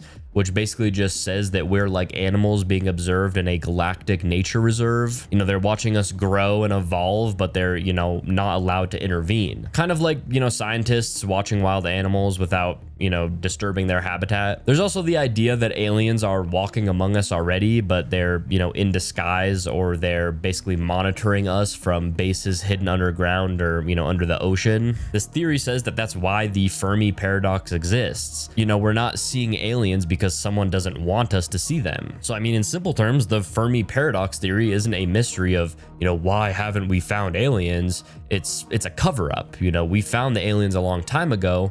We're just, you know, not being told. Lee Harvey Oswald was not the only shooter. All right, the theory says that Lee Harvey Oswald wasn't the only shooter in the JFK assassination. Now, the official story says that Oswald acted alone, you know, shooting from the Texas School Book Depository, but this theory proposes that there was more than one gunman involved, you know, firing from different locations. Now, the main point here is the idea that shots came not only from the book depository, but also from the infamous grassy knoll, which was a small hill beside the road where President Kennedy's motorcade passed. People who have studied the assassination say witnesses heard gunshots coming from that direction, and some saw or felt something suspicious there. I mean, the timing and number of shots also raise questions. I mean, the official explanation claims that 3 shots were fired in a short amount of time by one man using a bolt action rifle. But some say the sequence of sounds and how, you know, quickly President Kennedy and Texas Governor John Canale were hit, you know, just doesn't fit with one shooter firing these bullets. You know, it seemed like more than 3 shots were fired and from multiple angles. There are also claims that the wounds on Kennedy's body, you know, especially the famous magic bullet theory, just, you know, don't quite add up if all shots came from the same place. The bullet's path through both men looks complicated, you know, leading to the idea that at least one other shooter had to be involved. The theory also brings up strange behavior by people around the scene, including law enforcement and government officials, suggesting a cover-up. Some say the additional shooter or shooters were part of a larger conspiracy to kill Kennedy, and that Oswald was either a patsy or just a minor player in it. Some versions say that shots may have come from behind the fence on the grassy knoll, or even from nearby buildings. The multiple shooter idea suggests a coordinated attack designated to ensure Kennedy's death and, you know, confuse the investigation by making it seem like Oswald acted alone. Deep underground military bases. Now, the deep underground military bases conspiracy theory, often called DUMBs, is the idea that governments, especially the US, have built massive hidden cities and facilities far beneath the ground. Now, these aren't just, you know, bunkers or fallout shelters. The theory says that they're full-scale complexes with tunnels stretching for hundreds of miles, high-speed rail systems connecting them, and whole populations living and working out of sight. Now, according to the theory, construction started during the Cold War when nuclear war seemed likely. The official story was that the underground sites were for continuity of government, protecting leaders and keeping military operations running during an attack. The conspiracy version says that the projects expanded way beyond that, using advanced drilling machines, nuclear-powered tunnel borers, and budgets hidden in black projects. Entire underground networks were carved out under deserts, mountains, and even cities. Now, the bases are said to serve different purposes. I mean, some are command centers for secret military operations, some are storage vaults for advanced technology, experimental aircraft, or genetic labs, and the most extreme versions say that some of these bases house alien craft or even joint human, non-human facilities where technology and biology are being traded and tested. Places like Dulce, New Mexico, Mount Weather in Virginia, and beneath Denver International Airport are often named as major hubs. One common detail is that the bases are connected by underground maglev trains, which are silent, super-fast systems that let personnel move from coast to coast without ever coming above the ground. Now, the theory also says that trillions of dollars of unaccounted for government spending went into building and maintaining these sites. So basically, the deep underground military bases conspiracy theory is about the existence of a hidden world beneath our feet, with cities and labs and transport systems running in parallel to the society that we see. The claim is that while we live on the surface, another version of civilization operates underground with technology and resources that never made it into public view. The moon is a spaceship. The moon as a spaceship theory suggests that the moon is not a natural object at all, but a massive artificial structure placed in orbit around Earth by an advanced civilization. The idea is that, what we see as a rocky surface is more like a shell covering up a hollow interior, with machinery or even living space inside. Now, instead of being just another planetary satellite, the moon would be a gigantic craft designed to monitor or even control Earth. Now, one reason this theory exists is because of unusual features on the moon. For example, its size and distance from Earth create perfect solar eclipses, which is seen as too precise to be coincidence. The moon's orbit is also unusually stable, and some scientists in the past have noted how large it is compared to the planet it orbits, something that, doesn't match with most natural moons in the solar system. During the Apollo missions, astronauts reported strange echoes when equipment was dropped on the surface, describing the moon as if it rang like a bell, which some people took as a hint that it might be hollow. The theory also suggests that the moon could have been placed there as a kind of base, observation post, or even as a way to influence Earth's development. Ancient myths and texts from different cultures often describe the time before the moon, which is sometimes used as, evidence that it wasn't always there. Atlantis is Antarctica. Plato described Atlantis as a powerful civilization that existed thousands of years before his time, but that it was destroyed in a single day and night of disasters, sinking beneath the ocean. Now, for centuries, people have tried to match that story with real places. In the 1950s, Charles Hapgood introduced the idea of crustal displacement. He argued that Earth's outer crust can shift all at once, moving entire continents into new positions.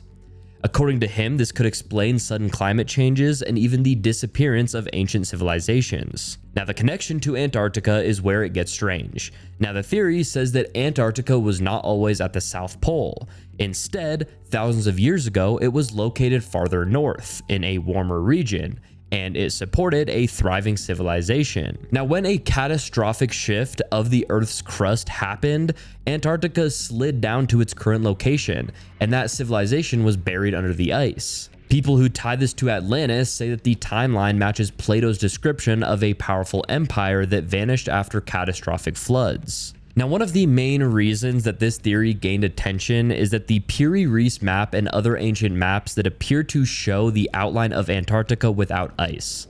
Now, if those maps are accurate, it would suggest that someone charted the continent long before modern discovery and at a time when it was still habitable. Another reason is the discovery of fossilized plants and evidence of warm weather life deep under the Antarctic ice, which proves that the continent was once much warmer. That fits the idea that people could have lived there. The theory says that Atlantis wasn't some mythical island, it was Antarctica. A sudden crustal shift moved it to the pole, froze it over, and erased the civilization. The map evidence, the climate history, and Plato's timeline are all used to keep the theory alive. The Third Eye Man. The Third Eye Man theory comes from a creepy legend that started on the University of South Carolina campus in the late 1940s. It's about a strange humanoid figure said to live in the network of tunnels underneath the school. The story first popped up after a campus police officer claimed that he saw a man in a silver suit lurking near one of the steam tunnels. When the police officer shined his flashlight on the figure, he said that the figure had gray, scaly skin and a third eye right in the middle of his forehead. Before the officer could react, the man vanished into the darkness below the university. And over the years, there have been more sightings, usually late at night near the entrances of those tunnels. In one story from the 1960s, a group of students said that the creature attacked them while they were exploring underground, using some kind of metal pipe as a weapon. The university supposedly sealed off parts of the tunnels after that, keeping, everybody out of the tunnels. So the theory is that there's some kind of mutilated or otherworldly being living beneath the University of South Carolina, a creature with a third eye that's been hiding down there for decades, watching from the shadows. So if any of you have either gone to the University of South Carolina or currently go there, let me know if you've ever heard about this or if you've ever seen this third eye person. Borley Rectory. Borley Rectory in Essex, England was once called one of the most haunted houses in Britain. Now, it was built in 1862, and it quickly gained a reputation for strange activity. People reported footsteps, whispers, ghostly figures, and even writings that appeared on the wall. Now, the most famous story was of a phantom nun who was seen wandering the grounds. By the 1920s and the 1930s, the house became the center of investigations by paranormal researcher Harry Price, which only added to, the legend. Now, the conspiracy comes in with questions about whether the hauntings were real or staged. Now, one theory is that Harry Price exaggerated or even fabricated evidence to boost his own reputation, and people point to the fact that many of his findings couldn't be verified, and some of his assistants later said that he planted objects to create the illusion of paranormal activity. Now, another theory is that these strange events were the result of local people and even residents of the rectory themselves playing into the ghost stories. Now, because the rectory eventually burned down in 1939, some claim that the destruction was intentional, either to hide evidence of hoaxes or because the activity had, grown too intense. Now, with no way to prove what really happened, Borley Rectory remains wrapped in mystery, with debates over whether it was a truly haunted site or it was just one of the biggest staged ghost stories in history. The Fresno Nightcrawlers. In Fresno, California, people began pointing to a few grainy night vision and security camera clips that showed something oddly shaped walking across lawns and streets, and those images changed the way that some folks thought about local ghost stories. Now, the figures looked like long, pale legs with tiny torso and no obvious arms or head, moving in a slow, gliding fashion that made them seem almost mechanical. And that awkward gait is the first thing that most witnesses remember. Once the clip spread online, discussions exploded. Some treated the footage as evidence of a new kind of cryptid, a small, elusive creature adapted to nocturnal movement, while others compared the shapes to shadowy interdimensional visitors slipping through the world at its thinnest edges. Now, one theory says that the Nightcrawlers are a biological oddity that nobody has cataloged. It's basically an animal that avoids light and proof by design. Another theory suggests something far stranger, that the figures are tests or probes from a secret program, robots or genetically altered organisms moved at night to avoid notice, or even surveillance constructs disguised as wildlife to desensitize people to weird sightings. Now, there's also a simpler explanation: clever puppetry. Basically, people think that it's people in costumes filmed at odd angles, or video editing tricks that look convincing on low-resolution cameras. Now, because the footage is low quality and the sightings are brief, believers and doubters have both had room to project their preferred narratives onto the same images, which have made the conversation noisier than the evidence. Aliens wouldn't make contact. This theory explains that any alien species advanced enough to find Earth wouldn't actually make contact with us in the way that, most people would imagine. Like, they wouldn't just land on the White House lawn or, ask to speak to the president. Instead, they would study us from a distance, the same way humans study wild animals. We study them quietly, carefully, and, we don't change our natural behavior. Now, think about how scientists study lions or elephants in the wild. They don't walk up and introduce themselves. They hide in bushes, they track them, and sometimes they use tranquilizer darts to knock them out for a few minutes. Then they tag them, collect samples, take measurements, and leave before the animal wakes up. That way, the animal goes back to its normal life without, ever knowing what really happened to it. This theory says that aliens would treat us the exact same way. They wouldn't want to interfere or cause panic. They'd want to observe human behavior without changing it. And this is where the theory connects directly to alien abduction stories. It explains that a lot of people who claim to have been abducted describe the same basic experience. They lose time, they wake up confused, they feel groggy, and sometimes they even find, strange marks on their bodies. They remember being in a strange place, seeing bright lights or, weird beings, and then they just, wake up back in bed. The theory says that this is a lot like what happens to animals after they've been tagged or examined. They don't fully understand what happened to them. And just like we track migration or behavior patterns in animals, aliens could be tracking human development, our genetics, or even our emotional responses. And just like we sometimes, go back and study the same animal more than once, the theory says that aliens might revisit the same humans to gather long-term data. It's not about hurting anybody, it's just about collecting information in a way that keeps the experiment as natural as possible. So instead of thinking of aliens as invaders, this theory says that they're scientists and, we're basically the subjects in their research project. Pearl Harbor.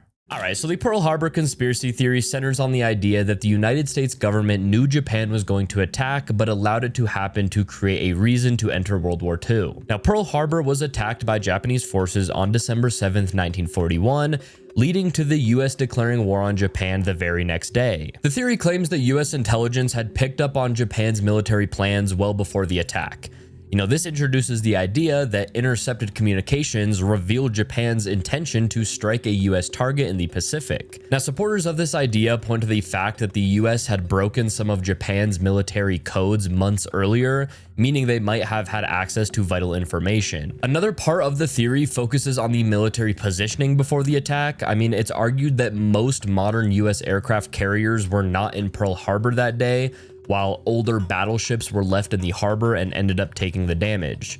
This is seen as evidence that certain ships were intentionally kept out of harm's way while others were sacrificed. The motive behind allowing the attack, according to the theory, was to shift American public opinion. At the time, many Americans did not want to get involved in the war in Europe or Asia. A sudden, devastating attack on American soil would unite the country and make joining the war seem unavoidable. Now, this is often referred to as a false flag concept, where, an event is allowed or staged to justify a major action. Some also point to how quickly the US responded after the attack. Within hours, speeches were written and military orders were issued. And, to those who believe this theory, the speed of the response suggests prior planning. The claim is that the US leadership saw Pearl Harbor as the perfect trigger to enter World War II, and they had enough warning to prevent it, but just allowed it to happen so that they could rally public support for a war against Japan and eventually Germany. The 4,400 disappearances. The 4,400 disappearances conspiracy theory is about the idea that thousands of people over the years have vanished under strange circumstances, only to have reappeared later with no memory of what happened to them or with odd changes in their health and behavior.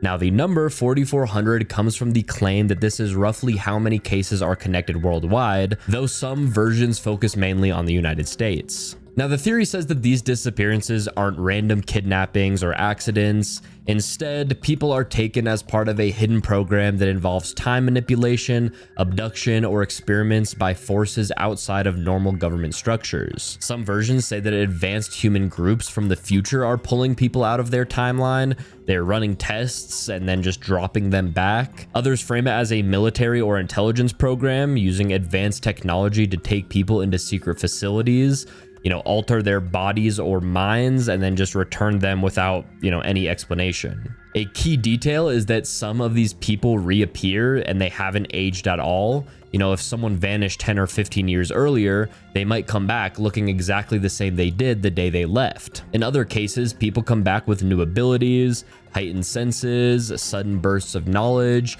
or even unusual healing powers. The theory treats these changes as evidence that the abductees were being modified or trained for some larger purpose. The reappearances are also said to cluster around certain times and places, almost like waves of activity. This creates the picture of a coordinated project rather than just random events. Now, some tie it into UFO sightings, saying that the disappearances are linked to abductions by non-human entities, while others connect it to secret government experiments with teleportation and time travel. So the 4,400 disappearances theory claims that there's a controlled process where specific people are removed from their lives, they're altered or studied in ways that we don't fully understand, and then they're just returned as if, nothing had happened, except the changes made it impossible to ignore that something extraordinary took place. Project Serpo.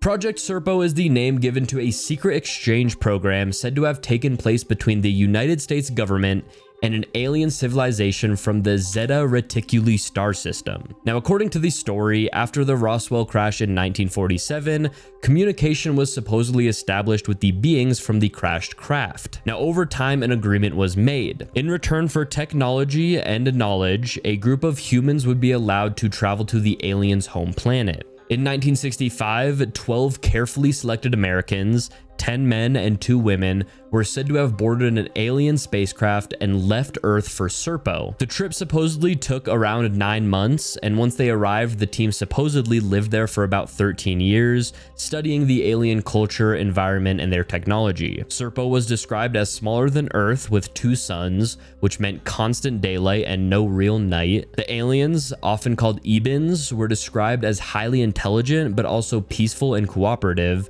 living in a structured society with advanced technology. Out of the 12 who left, only 8 supposedly returned. 2 died on Serpo due to accidents, and 2 others chose to stay behind. The returning crew was said to have brought back stories, data, and even artifacts, though all of it was locked away under top security. Zodiac's 340 cipher. In 1969, the Zodiac Killer sent a letter to the San Francisco Chronicle that included a 340-character cipher. It became known as the 340 cipher, and for decades it stood as one of the biggest mysteries in true crime. Now, the Zodiac had already sent another cipher earlier that year, which was solved quickly and hinted at his desire to collect victims as slaves for the afterlife. But this new code was far more complex, and no one could crack it for over 50 years. Now, the big conspiracy around it is that the 340 cipher was never just a message, but a hidden clue to the Zodiac's identity. Now, people have argued that the code contained his real name, or at least maybe part of it, and that the authorities kept the truth hidden to protect the investigation.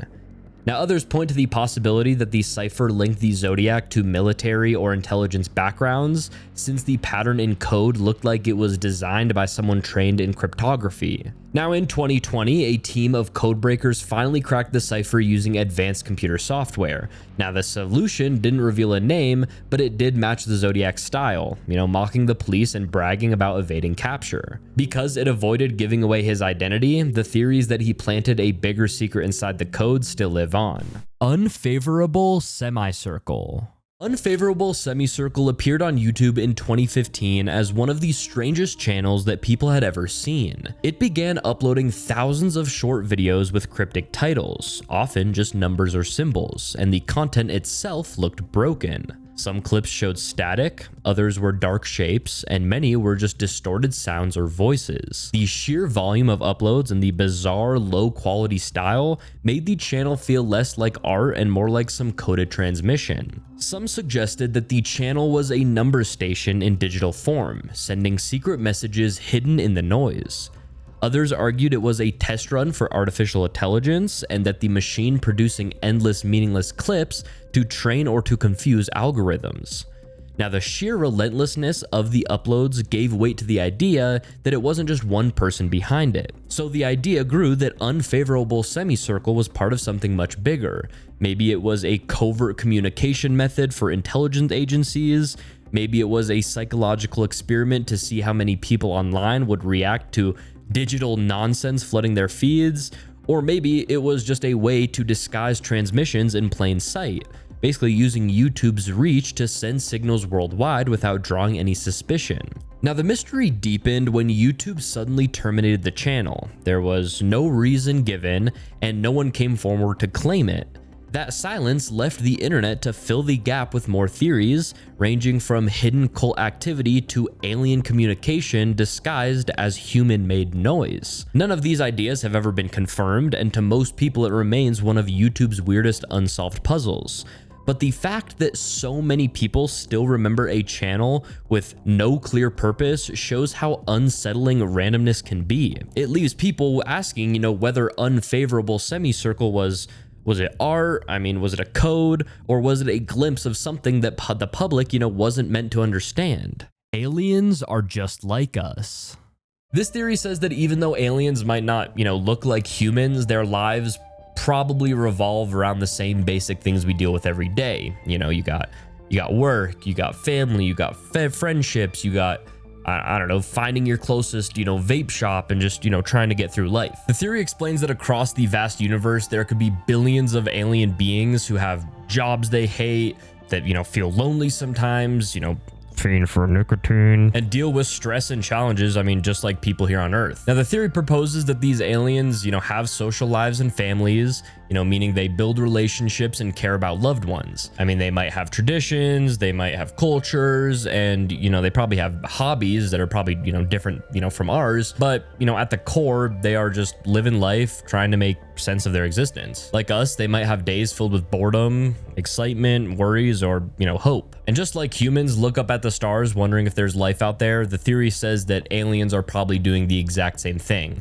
Looking up at their own skies, asking if there are other beings somewhere else, wondering, what those beings are like. The aliens are just, ripping a jewel, fucking, watching an alien conspiracy theorist talk about, if humans are real or not, The theory explains that this perspective changes how we think about aliens. They're not these scary or super powerful creatures, but they're, just beings who are super vulnerable and are just trying to get by in the universe. It says that aliens might have similar hopes and fears, like wanting to be understood, to find meaning, and to connect with others. So in simple terms, this theory just, paints aliens as everyday beings with lives full of ups and downs, emotions and routines, just like us. It makes the idea of extraterrestrials, way more relatable and, way more human, turning them into fellow travelers in a vast cosmic journey rather than mysterious strangers. Isn't it funny to think, though, that there could be an alien on a planet that we don't know about, just like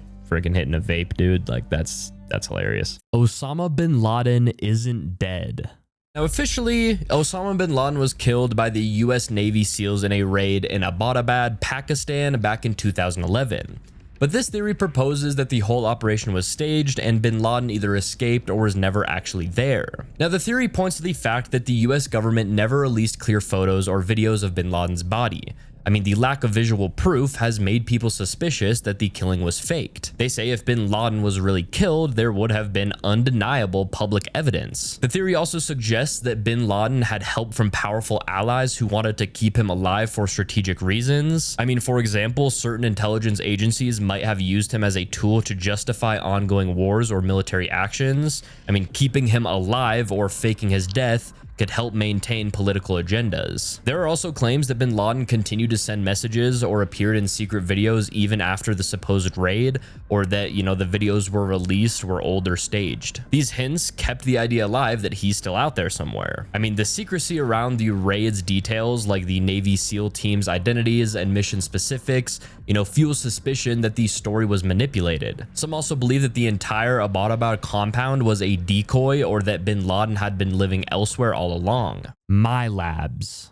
The My Labs conspiracy theory is about military abductions. It claims that some of the abduction stories people connect to aliens are actually carried out by human agencies using secret military or intelligence programs. Now, according to the theory, these operations are designed to look like alien encounters so that the real source of the experiments stay hidden. Now, people who describe My Lab encounters often talk about bright lights, paralysis, and sudden loss of control. Now, instead of being taken into a spacecraft, they are said to wake up in underground rooms, hangars, or labs. The setting usually includes human doctors, technicians, and soldiers, sometimes mixed in with props or images of non-human beings to confuse the memory. Drugs, hypnosis, and advanced virtual reality, things like, style projections, are said to be used to create false memories of aliens, when in fact, the events were run by humans. Now, the purpose of these abductions is explained as testing secret technologies. Now, these can include implants for tracking, weapons that can affect the nervous system, or mind control experiments similar to those tied to MKUltra.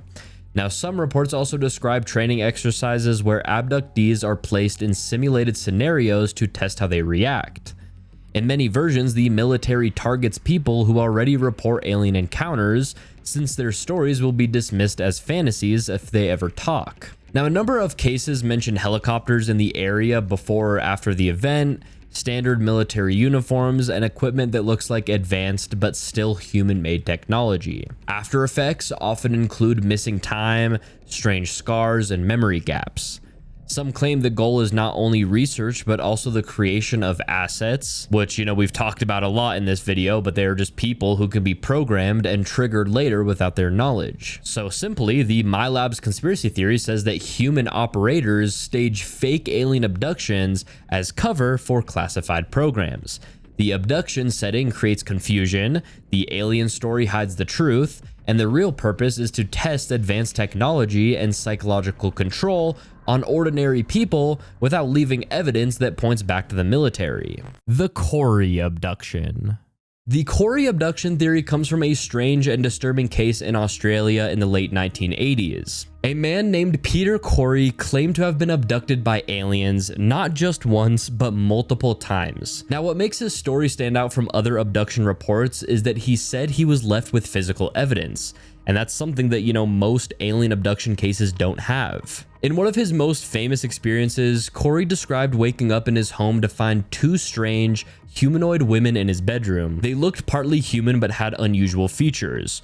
One had very pale, almost transparent skin, and the other had long black hair and dark eyes. Now, according to Corey, the encounter quickly turned sexual, but it wasn't a, normal experience. He described the women as cold, mechanical, and not emotionally present, almost as if they were there for a specific purpose. Now, after the encounter, Corey said he experienced sharp pain and later discovered two blonde hairs tangled in a very private area of his body. He kept the hairs and eventually had them tested by a group of independent researchers. The DNA results were pretty unusual. The hair was human, but not a common type.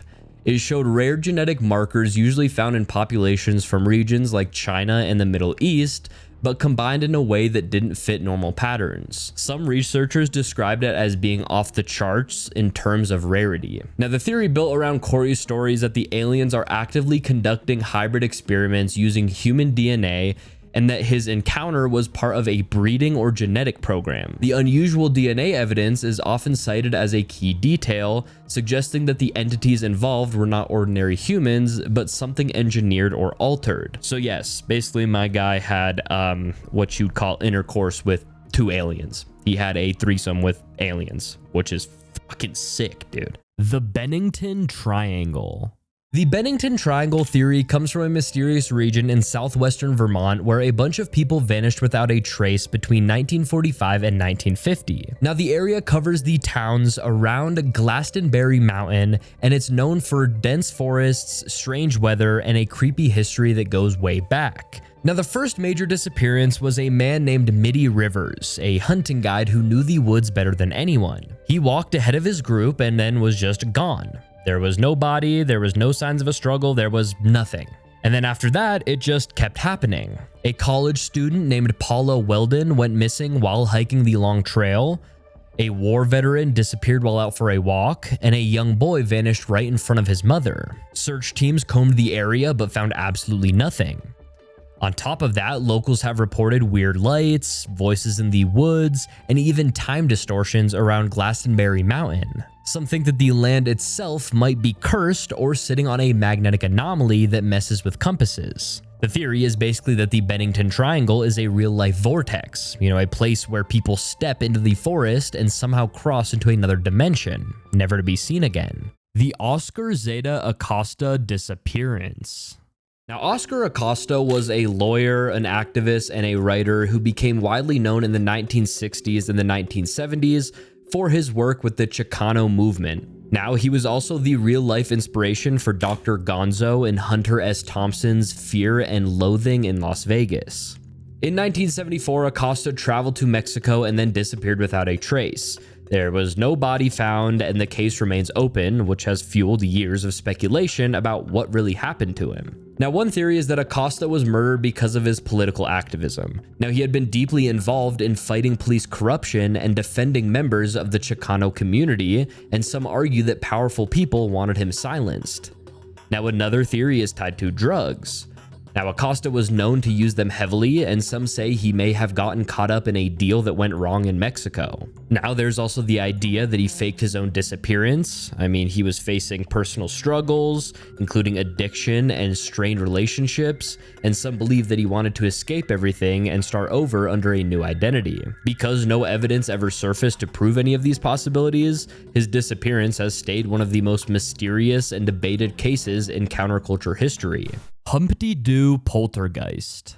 In the late 1990s, a small house in Humpty Doo, a quiet town near the Darwin in Australia's Northern Territory, became the center of one of the strangest cases the country had ever seen. Objects began flying across rooms, rocks appeared out of nowhere, and even knives and broken glass were said to hurl themselves at terrified residents. Now, what made it more unsettling was that witnesses included not just the people living there, but also police officers, journalists, and even a priest who came to bless the home. That set the stage for the conspiracy angle. I mean, some argued that the activity was too dramatic and too public to be just simple, pranks. They claimed that the Humpty Doo events were connected to experiments in psychic energy or even secret military testing in the region. Others suggested it was staged to hide something else going on in the area, using the spectacle of a poltergeist to distract locals and authorities. So the idea grew that the case wasn't just a haunting,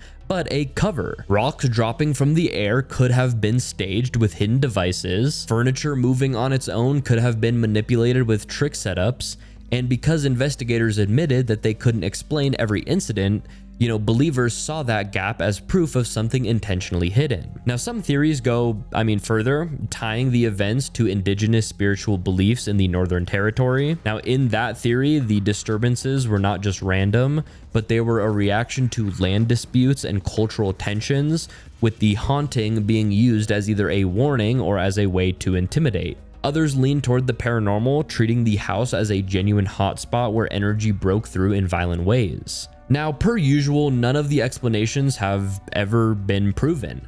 The residents eventually left and the activity faded when the house was abandoned, which only made people argue more about whether the whole saga was fabricated. But the fact remains that police officers filed reports, journalists saw flying objects, and no one ever gave a satisfying answer. The burnout theory.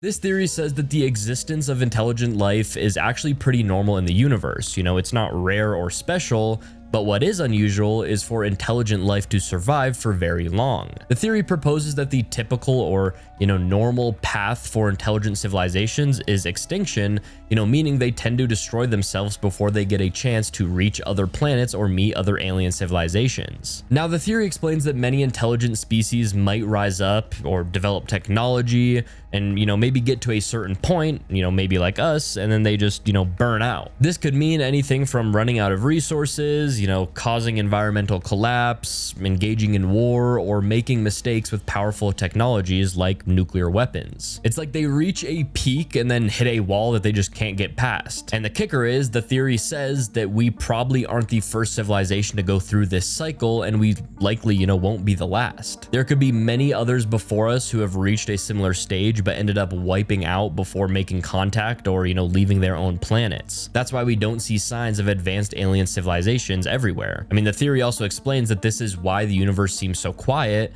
and it's because, intelligent life rarely lasts long enough to explore space or communicate across galaxies. The chances of two civilizations being alive at the same time and able to meet up is incredibly low. So the burnout theory, paints a pretty sobering picture. It says that intelligent life tends to self-destruct before it can grow beyond its home planet. Meeting other intelligent beings or traveling to the stars is not the usual outcome. It's more like the exception. Life's natural path might be, rising up, burning bright, and then fading out, all without ever reaching out to others. That's why, according to this theory, we might be alone for now, but not because life can't exist, elsewhere.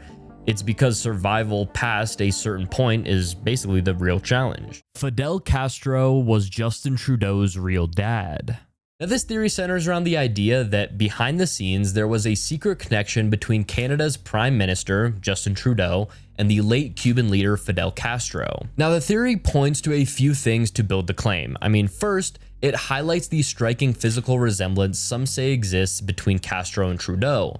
things like facial features, expressions, or even mannerisms. Then there's the timeline and family connections part. The theory says that Justin's father, Pierre Trudeau, had close ties with Fidel Castro and Cuba in the 1970s. Pierre and Fidel were known to have met multiple times, and their political relationship was surprisingly warm compared to the usual Cold War tensions. The theory suggests that during this period, a secret affair or, even an arrangement happened between Pierre's wife, Margaret Trudeau, and Fidel Castro, resulting in Justin's birth. Some parts of the theory point to unexplained absences, secret meetings, or hidden motives behind the Trudeau family's political moves as signs that something unusual was going on. It also says that keeping the secret was important for political reasons, so that's why the public never found out. The Pine Gap Black Pyramid.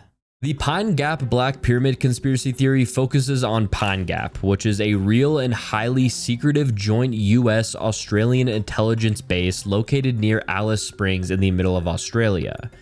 Now, officially, Pine Gap is described as a satellite surveillance station helping track signals, spy on communications, and guide military drones. The conspiracy theory says that there's far more happening underground than what the public is told, and at the center of it is a hidden pyramid-shaped structure buried beneath the base. The Black Pyramid is described as a massive underground installation, possibly inverted and made with advanced materials. According to the theory, it isn't just a building, but a type of antenna or energy device. Some versions say it taps into the Earth's magnetic grid, allowing Pine Gap to beam energy across the planet or even into space. Others say the pyramid is used for communication with non-human entities, functioning like a giant receiver for signals that humans can't normally detect. There are also claims that the pyramid serves as a power source. Basically, by using resonance and Earth's natural energy fields, the pyramid supposedly generates enormous amounts of free energy,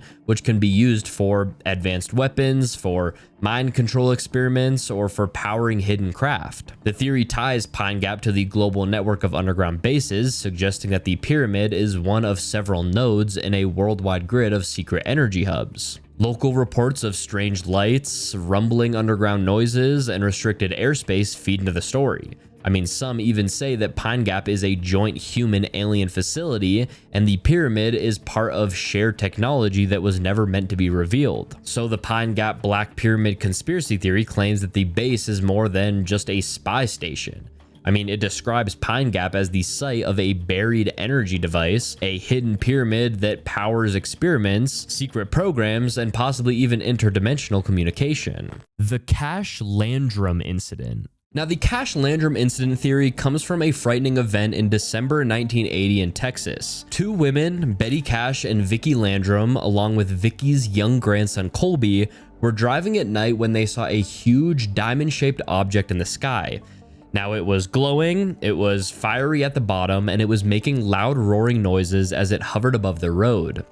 Now, the heat from it was so intense that the car's metal became too hot to touch, and the dashboard felt like a literal oven. Now, as the women watched in shock, the object slowly moved away, and dozens of helicopters, reportedly military helicopters, swarmed around it as if, they were escorting it or chasing it. Now, the group continued home, but within hours, they started suffering from severe health problems. Betty in particular had burns, blisters, nausea, hair loss, and symptoms similar to radiation poisoning. Both women were later hospitalized, and their health issues lasted for years. The theory says that what they saw, wasn't just a strange UFO, but either a secret US military craft powered by experimental technology or an alien craft under government control. The helicopters suggest the military was directly involved, possibly trying to contain the situation, and even some versions of the theory suggest that the craft malfunctioned, exposing the witnesses to dangerous radiation.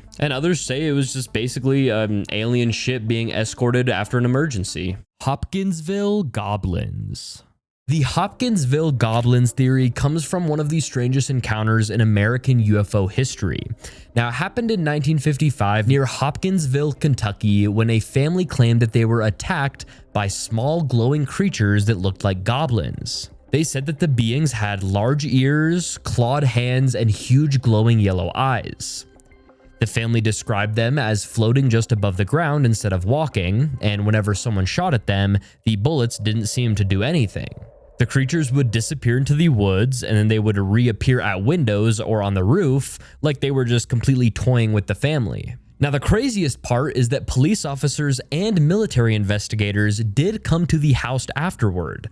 They found bullet holes, signs of a struggle, and terrified witnesses, but no trace of the creatures. The theory says that these weren't goblins at all, but extraterrestrial beings that either crash landed nearby or were exploring the area. Some also connected to UFO sightings reported around the same time in Kentucky.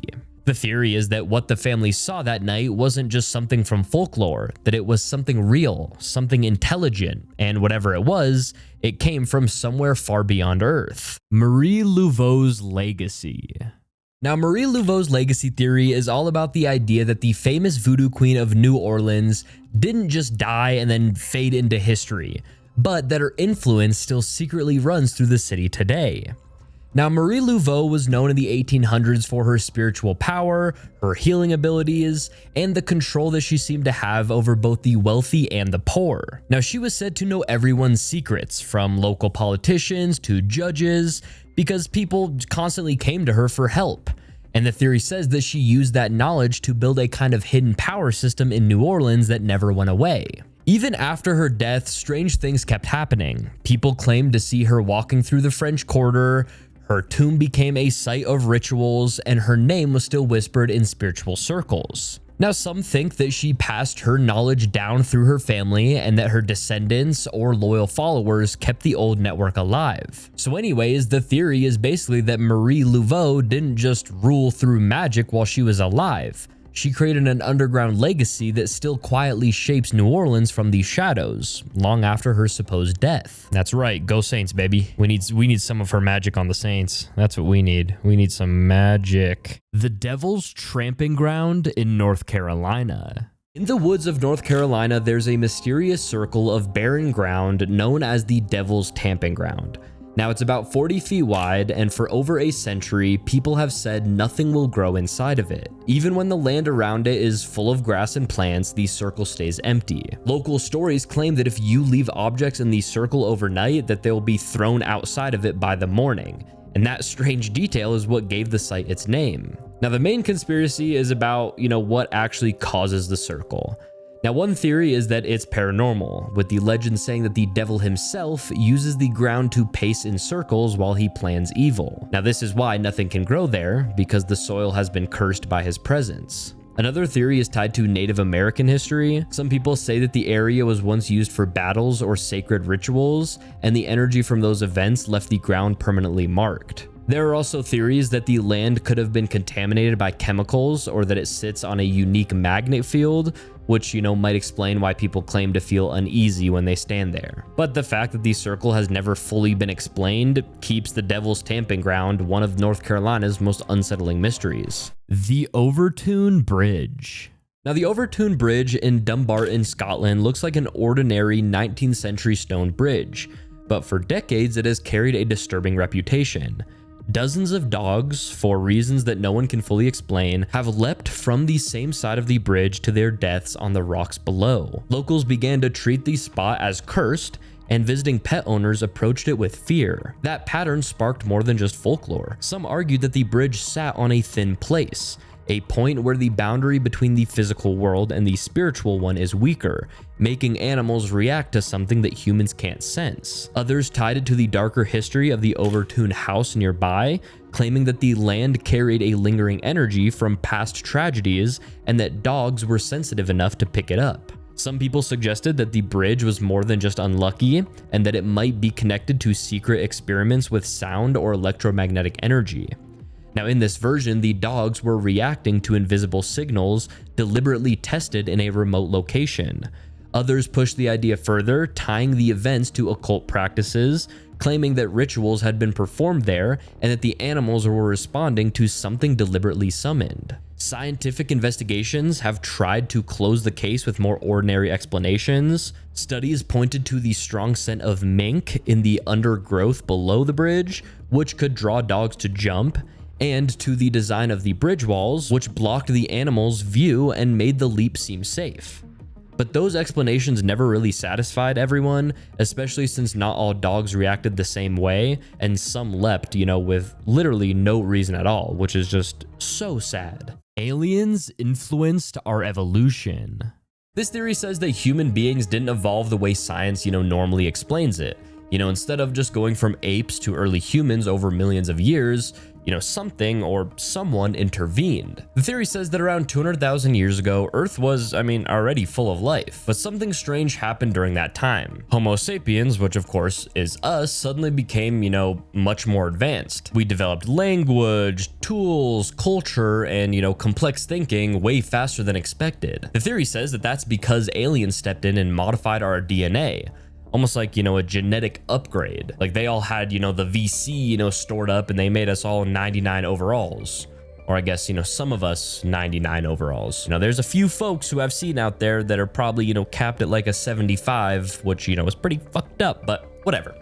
Anyways, the theory proposes that aliens either mixed their DNA with primitive humans or just altered our genetics completely. This is kind of like what we do today with gene editing or cloning, but on a, much bigger level. The idea is that we were either created as a new species or evolved quickly because of all of the alien tech and knowledge. And it doesn't, just stop there. The theory also says that aliens might have acted like gods to early humans. That's why there's so many ancient stories and texts and drawings showing flying objects and star beings and, even gods coming down from the sky. Civilizations like the Sumerians, the Egyptians, and the Mayans all described sky visitors. Theory says that those were actually aliens just visiting us to check on their creation, which of course their creation was us. Some say the reason that we have such advanced leaps in tech, like, building the pyramids or early astronomy, is because the aliens gave us knowledge early on. So the theory says that humans didn't just evolve naturally.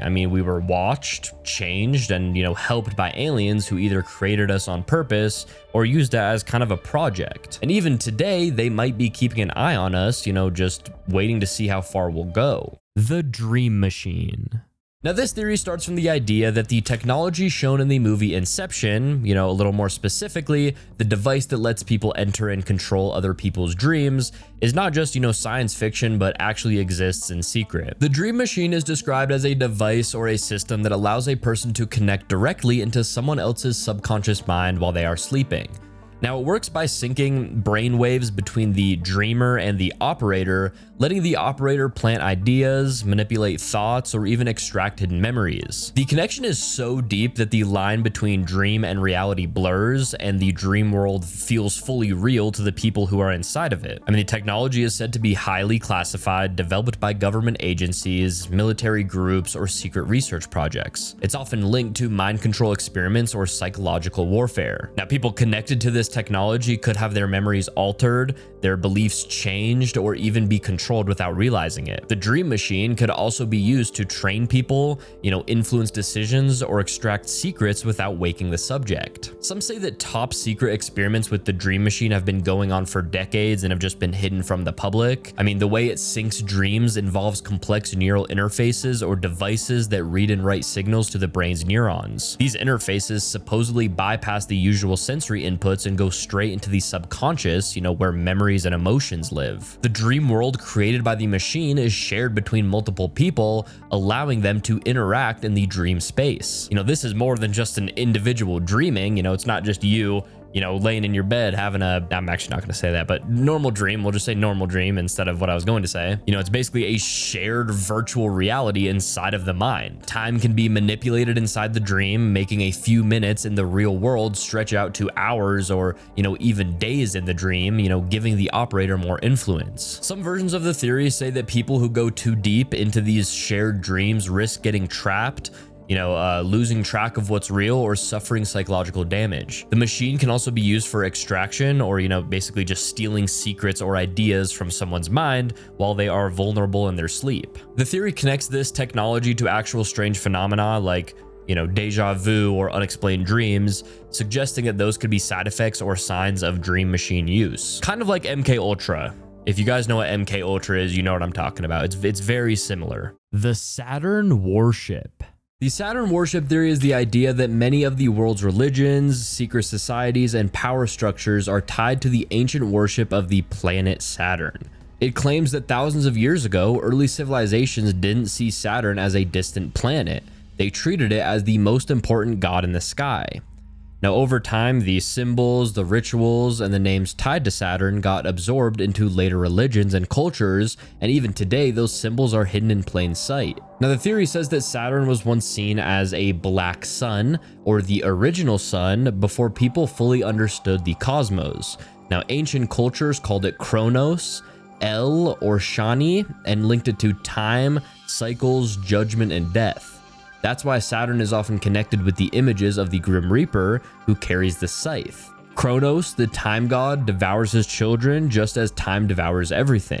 A big part of the theory is symbolism. The cube of Saturn shows up in many places, from the Kaaba in Mecca to modern logos. The six-pointed star, or hexagon, is also tied to Saturn because of the giant hexagonal storm at its north pole.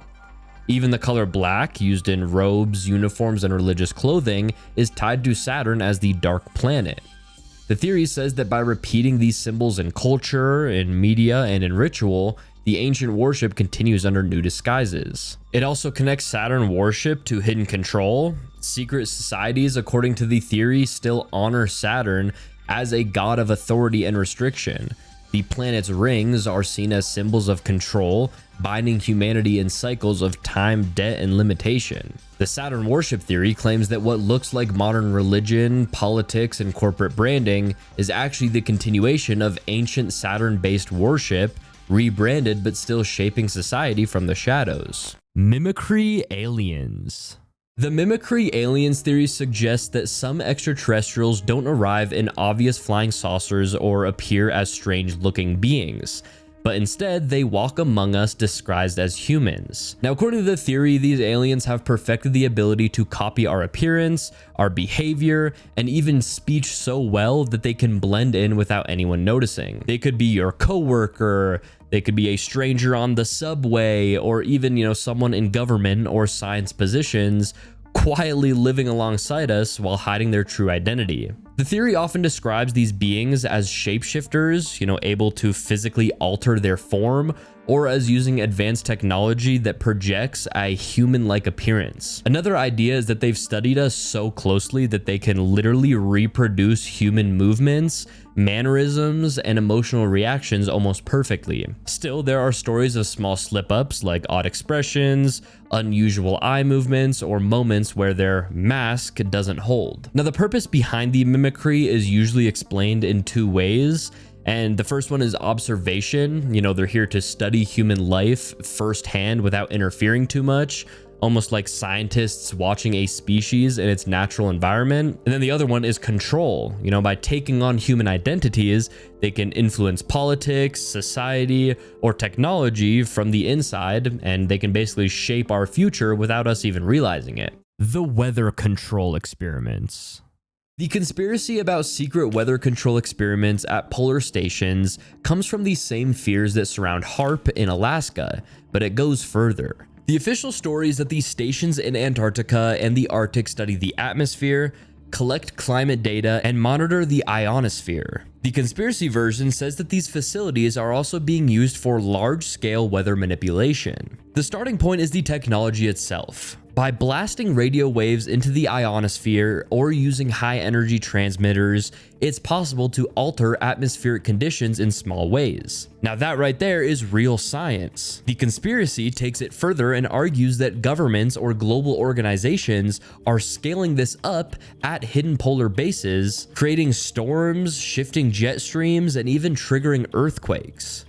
Now, because the polar regions are remote and locked down, they would literally be the perfect place to run experiments without the public noticing. Satellite images and government restrictions are another reason that the theory sticks. Now, certain areas around polar research bases are off limits, and when you mix that with the reports of massive power usage at some stations, it creates suspicion. People also point out that normal research wouldn't require so much energy or secrecy. Unusual cloud formations seen over polar skies and odd atmospheric readings are often pulled in as evidence of experiments in action. Now, the idea also connects with global politics. Extreme weather has huge effects on food supply, energy systems, and even military planning.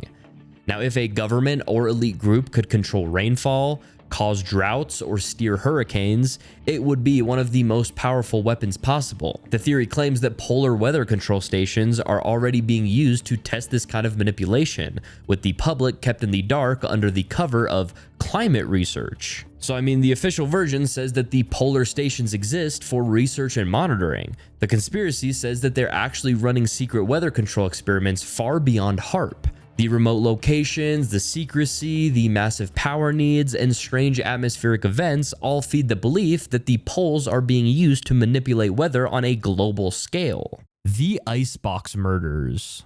In 1965, police in Houston, Texas made a discovery that would shock the city. Fred and Edwina Rogers, an elderly couple, were found murdered and stuffed into their own refrigerator. Their bodies had been dismembered and parts of them were placed in the icebox while their organs were flushed down the sewer.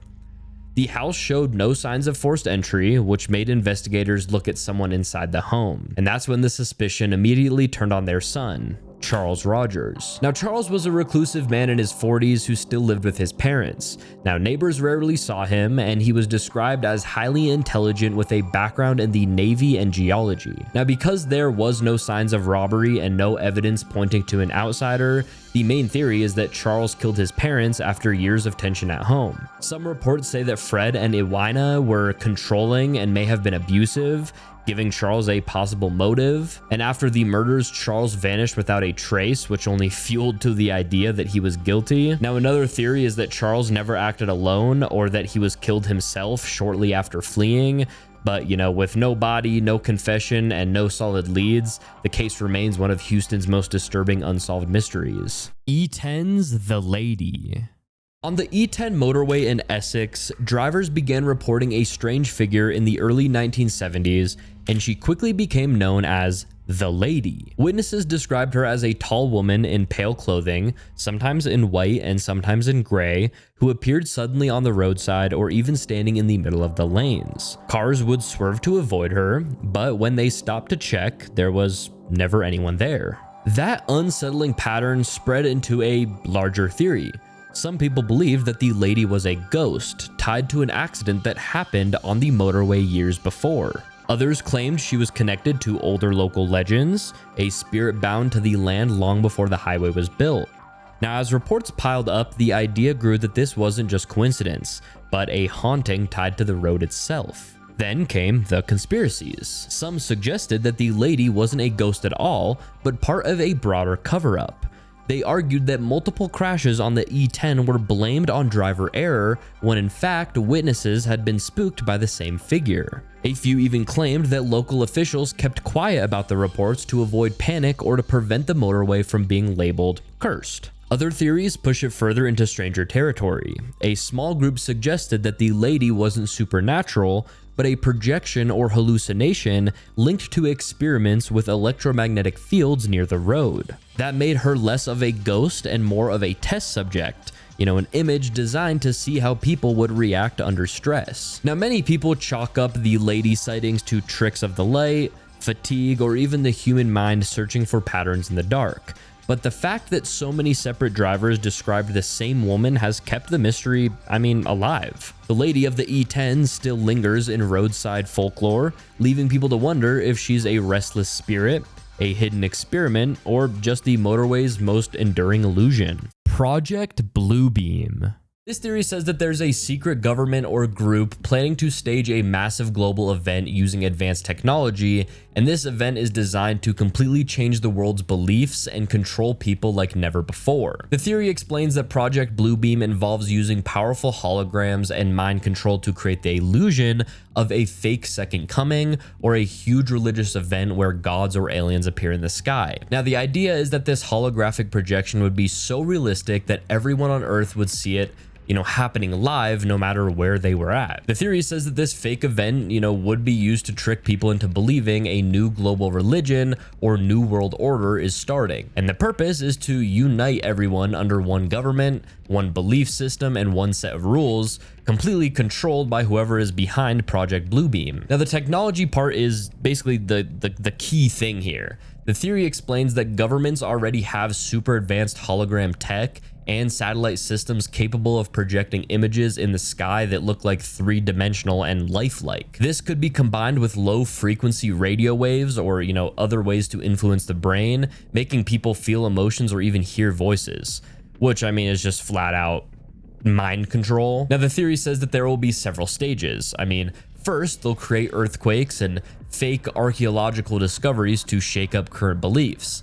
Then they'll project images of gods, angels, or aliens in the sky, speaking to people in their own language to convince them that this event is actually real. Finally, this chaos and fake spiritual awakening will allow the controllers to introduce a new global government or system, and there won't be that much resistance. So in simple terms, Project Bluebeam is a plan to fake a worldwide religious or alien event to manipulate humanity, control beliefs, and just, take total power. It's like the ultimate mass illusion designed to reshape the world overnight. The octopus. The octopus conspiracy theory is basically the idea that there's a hidden global network pulling strings behind politics, banking, intelligence, and even crime. Now, the name octopus comes from the image of a giant creature with many arms reaching into different areas of society. The theory says that it's not just, random corruption, it's a coordinated system. The story really picked up around a journalist named Danny Casolaro in the early 1990s. He said that he uncovered evidence of this octopus while investigating a piece of software called Promise. Now, Promise was case tracking software originally built for courts and law enforcement. Now, the theory says that it was secretly modified so that intelligence agencies could spy on whoever used it. Things like banks, police forces, and even foreign governments supposedly had versions that let the US and others track everything they did. Promise became kind of a backdoor tool for spying and blackmail. Now, Casolaro started connecting Promise to a long line of scandals, things like Iran-Contra, shady bank collapses, government weapon details, and even mysterious deaths. Now, he claimed that all these events weren't isolated, they were connected by the same hidden network. To him, Promise was just one tentacle of the octopus. Other tentacles included drug trafficking routes, secret arms shipments, and financial scams that all benefited the same elite group. Now, in 1991, Casolaro was found dead in a hotel bathtub with his wrists slashed. Now, of course, it was ruled a but many people point out that he had told family and friends that he was about to bring back the head of the octopus and break the story wide open. It's also important to note that his notes and his documents disappeared from his hotel room. So basically, the octopus conspiracy says that there is an underground system that is older than most governments, made up of intelligence insiders, criminal cartels, corporations, and financial players. Now, they don't act in the open, but their influence spreads everywhere. Places like wars and banking crashes and political scandals and even cover-ups. And Casolaro's death is seen as proof that anyone who gets too close to exposing it gets cut off before they can even speak. The Betts Mystery Sphere. The Betts Mystery Sphere theory comes from a weird find in 1974 on Fort George Island in Florida. After a brush fire, the Betts family discovered a shiny metal ball about 8 inches across and around 20 to about 25 pounds. Now, when they took it home, strange things started happening. The sphere seemed to move by itself. If you rolled it one way, it would stop, turn back, and then roll back. It would avoid edges as if it, knew not to fall. It sometimes made a faint humming or ringing sound, and it even reportedly vibrated the floor. Now, the family let reporters and scientists see the metal ball. X-rays were said to show smaller spheres inside, like a set of nested parts. The metal surface looked seamless. There was no welds, there was no screws, or there was no openings, and the sphere supposedly gave off odd magnetic or radio readings at times, and it behaved differently from a normal steel ball bearing. Now, it wasn't just rolling downhill, it acted like it had a guidance system or an internal, brain. The theory says that the sphere is not a piece of industrial scrap, but an alien device, maybe a probe, a data recorder, or a beacon that fell or was left behind. Its self-correcting movement is framed as internal gyros or a floating core that shifts weight to steer. The hums and radio blips get treated as signals or diagnostics. And the odd resistance to falling and the way it, learned rooms are taken as signs it could map spaces and react to stimuli. The Antarctica Ancient Pathogen Conspiracy.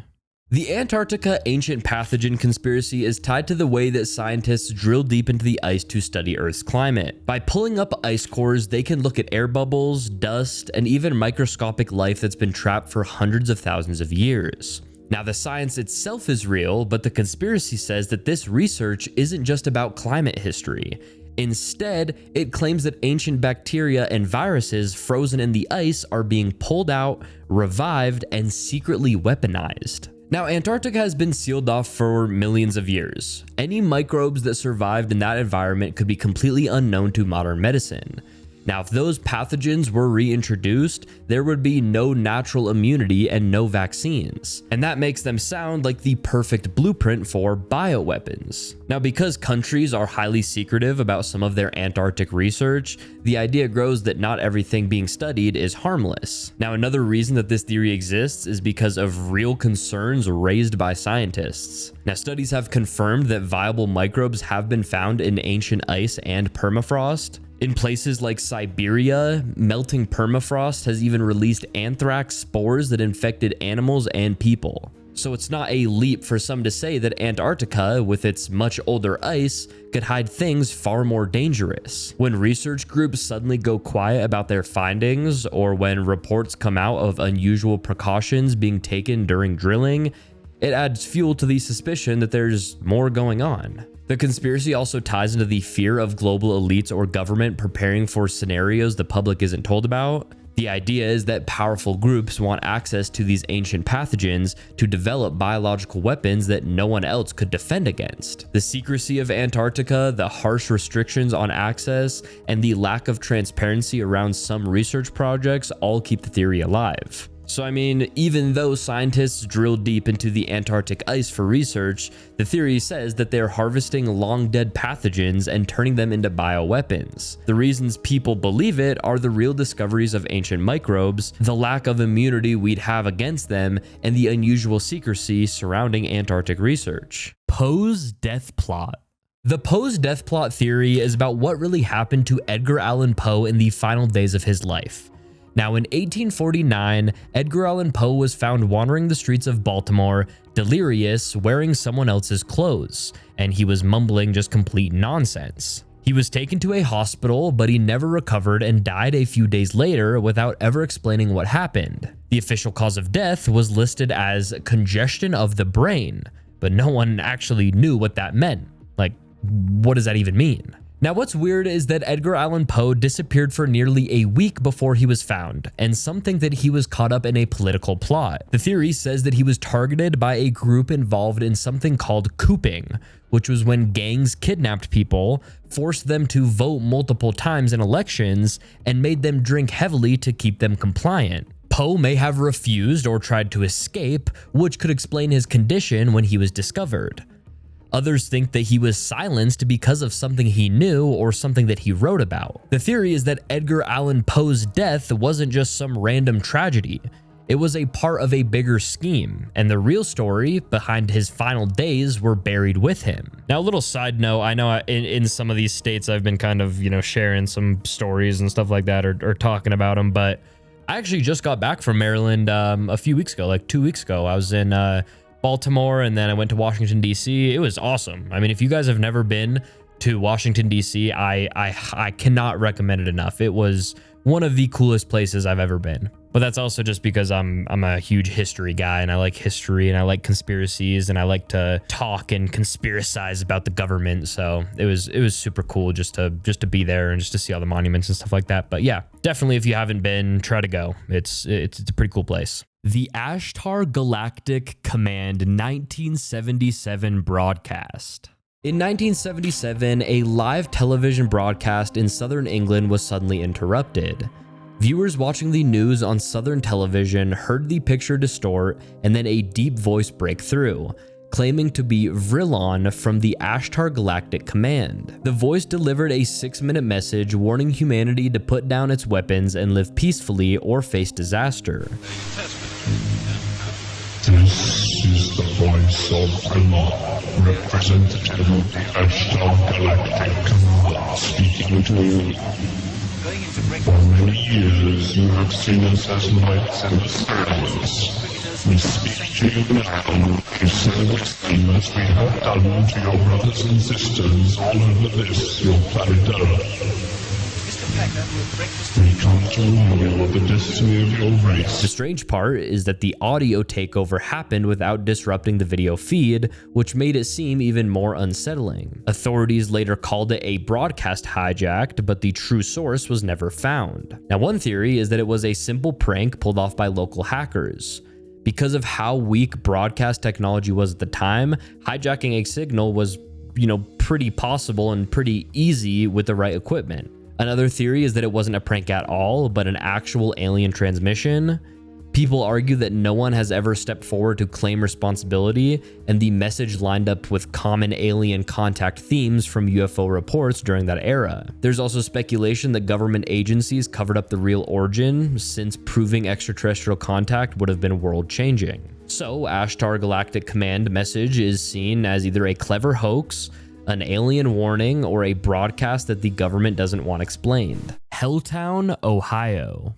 Now, Helltown is the name that people gave to an abandoned area in Boston Township, Ohio, back in the 1970s. Now, what happened was that the federal government bought up houses and land to make part of the Cuyahoga Valley National Park. Now, families were forced out, homes were boarded up, and whole streets ended up empty. And that strange emptiness is what gave the place its dark nickname. But here's where the conspiracy side comes in.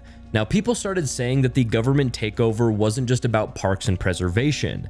They claimed the land was needed to cover up chemical spills, secret bunkers, or even experimental labs hidden in the woods. Others said that there were strange creatures spotted near the boarded houses. They were tall figures and mutated animals that didn't look normal. So the idea grew that Helltown wasn't just abandoned, it was off limits for a reason. I mean, roads were blocked, signs warned drivers to keep out, and local kids told stories about satanic cults meeting in the old church and buses left rotting by the roadside. Now, instead of being just another quiet Ohio town, it turned into a hotspot for ghost stories and rumors of government secrets. Some theories go further and connect the place to secret military activity. They say that the closed off roads were a way to hide movements underground, and that tunnels ran beneath the town where experiments were done out of public sight. Now, that would make the evacuation less about nature and, more about control. The fences, the abandoned buildings, and the lingering, feeling that something isn't right have kept Helltown alive as one of Ohio's most unsettling legends. Alien abductions are just confabulations of people's birth. Now, this theory says that what a lot of people think are alien abduction memories are actually just broken, scrambled memories of their own birth. The theory explains that when someone is born, especially in, a hospital setting, the experience is pretty freaking intense. There are bright lights, there's strange figures wearing masks, they're also wearing gloves and they have gowns on, and there's just, a lot of unfamiliar sounds. A newborn's senses are just coming online and their brain is trying to make sense of the world for, of course, the very first time. The theory says that those early moments, especially if they were,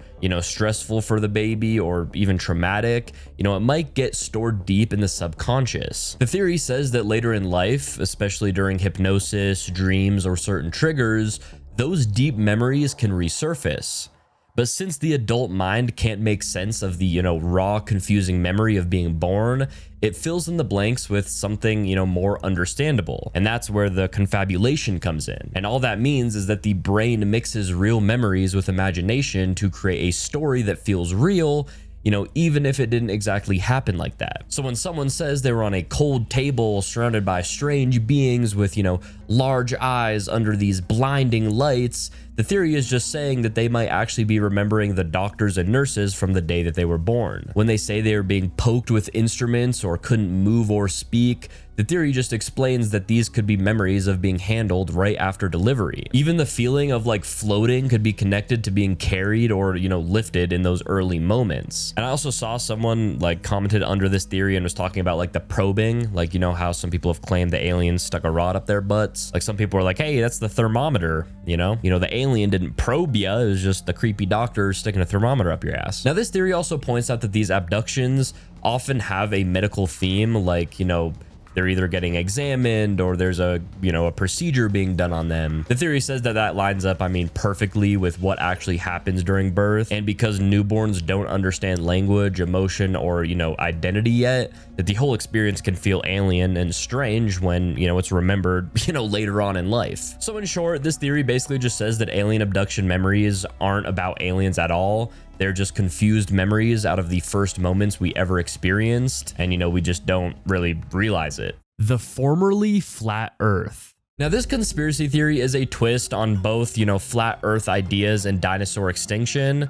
It starts with the claim that a long time ago Earth was actually flat. This flat version of Earth had all of the continents spread out in a single plane, with the sun and moon moving above it, just like in many flat Earth diagrams. Gravity, according to this idea, worked differently back then, pulling things gently toward the surface instead of toward a central core. The theory says that when the meteor that wiped out the dinosaurs hit Earth, it struck with such unimaginable force that it literally bent the flat Earth around it. The impact point is believed to be the Chicxulub crater in what is now Mexico, which scientists agree is where a massive asteroid or meteor landed about 66 million years ago. In this version, the meteor didn't just cause, massive fires and climate change. It actually crumpled the planet's flat surface like a piece of paper, folding it around the rock. The wrapping effect supposedly continued until the edges of the flat Earth connected all the way around the meteor, obviously creating a sphere. This means that the Earth we live on now is actually the original flat Earth, wrapped tightly around a, giant space rock at its center. The planet's core, which scientists think is molten iron and nickel, is said in this theory to actually be the meteor itself, still sitting at the heart of this planet. Some people also connect this to the sudden disappearance of the dinosaurs, saying that the impact, not only destroyed their habitat, but also completely reshaped the world into a new form. Mountains, oceans, and the curvature of the Earth would all be side effects of this massive folding event. The idea is that Earth started flat, stayed that way for millions of years, and then one colossal meteor strike physically reshaped it into a globe. Everything about how the planet looks and functions today, from gravity to our continents, would be the result of that single cosmic collision. The Finders. The Finders is described as a small secretive group that popped up in the late 1980s out of Washington, D.C. Now, the theory says that the group wasn't just a weird commune. It was actually a front for moving kids, for running strange training exercises, and doing mind control style experiments. Now, the big spark was a 1987 incident in Tallahassee, Florida, when police found two men with 6 dirty, hungry kids in a park. Now, the men gave the police odd answers, the cops arrested them, and then that basically opened the door for this conspiracy theory. DC police then raided properties tied to the Finders. Now, they reported rooms full of computers, files, photos, travel plans, and notes that sounded like manuals.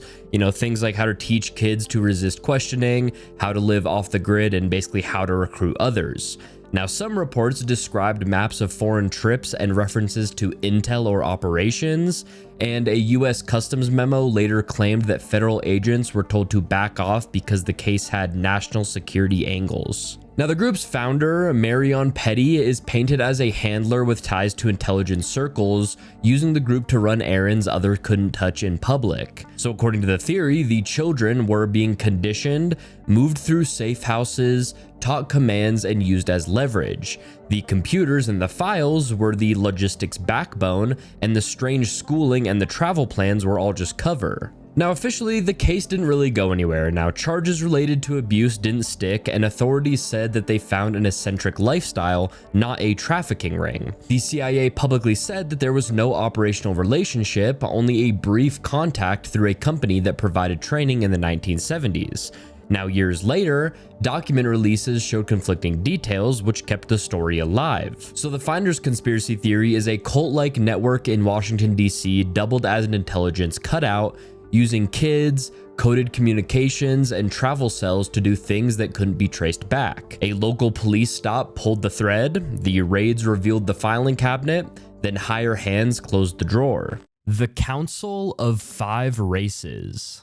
Now, the Council of Five Races is described as a sort of galactic United Nations made up of 5 powerful alien species that secretly oversee Earth and other developing civilizations. The idea is that these races formed an alliance a very long time ago to maintain peace and balance across the galaxy. Now, each race is said to have its own strengths. I mean, some are highly advanced in technology, some are more spiritual and focused on energy and consciousness, and others act as peacekeepers who try to prevent conflict between species. Now, the theory says that Earth is considered a protected planet because humanity is still young and not ready to interact openly with other civilizations. The Council's role is to watch us closely, make sure we don't destroy ourselves, and then step in only if something threatens the bigger cosmic balance. They are said to operate in the background, influencing governments, guiding certain individuals, and controlling the limits of contact with alien life. Now, each race is supposed to represent a different aspect of guidance, like science, wisdom, or protection, and the council doesn't, rule over humanity directly, but it acts more like a guardian who basically just sets boundaries. For example, they might allow abductions or, sightings only to a certain point, but, stop anything that would cause mass panic or change human culture too quickly. The Savannah Ritual Tunnels. The Savannah Ritual Tunnels theory is based on the idea that underneath the historic city of Savannah, Georgia, there's a hidden network of tunnels that were once used for secret rituals and dark ceremonies.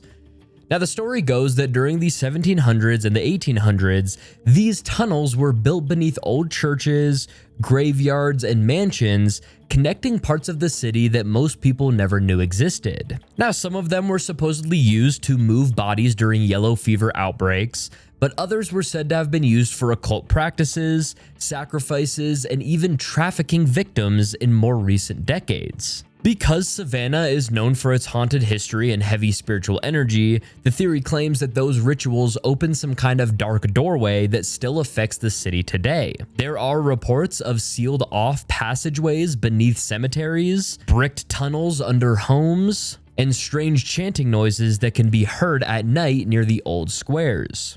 Some locals even say that entrances were covered up long ago to hide what really went on down there. So the theory is basically that beneath Savannah's charming streets lies a secret underground world where occult rituals once took place, leaving behind energy that still lingers to this day. The Demon House of Gary, Indiana. In 2011, a small rental house in Gary, Indiana became the center of one of the strangest modern haunting cases. LaToya Amons and her 3 children reported terrifying events inside the home. They said that they saw shadowy figures, they heard footsteps, and they saw objects move on their own.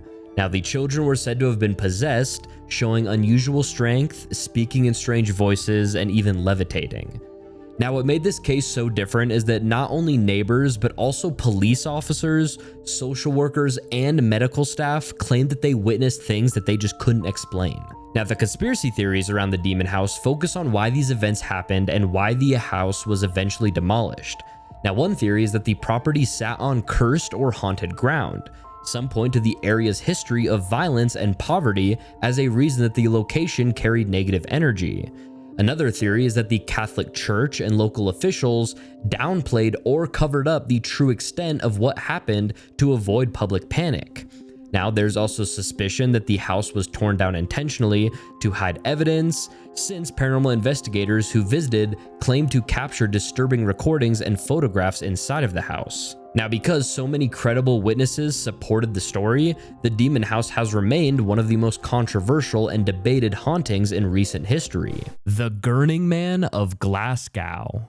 In the late 1970s, people in Glasgow's south side began reporting a strange figure walking the streets at night, often around Cross Hill and Queen's Park. Witnesses described him as unnaturally tall and thin, bald, and wearing a twisted, fixed grin that made people freeze with fear. Reports say he showed up on quiet streets, under streetlights, and sometimes inside homes, appearing suddenly and then vanishing without explanation, which made him feel less like a drunk person or a prowler and more like something pretty fucking uncanny. Now, local police took multiple calls in that period, which pushed the legend beyond a handful of rumors and into a pattern people worried might be real. Now, the explanations for this, range pretty widely. Some say that he was a serial peeper or disturbed local whose face and behavior made the encounters especially terrifying. Now, others suggest mass panic, urban myth inflation, or stories that grew every time they were told.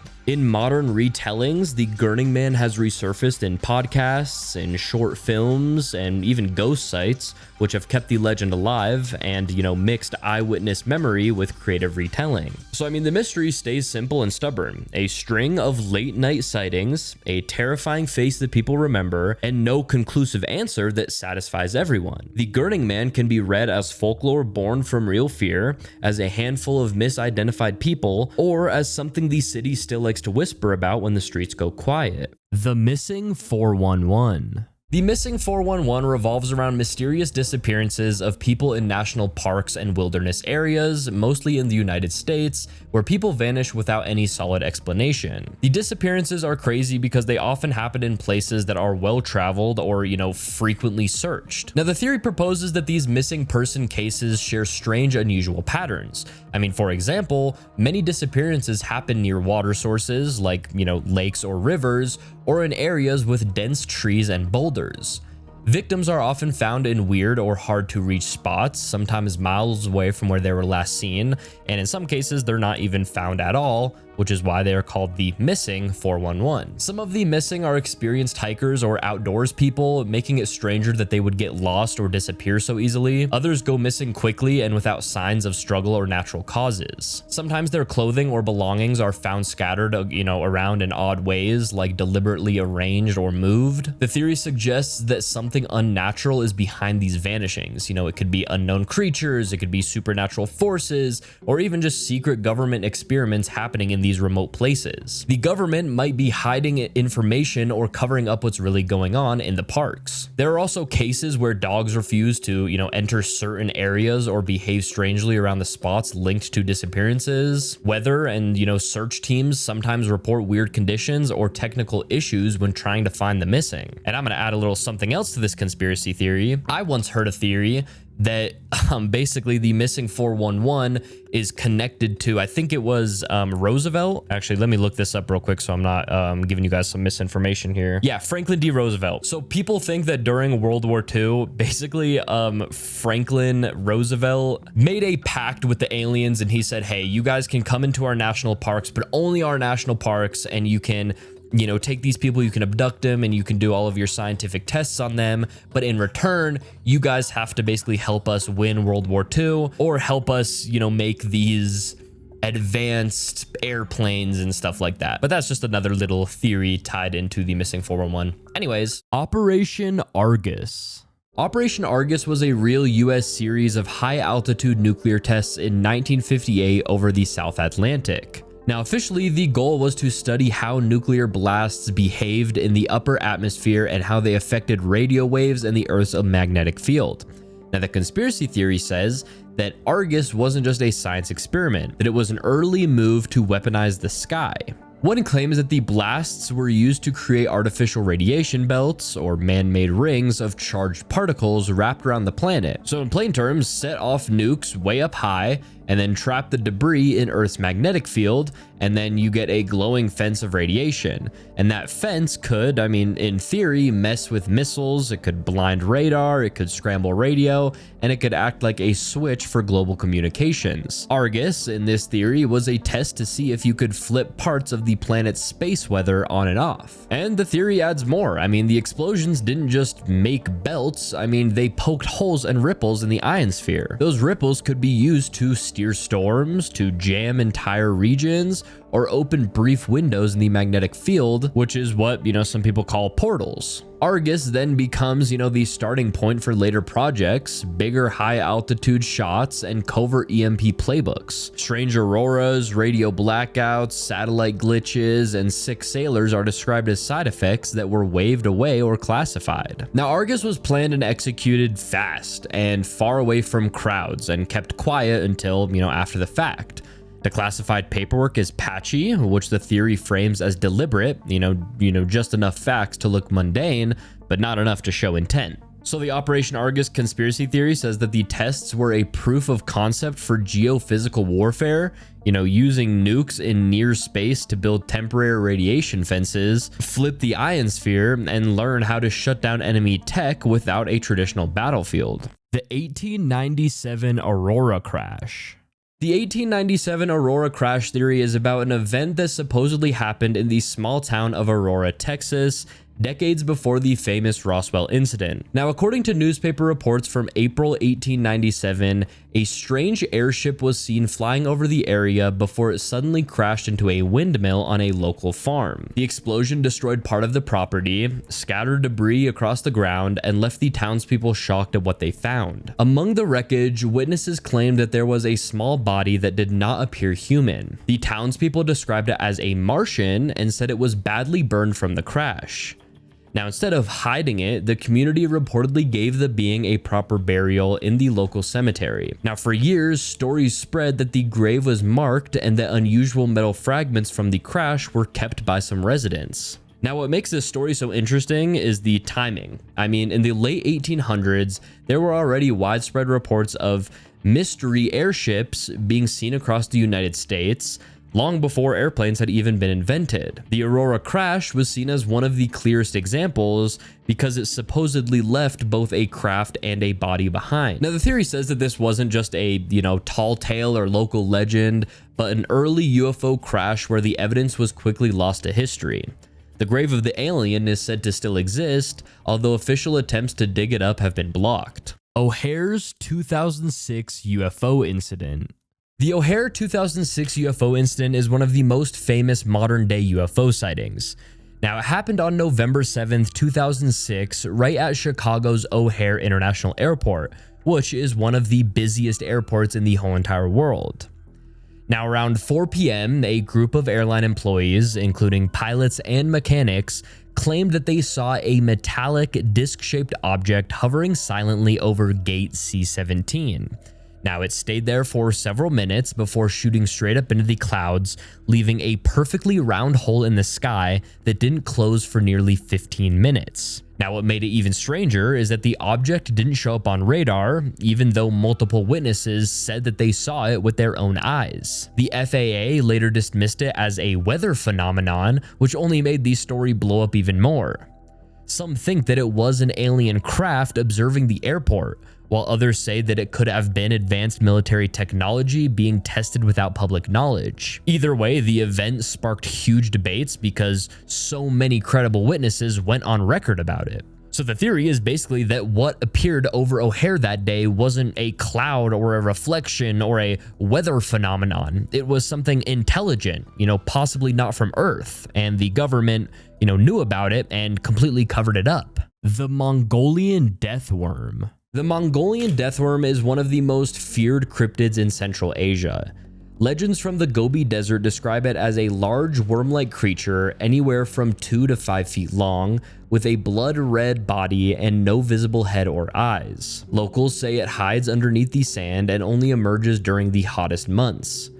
The stories claim it can spit acid that kills on contact or release deadly electroshocks that can take people down and animals instantly. Now, one theory is that the death worm is an undiscovered species perfectly adapted to the desert, staying hidden underground most of the year. Now, eyewitness accounts describe it with enough consistency that argue that it has to be based on something real. Another theory is that the creature isn't natural at all, but connected to military testing in the region. Some people point to the way the worm is said to kill with electricity or chemicals, suggesting it could be a mutated life form from weapon experiments. And there's also the idea that the legends are exaggerated sightings of snakes or desert animals, but the deadly powers don't match up. The Laurel Canyon conspiracy.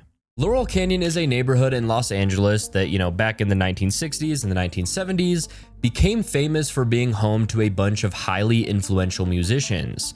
I mean, people like Jim Morrison from The Doors, members of the Byrds, Buffalo Springfield, and many others all lived there. Now, the conspiracy part, comes from the idea that the whole music scene wasn't just random or purely about artistic expression. Instead, it's said that the US government, specifically intelligence agencies like the CIA, had a hand in creating or controlling it. The theory proposes that these agencies used music as a tool to influence and manipulate young people, spreading certain ideas and distractions to keep the public docile or, steer the counterculture in a direction that they wanted. Now, the music produced in Laurel Canyon was revolutionary and rebellious on the surface, but according to the theory, it was also part of a bigger psychological operation. The music was designed to promote peace, love, and rebellion, which, on the surface sounds good, but it could also serve to diffuse real political unrest by turning people's focus towards escapism and personal freedom rather than systemic change. Some claim that many of the artists were either unwitting participants or actively working with the government. I mean, there are stories about musicians having connections to intelligence agents and, even rumors that some famous deaths or mysterious events in that circle, the Laurel Canyon, circle, were orchestrated to silence those who might go off script. The theory also links Laurel Canyon to MK Ultra, which, we kind of just talked about, but it was the CIA's mind control program, suggesting that some musicians were subjects or were influenced by drugs and psychological experiments to basically just produce specific cultural effects. In short, the Laurel Canyon conspiracy suggests that the entire music movement from that place and era was, a carefully planned operation by government agencies to manipulate culture, to control the youth, and to basically just shape society through music rather than traditional political methods. The Nine. The Nine conspiracy theory is about a group of supposed non-human intelligences that certain scientists, government insiders, and wealthy elites were said to have contacted starting in the 1950s. Now, the story says that these entities called themselves the Nine and presented themselves as powerful beings, sometimes even as gods from ancient history. It begins with experiments in parapsychology. Now, in the early 1950s, researchers working with channeling sessions claimed that they made contact with a collective intelligence. This intelligence identified itself as the Nine, which was 9 minds or forces that oversaw humanity. The theory says that these sessions weren't just spiritual experiments, but were observed and even supported by people with ties to intelligence agencies and wealthy foundations. The Nine would answer questions about the universe, about technology, and even about the future of humanity. According to the theory, the information from the Nine influenced parts of the Cold War research and even some early UFO programs. The entities supposedly claimed to be behind ancient myths, appearing as gods in different centuries, like the Ennead in Egypt or other councils of 9 across history. This tied them directly to the idea that ancient civilizations had advanced knowledge that came from outside Earth. Now, the conspiracy side of the story suggests that contact with the Nine didn't stop in the 1950s. Elites in politics, in entertainment, and in business are said to still meet in secret, receiving guidance from these 9 entities. Some versions of the theory say that the 9 are actually extraterrestrials manipulating humanity.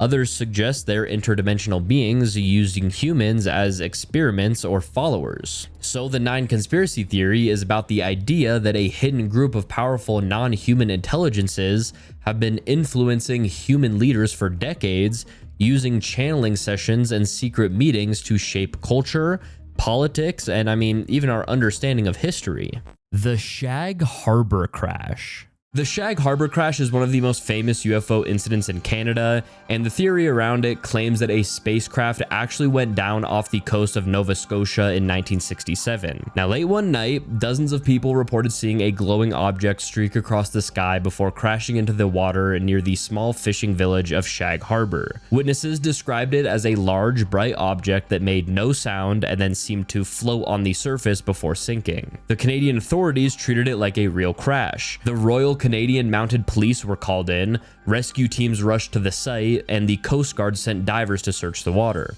Everyone thought it might have been a plane, but no aircraft were missing. The divers reportedly found strange foam on the surface and lights underwater, but no wreckage was ever officially recovered. The theory says that the object wasn't a plane at all, but an alien craft that either crashed or had some kind of malfunction.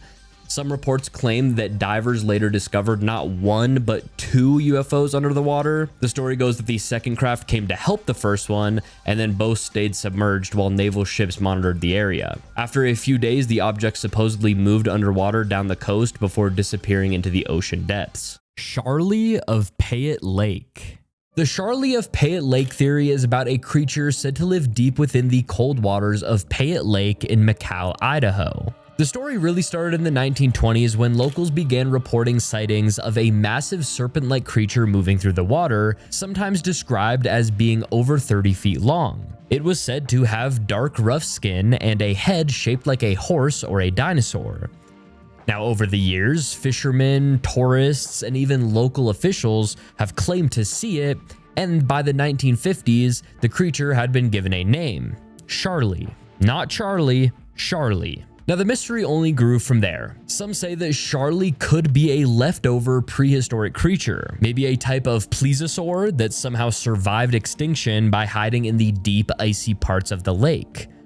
Others think that it could be part of a government cover-up involving secret underwater testing in the area, which might explain the strange sonar readings and odd disturbances in the water. Now, locals still talk about seeing ripples from out of nowhere on calm days. So anyways, the theory is basically that something ancient or unexplained still lurks in Payette Lake, hiding just out of sight, and every now and again, it reminds people that it's still there. The Pukwudgie. Pukwudgies come from the Native American folklore, especially from the Wampanoag people of the Northeast.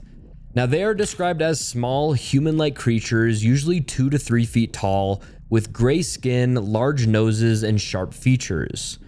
Now, at first, stories said that they were tricksters who played harmless pranks, but over time the legends turned darker. Pukwudgies became known for luring people into the woods, causing them to get lost, or even pushing them off cliffs. Some stories say that they can use magic, control fire, or turn invisible. Now, one theory is that the sightings of strange small figures in wooded areas are actually Pukwudgies, surviving from ancient times in places like Massachusetts' Freetown State Forest. Now, people claim to see glowing lights at night or feel like they're being watched, and they connect that to the legends. Another theory is that the government knows more about these beings than they admit. Some argue that areas tied to Pukwudgie encounters overlap with places linked to paranormal activity and disappearances, raising suspicion that there's something being covered up. Now, because modern witnesses still report encounters, the Pukwudgie conspiracy theory continues to blur the line between myth, cryptid, and something darker that's just hiding in the woods. The Dark Watchers. In the mountains of California, especially around the Santa Lucia Range, people have long reported seeing tall, shadowy figures standing silently on ridges and cliffs. These shapes are massive, human-like, and always dressed in dark cloaks or wide-brimmed hats. Witnesses describe them as unmoving and distant, as if they're watching from above, which is, why they came to be called the Dark Watchers. Now, hikers say that the figures vanish when approached, and ranchers in the early 20th century spoke about them as if they were a part of the landscape itself. Even local folklore passed down through generations included warnings not to stare at them too long or try to interact with them. The consistency of the descriptions has made the figures feel less like illusions and more like an established presence. And the conspiracies come from the question, what the hell are they? Some argue that the Dark Watchers are tied to older legends of supernatural guardians, entities that keep watch over the land. Others suggest that they are connected to military experiments, pointing out that strange lights and odd aerial activity have also been reported in the same region. Now, that link fuels to the idea that the Watchers could be projections, drones, or even test subjects meant to measure how people respond to unexplained sightings. So the idea is that the Dark Watchers aren't just folklore, they might be a living experiment. Some theories suggest shadowy organizations wanted to see how long-term sightings would embed themselves into culture. By planting, visual illusions or running psychological operations, they could test how myths form and how they spread. In that theory, the Watchers become less about spirits and more about just total control. Project Cassandra. Project Cassandra is the conspiracy theory that governments and powerful groups secretly study music and pop culture to track people's emotions and even guide them. Now, the idea is that every song you stream, every lyric that goes viral, every trend on TikTok or YouTube, all of it is scanned and analyzed.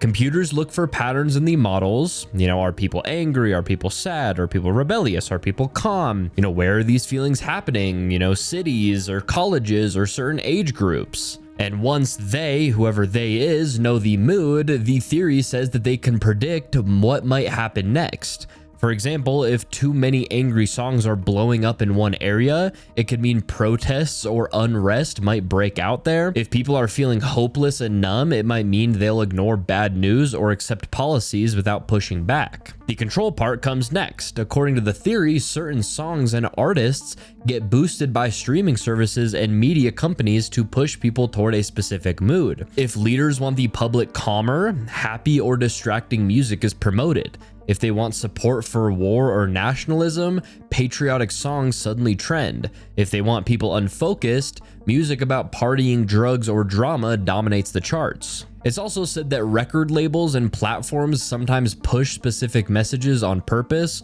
almost like predictive programming, introducing ideas in lyrics and videos before real events happen, so when the event arrives, it feels normal instead of shocking. The Rh negative bloodline.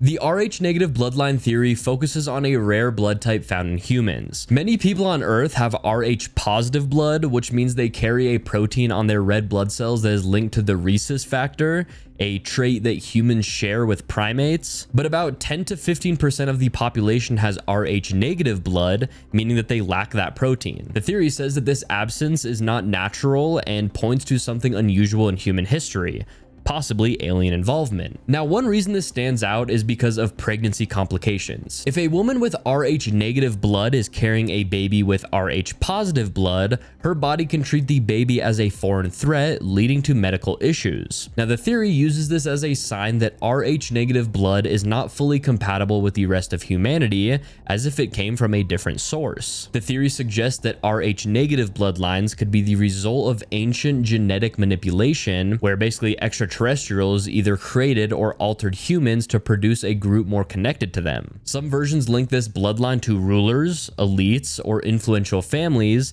claiming it marks people with a special heritage. Others connect it to myths of gods mating with humans or the idea of alien human hybrids. Dude, imagine one day in the future, like a kid gets bullied because he's Rh negative. Like, what if there's a slur that we call Rh negative kids? Like, hey, you ain't got the protein, dude, you're an alien. The Little People of the Turtle Mountains.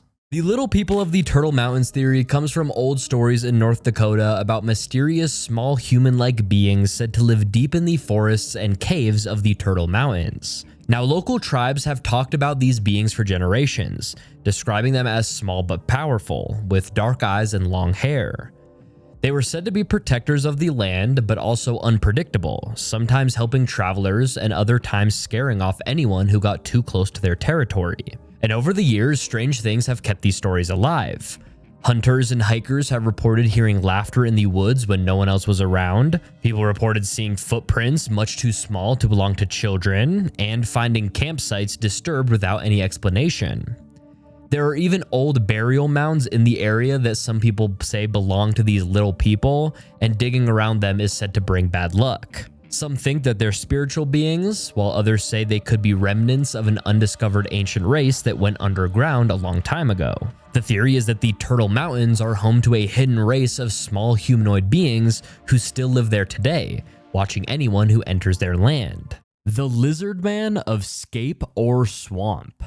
In the summer of 1988, the quiet town of Bishopville, South Carolina was shaken by reports of a strange creature lurking near Scape or Swamp. A teenager claimed he saw a tall, green, scaly figure with glowing red eyes and 3 clawed fingers. Now, not long after that, cars parked near the swamp were found ripped up with deep scratch marks and bite-like damage. Now, the press gave the creature a name that stuck, and that was the Lizard Man of Scape or Swamp. Now, one theory is that the Lizard Man is a cryptid, some undiscovered reptilian species that lives in the swamp. I mean, the area is remote and full of dense wetlands, which make the idea of a hidden creature possible for some people. Now, another theory is that these sightings were connected to government experiments. I mean, South Carolina has military facilities not too far away, and the idea is that the Lizard Man could have been the result of genetic testing or a secret project gone wrong. Now, there's also the theory that the whole story was exaggerated, fueled by media hype and locals hoping to boost attention for their small town. Now, because there were multiple eyewitness reports and physical damage that was never fully explained, the Lizard Man remains one of the strangest cryptid conspiracies in the United States. I mean, because how do you explain that damage to the cars like that in the area that the thing was spotted, The Hexham Heads. In 1971, 2 schoolboys near Hexham, England, dug up a pair of small, roughly carved stone heads and brought them home, and what followed turned a curious find into a local mystery. Now, the heads were odd. They were weathered, they were expressionless, and they were small enough to fit in someone's palm. And soon, the family reported strange things happening in the house that felt more like coincidence. People in the home spoke of sudden noises, objects moving, dogs acting terrified, unexplained headaches, and an uneasy atmosphere that made ordinary life feel uncanny. Now, those repeated, hard-to-ignore incidents pushed people toward thinking that the heads were more than just trinkets, and the idea that an object might carry a weird influence took hold. Now, one theory says that the heads were ancient artifacts with a real power, possibly linked to pagan rites, prehistoric cults, or a regional force that modern people had accidentally disturbed. Another theory suggests that the heads were not old at all, but a planted hoax made by someone who wanted to create a legend or prank a small town, and that these subsequent events were either staged or inflated by anxious neighbors. A different line of thought treats the object as, psychic foci, items that can gather and reflect human fear, so that the more attention that they received, the stronger that the phenomenon became, turning an odd find into a self-reinforcing haunting. Now, more theories tie the heads to aliens, to secret societies, or even to experimental technology. These are interpretations that thrive on gaps in the record and the sensational aspects of the reports. Skeptics point out similar mechanics, suggestibility, coincidence, teenage mischief, and the way that rumor elevates normal creaks and quarrels into paranormal proof. Now, because the provenance of the heads was never, conclusively settled, and the weird occurrences were uneven and anecdotal, the Hexham heads, stayed stubbornly ambiguous. I mean, no one really knows what, they were. The Arcturian Guardians. The Arcturian Guardians theory describes a group of highly advanced beings from the star system Arcturus, about 36 light years away from Earth. They're often described as one of the oldest and most evolved civilizations in the galaxy, and that's both technologically and spiritually. The idea is that their main role is to act as protectors, guiding younger civilizations like ours so we don't self-destruct or fall under the influence of hostile forces. The theory says the Arcturians are not interested in controlling humanity, but in actually helping us grow.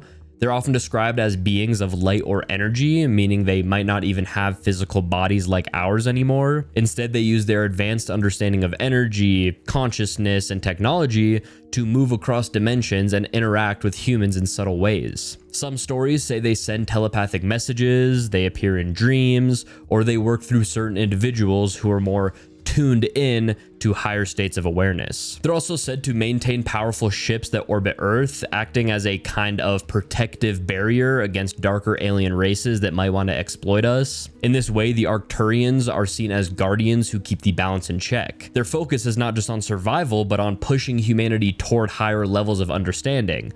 Things like compassion, unity, and awareness of the universe as a connected whole. The Kensington Runestone. The Kensington Runestone theory is about this large slab of stone that was discovered in 1898 on a farm near Kensington, Minnesota. The stone was covered in carved runes, which are old Scandinavian letters, and the message claimed that a group of Norse explorers traveled deep into North America way back in the 1300s, long before Columbus ever arrived. The text described 8 men being killed while exploring, and the rest burying them before leaving a record of their journey behind. And understandably, this discovery caused a ton of chaos, because if it were real, it would completely rewrite American history. It would mean that the Vikings made it far inland across the continent hundreds of years before European settlement. Now, over time, experts argued about whether the runes matched authentic medieval styles or if they were just modern fakes. The language on the stone doesn't quite match known Norse grammar, which made the whole thing even more mysterious. Some say that the government or academic institutions dismissed it too quickly to basically just protect accepted history. So the theory is basically that the Kensington Runestone is a genuine evidence of pre-Columbian exploration, and that someone has worked really hard to bury the truth that Vikings reached the heart of America long before anyone admits. Smile.jpg. Smile.jpg is one of the most infamous internet horror stories. Now, the story goes that the image first appeared on forums in the late 1990s, often sent as an attachment in chain emails. Now, at first glance, it looked like a distorted photo of a dog, but its mouth was stretched into a human-like grin that was described as unsettling and wrong. The creepy part was that people who saw the picture claimed it caused night terrors, hallucinations, and even drove some to insanity or suicide. Now, the theory around Smile.jpg is that it's not just a cursed image, but a form of digital possession. Some believe that the file itself carries a virus or hidden code that alters the brain when viewed. Others say that the image is tied to something supernatural, like a demon or an evil spirit that spreads through technology. A different theory is that the story was created to warn people about the dangers of downloading unknown files during the early internet era when viruses and malware were everywhere. And for your guys' sake, if you're wondering why I haven't put up a picture of, smile.jpg, well, I'm doing it for both of our safeties, okay? Just in case one of these theories are right and, we could get cursed just by looking at it. I'm not even going to Google it to put it in this video, and I don't want you looking at it either, so boom, you're welcome. But anyways, smile.jpg sits between internet urban legend and conspiracy. It's talked about as either a dangerous cursed file used to harm people, or a story made up to scare users away from unsafe corners of the web. Finland doesn't exist. Now, the Finland doesn't exist conspiracy theory is honestly, pretty strange, but it's an oddly detailed idea that claims the country of Finland is just completely made up. The main claim is that the land people call Finland is actually just the, open water in the Baltic Sea, and that the government maps showing Finland's borders are just completely fake. Now, this fake country was invented during the Cold War by Japan and the Soviet Union. And the story goes that Japan wanted fishing rights in the Baltic Sea, but since the area is surrounded by countries, it would be hard to explain why Japanese fishing boats were there. So supposedly, Japan and the Soviet Union made a secret agreement to basically invent Finland on maps. Finland's supposed population and culture are just a shared illusion kept alive through false government records and altered satellite images. The theory also claims that people who think they live in Finland are actually in parts of Sweden or Russia or even Estonia, but they have been taught from birth that they are in Finland. The photos, the travel experiences, and even, GPS systems are said to be manipulated to match the made-up country's appearance and geography. The theory also adds that the reason other countries go along with it is because it benefits global politics and trade. Russia supposedly gets a deal with Japan for certain technologies, and Japan gets exclusive fishing rights without international interference. So, long story short, short, Finland is just a cover story for an economic and political arrangement, and the landmass people think is there is actually just the Baltic Sea being disguised by false information and altered imagery. The Montauk Boys Program. So we have kind of mentioned this theory in other theories, so, let's finally talk about it. So the Montauk Boys Program conspiracy theory describes a secret project said to have taken place at Camp Hero, also known as Montauk Air Force Station on Long Island during the 1970s and the 1980s. Now, according to the theory, the base appeared to be shut down above ground, but underground facilities remained active. Now, these hidden laboratories were allegedly used to carry out experiments on vulnerable children, mainly runaway or foster boys who could disappear without drawing any attention. Now, the theory explains that these boys were subjected to trauma, to drugs, and to psychological conditioning designed to fracture their minds. Techniques included sensory deprivation, hypnosis, electroshock, and extreme isolation. Now, once their personalities were broken down, they could be rebuilt in ways that made them programmable. This meant that a child could live a seemingly normal life on the surface, while hidden personalities inside them could be triggered using special codes, signals, or images. Just like, many conspiracy theories that we've talked about today, it kind of is the same exact thing. Just, I guess, a different subversion or sub-theory of the main theory. Now, the experiments were not limited to traditional mind control. The conspiracy claims that technology played a central role, especially a device known as the Montauk Chair. Now, the chair supposedly amplified psychic abilities, allowing subjects to engage in remote viewing, telepathy, and even the projection of thoughts and objects into reality. Now, combined with the powerful electromagnetic fields generated by Montauk's radar tower, the program allegedly pushed into far stranger territory, including time manipulation. Now, reports from the theory describe time tunnels being opened, with teams sent to other places or even other eras. Now, the purpose of the program was said to range from creating psychic soldiers and infiltrators to testing the limits of time and space itself.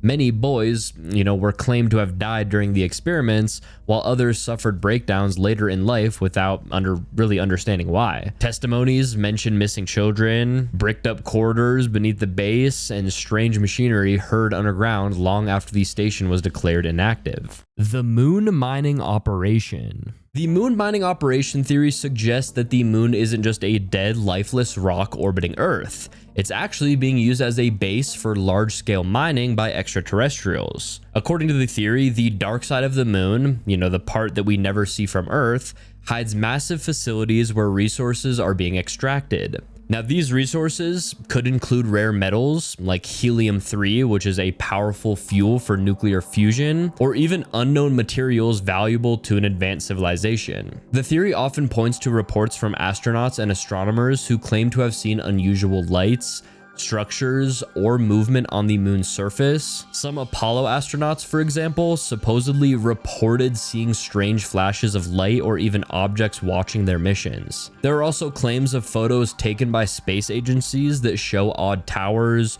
dome-like buildings, or machinery-like shapes on the lunar surface, which are said to have been quietly brushed off as camera glitches or natural formations. Another part of the theory suggests that this mining operation isn't just about aliens taking resources for themselves. Some versions say that there might be deals with world governments, allowing extraterrestrials to operate on the moon in exchange for technology. The silence and secrecy around what astronauts may have actually seen on the moon just fuels to this idea. The Pascagoula abductions. The Pascagoula abductions theory comes from a pretty crazy night on October 11th, 1973 in Pascagoula, Mississippi. Now, two co-workers, Charles Hickson and Calvin Parker, said a glowing craft landed by the river while they were fishing. Then, three odd beings floated them aboard.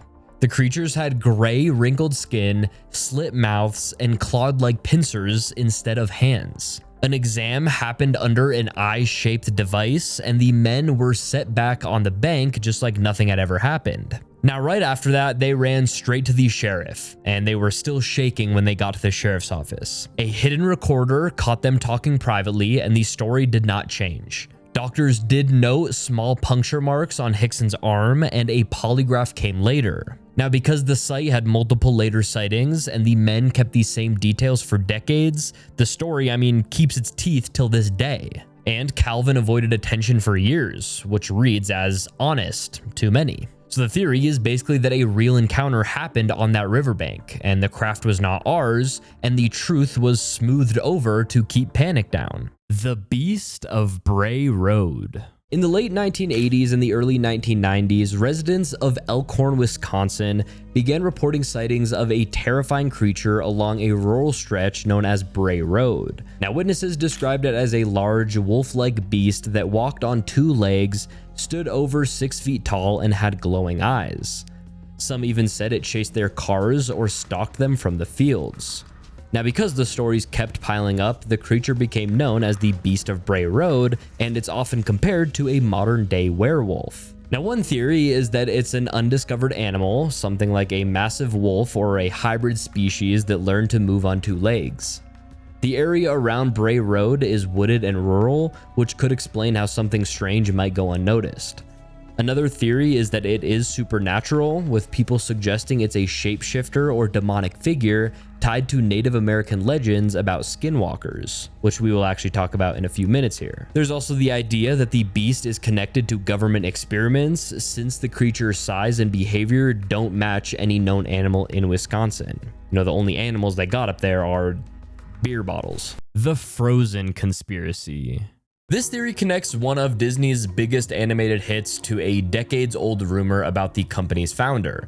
Now, the rumor says that after Walt Disney died in 1966, his body, or at least his head, was cryogenically frozen, meaning they tried to preserve Walt Disney's body at extremely low temperatures in the hope that they could, one day revive him in the future, when medical technology is advanced enough. Now, here's where the movie, Frozen comes in. The theory claims that Disney intentionally made a film with that exact title as a way to control what comes up when people search for anything about Disney and the word Frozen. Before the movie was released in 2013, typing in Disney Frozen into Google would mostly bring up pages discussing the rumor about Walt Disney's body being frozen. Now, after the movie's release, those same search terms suddenly brought up images, trailers, merchandise, and news about the animated film instead of the old story. The idea is that this was a carefully planned move to bury the cryogenic rumor under a massive wave of search engine results related to the movie. Disney knew that Frozen would be a global phenomenon, and with endless marketing, they had soundtrack sales and merchandise, and this would completely dominate the internet. The timing combined with the title choice is seen as too perfect to be a coincidence. Some people even point to the fact that Frozen was not an obvious name for the story, since it is loosely based on Hans Christian Andersen's fairy tale The Snow Queen. According to the theory, the name was chosen specifically for the search engine effect rather than just purely for creative reasons. The Black Goddess Cult. The Black Goddess cult conspiracy theory is about a hidden sect that operates within Europe and Eastern Europe, often described as a network of elites who secretly worship a dark feminine deity. Now, the theory says that this group is not just a fringe occult society, but a powerful organization that mixes ritual, politics, and crime. The Black Goddess is usually connected to old pagan or pre-Christian mother goddesses, but in this context, she represents death, blood, and control rather than fertility or life. According to this theory, members of this cult include politicians, business leaders, and intelligence figures who use ritual as a way to bind themselves together. Now, these rituals are said to involve sacrifices, sometimes symbolic, sometimes real. The darkest claims suggest human sacrifice, often involving children or young women, as offerings to the Black Goddess. Now, the purpose is described as both spiritual and practical to gain power, to protect secrets, and to create blackmail material against anyone who participates. The cult is said to use art, music, and secret symbolism in public to signal allegiance. Black robes, inverted symbols of motherhood, and the use of crescents, serpents, or blood red imagery are said to be signs of their influence. In some versions, the group is tied to trafficking networks and underground medical experiments, which provide both victims for rituals and tools for maintaining control. The theory also claims that the cult has roots going back centuries. Some trace it to the ancient fertility cults that shifted into darker forms when pushed underground by Christianity. Over time, it supposedly merged with secret societies, creating a hybrid of ritual worship and political power. So the Black Goddess cult conspiracy theory is that the existence of a hidden elite network bound together by dark rituals and allegiance to a destructive feminine archetype. It suggests that behind the scenes of politics and finance, there are groups using ritual blood ties, fear, and secrecy to hold influence in ways the public would never see. The Droppa Stones. The Droppa Stones theory comes from a story about a discovery in the mountains of China near the border of Tibet in the 1930s. Now, according to reports, archaeologists exploring remote caves found hundreds of small, round stone discs buried in ancient tombs. Now, each disc was, about a foot wide, with a hole in the middle like a record and covered in tiny spiral carvings that looked like writing. Now, the theory says that these stones are actually a record left behind by an alien group called the Droppa, who crash landed on Earth thousands of years ago. The spiral markings, when supposedly translated, told the story of how the Droppa's spacecraft malfunctioned and came down in the mountains. With no way to repair their ship, they were forced to live among the local tribes. Over time, the aliens and humans mixed, and the Droppa left behind the stones to explain who they were and what had happened. Some versions of the story add that skeletons with unusually small, thin bodies and large heads were found in the same caves, supporting the idea that they weren't normal humans. The discs were said to have strange magnetic or electrical properties, as if they weren't just stones but had been created with advanced technology. The Son of Sam Network. The Son of Sam network theory is based on the idea that David Berkowitz, the man who confessed to being the Son of Sam killer in the 1970s, wasn't acting alone. Now, between 1976 and 1977, New York City was paralyzed by a series of shootings that left 6 people dead and several others wounded. Berkowitz was caught in 1977, and he told police that his neighbor's dog had been possessed by a demon that ordered him to kill. But after his arrest, he started hinting that there was more to the story. Berkowitz later claimed that he was a part of a satanic cult that operated across the country. He said the murders were coordinated rituals carried out by different members of the group, not just him. Some of the shootings didn't match his timeline or location, which made investigators think that more than one person could have been involved. There were also strange symbols, there were links to occult gatherings, and there were even deaths of people who may have known too much. But there is no confirmed, court-tested evidence that proves that Berkowitz was in a cult or that he had any accomplices. So that's why the theory is basically that the Son of Sam killings weren't just random acts by one man. They were a part of a larger, organized cult network that was quietly silenced after Berkowitz took the blame. Stoll Cemetery. Stoll Cemetery in Kansas has been at the center of dark legends for decades. Now, it's a small rural graveyard, but it's often called one of the 7 gateways to hell. Now, the stories began in 1970s when rumors spread that the devil himself appeared there twice a year, once on Halloween and once on the spring equinox. People said he used the cemetery as a portal to the underworld, and that rituals or sacrifices had taken place on the grounds long before the legend started. Now, one theory is that the land itself was cursed. Now, some people point to old church ruins near the cemetery, saying that the building was used for occult practices that left behind a permanent mark. Another theory is that these stories were fueled by secret societies or cults that met there, and the rumors were a way to keep people away from what was actually happening. There are also claims of police and locals covering up activity, since visitors have reported being chased off of the property or harassed for trying to investigate. And because of the secrecy, the ruined church, and decades of unexplained stories, Stoll Cemetery remains one of the most talked about so-called gateways to hell in America. The world ended in 2012. Instead of the world physically ending with disasters or destruction, the theory proposes that in 2012, reality itself ended or shifted into a different plane. The real world ended, and what we experience now is kind of an alternate dimension. It's like the original timeline or universe closed and we're stuck in a shadow or distorted version of it. The theory specifically says that this dimension is similar to a hellish realm. Time and space might feel off, things seem repetitive or stuck in cycles, and there's a sense that people are trapped and can't fully move on. Some describe it as a ghostly version of life where souls or consciousness are trapped in bodies that don't fully belong to them. People often mention that this explains strange experiences like deja vu, weird glitches in reality, or the feeling that time is speeding up or slowing down. It's like the fabric of reality is frayed or damaged because we're no longer in the true world. The theory also proposes that events since 2012, like, political chaos, natural disasters, or strange technological changes, are symptoms of this broken dimension. Instead of real progress or growth, the world is caught up in a limbo where things seem intense but don't actually improve. Some versions say that there is a way to wake up or, escape this dimension, but most people are unaware and continue living unaware in this purgatory. Others believe that certain powerful groups or beings control this dimension to keep humans trapped.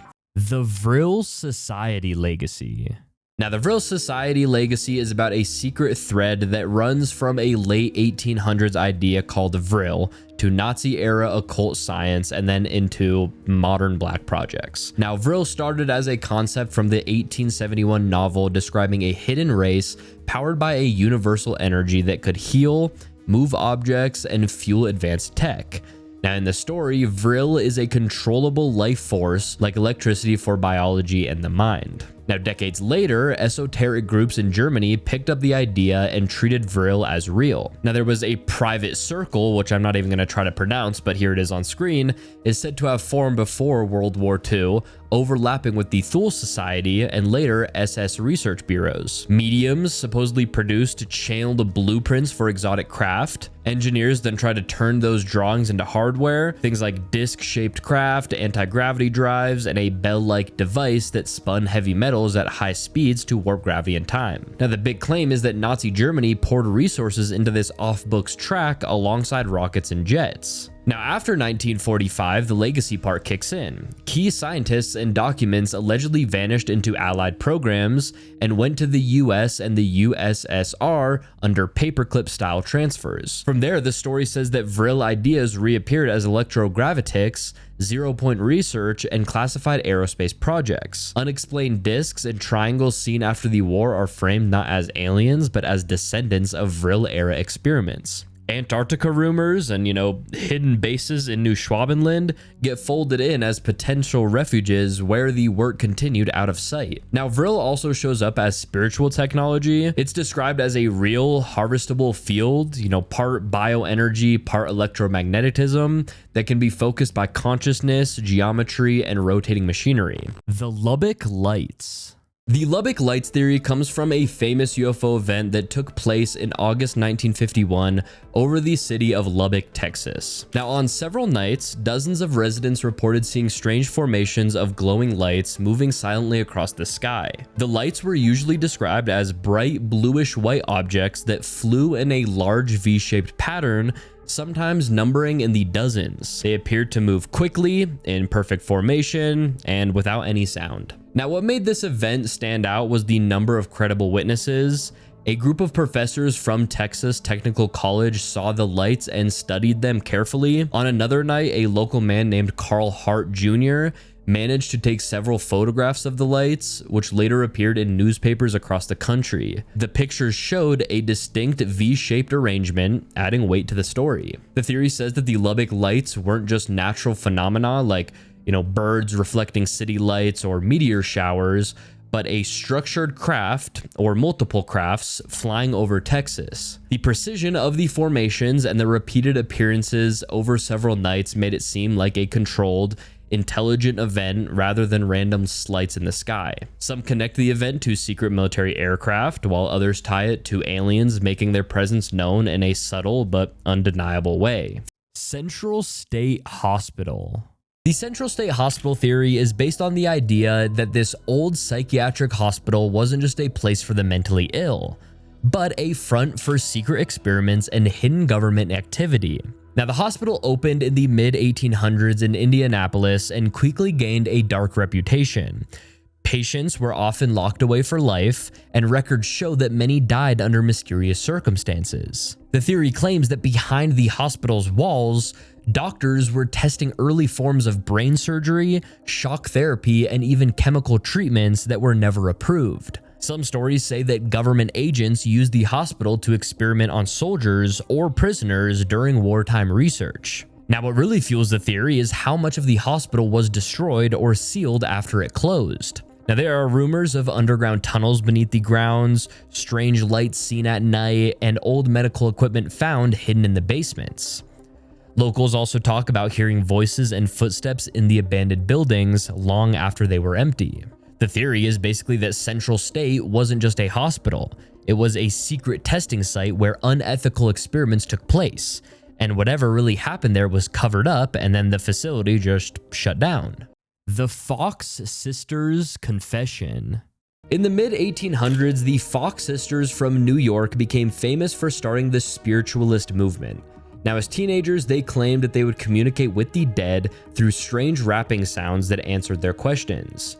Now, crowds gathered to watch their seances, and soon spiritualism spread across the United States and Europe. People believed that these sisters were proof that contact with the afterlife was real. But in 1888, one of these sisters, Margaret Fox, stood on stage and confessed that it was all a hoax. She showed how they created the rapping sounds by cracking their joints in their toes, which could echo loudly in a quiet room. Now, newspapers ran with the story, and critics declared that spiritualism was built on lies. However, not long after that, Margaret took back her confession, saying that she had been pressured into admitting it. Now, that retraction is where the conspiracy theories begin. Now, one theory is that the confession was forced by religious groups who wanted to destroy spiritualism, which had grown too influential. Now, another theory is that these sisters were manipulated by rivals within the movement itself, people who wanted control of the growing popularity. The contradiction between the confession and the retraction left enough doubt that many argued that the Fox sisters' abilities were never fully explained. That's why the case still fuels debate over whether they exposed themselves or they were silenced for uncovering something real and something, pretty crazy. Like talking to the dead? Shit. The Atacama humanoid. The Atacama humanoid theory comes from the discovery of a tiny, mysterious skeleton found in 2003 in the Atacama Desert of Chile. The skeleton, often called Ata, was only about 6 inches long but looked eerily human. It had an elongated skull, large eye sockets, and a strange bone structure that didn't quite match a normal human body. Now, because of its size and its unusual features, many thought that it might not be human at all, but the remains of an alien being. The theory suggests that Ata was either a visitor from another world or evidence of alien-human hybrid experiments. Some versions say the skeleton was left behind after a crash or a mission, while others suggest it was deliberately placed on Earth a long time ago. The humanoid's size has led to speculation that aliens might not be, these tall gray beings, but could come in different forms, even miniature ones adapted to different environments or different spacecrafts. Scientists who studied the remains did DNA testing and reported that Ata was human, likely a child with rare genetic disorders. But the theory argues that this explanation doesn't fully account for the extreme differences in, its skull shape, its bone density, and just the unusual mutations. To supporters, the DNA results could point to a mix of human and non-human genes. The Menehune. The Menehune theory comes from Hawaiian legend, and it talks about a mysterious group of small people who supposedly lived on the islands long before the Polynesians arrived. The story says that these little beings were master builders who came out only at night to construct incredible structures like temples, fish ponds, and roads, all before disappearing back into the forests before sunrise. Now, what makes it interesting is that some of the ancient stone structures in Hawaii, like the Alikoko fish pond on Kauai, are so advanced that many say that they couldn't have been made with the tools that people had at the time. And because of that, some think that the Menehune weren't human at all. They might have been a lost race or even something supernatural. There are theories that they could have been descendants of an earlier civilization that mysteriously vanished, or travelers from another world who helped shape the island's early culture. The old stories describe them as shy but incredibly intelligent, almost like engineers who just didn't want to be seen. So the theory is basically that the Menehune weren't just folklore, that they might have been a real ancient race, possibly connected to forgotten technology or something otherworldly hidden deep within Hawaii's past. The Whaley House. The Whaley House in San Diego is often called one of the most haunted houses in America. Now, it was built in 1857 by Thomas Whaley on land that had once been used as a site for public executions. Now, right away, people said that that cursed the property. The family that lived there also faced tragedy after tragedy from the death of their young son to financial ruin and suicides in later years. And because of all of that history, the house became the center of ghost stories and conspiracy theories. One of the main theories is that the land itself carries dark energy from the executions that happened there before the house was built. Visitors and staff have reported seeing apparitions of men believed to be those who were hung on the property, which is why people connect the hauntings back to that. Another theory is that the tragedies within the Whaley family trapped their spirits inside the home. People have claimed to hear the footsteps of Thomas Whaley himself and see the figure of his wife Anna. There are also reports of children's laughter and shadows moving across rooms when no one is there. The constant paranormal claims and the family's tragic history are what keep the Whaley house at the center of conspiracy and debate, with some saying that there's literal proof that the house is cursed. The Nazi UFO program.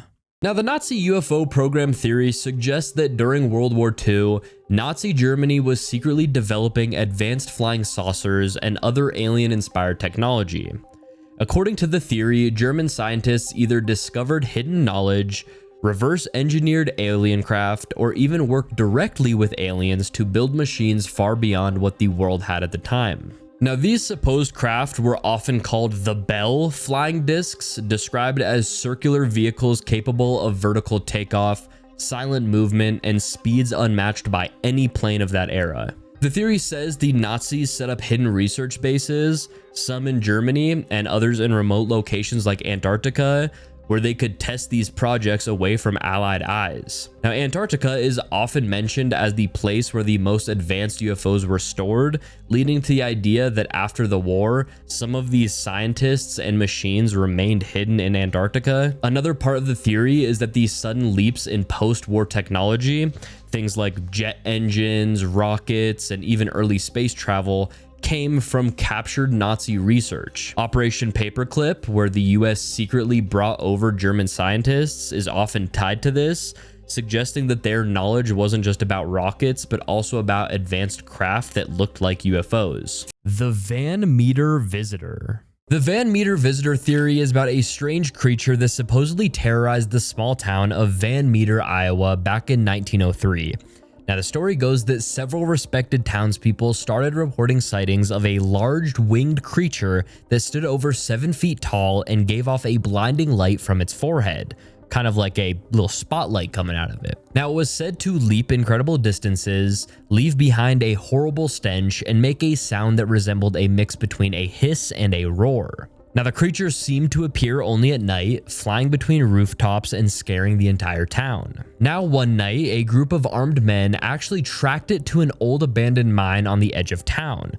They claimed to see not just one, but 2 of the creatures before they disappeared into the mine. After that, the creatures were never seen again, and the mine was sealed shut. Now, some think that it was a type of prehistoric animal that somehow survived underground, while others think that it was something supernatural or even extraterrestrial. The theory is that the Van Meter Visitor wasn't just a local legend. It might have been proof that something ancient and unexplainable was living beneath the town. The Jersey Devil sightings. The Jersey Devil is one of the oldest and most famous legends in American folklore. Now, the story goes that back in the 1700s, when a woman known as Mother Leeds supposedly gave birth to her 13th child in the Pine Barrens of New Jersey. According to the legend, the child was born deformed, it sprouted wings, and then it just flew into the woods, where it has been spotted ever since. Now, over the years, thousands of people have claimed to see a strange creature with hooves, wings, and a terrifying scream. Now, the conspiracy around the Jersey Devil is about what people are actually seeing. Now, one theory is that it's a real undiscovered animal that lives deep in the Pine Barrens. I mean, the area is huge and remote, so it would be possible for something to stay hidden. Now, another theory is that the legend was invented as propaganda. Early settlers and rival communities may have spread the story to keep people away from the Pine Barrens, which was seen as dangerous and uninhabitable. Now, there's also the idea that these sightings were linked to political enemies of the Leeds family, turning them into the subject of a local curse. Now, because the sightings never stopped and because the Pine Barrens remain mysterious, the Jersey Devil continues to be one of America's most unsettling cryptid conspiracies. The Matrix.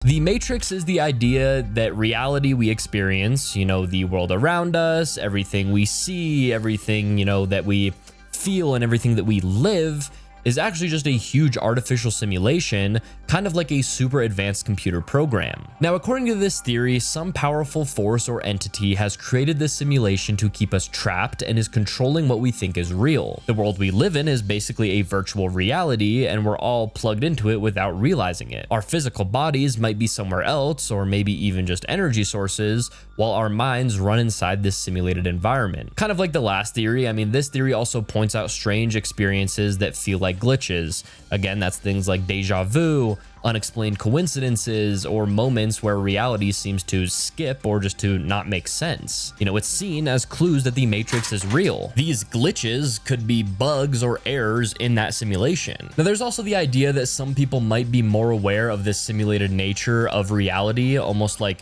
hackers or rebels inside the system. They might have a deeper understanding of how to manipulate or escape the Matrix. The whole setup is thought to serve a purpose, basically to keep human minds occupied and obedient while the real controllers harvest energy or maintain power over humanity in some way. It's a way to keep people from seeing the truth about their existence. Some versions add that advanced artificial intelligence runs the simulation and that everything we think is natural is actually programmed. This means things like, time, physics, and even life and death are all controlled by the simulation's code. The Monarch Butterfly Signal. The Monarch Butterfly Signal conspiracy theory is connected to the larger ideas around Project Monarch, which is often described as a trauma-based mind control program. This specific theory says that monarch butterflies are more than just symbols. They are used as signals and triggers in real life and in media. The theory claims that the monarch butterfly represents transformation, since the insect changes from a caterpillar into something completely different. In the same way, people in these programs are said to be broken down through trauma and then rebuilt into something new, with hidden personalities that can be controlled. Now, because of this, the butterfly became the chosen symbol for mind control subjects and handlers. According to the theory, monarch butterflies appear in very deliberate ways. They can be worked into music videos, they can be worked into fashion shoots and movies, or even just strange performances. When a celebrity is photographed with butterfly imagery, whether that's the wings or patterns or, live butterflies, it is explained as a signal that this person has been programmed, activated, or is under control. Sometimes the butterfly itself isn't the trigger, but the pattern, the colors or the association can activate a hidden personality in someone who has been through the program. Another layer of this theory focuses on real butterflies. Large die-offs or sudden swarms of monarchs are sometimes said to coincide with mind control field tests.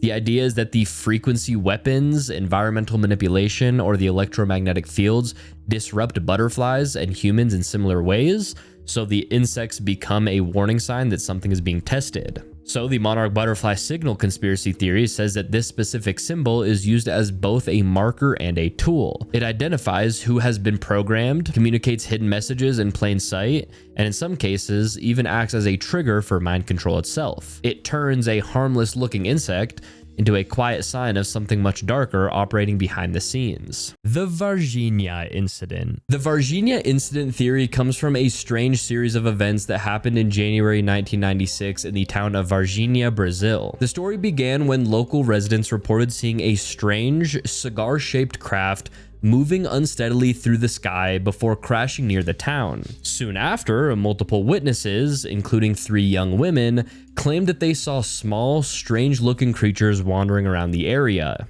The beings were described as about 4 feet tall, with brownish skin, large red eyes, and a strong, unpleasant smell. The girls who first saw one said it crouched by a wall, seemed weak, and looked more frightened than threatening. Word quickly spread, and reports came in of the military arriving in the town, cordoning off areas, and secretly transporting something away in trucks. Some locals even said that they saw soldiers capturing at least one of the creatures alive. Now, the theory suggests that the Brazilian military recovered a crashed UFO along with alien occupants, some dead and some alive, and then basically just covered up the whole entire event. There are claims that hospitals in the area suddenly had tight security, and that a soldier who handled one of the creatures later became sick and died, possibly from exposure to something unknown. St. Louis spraying.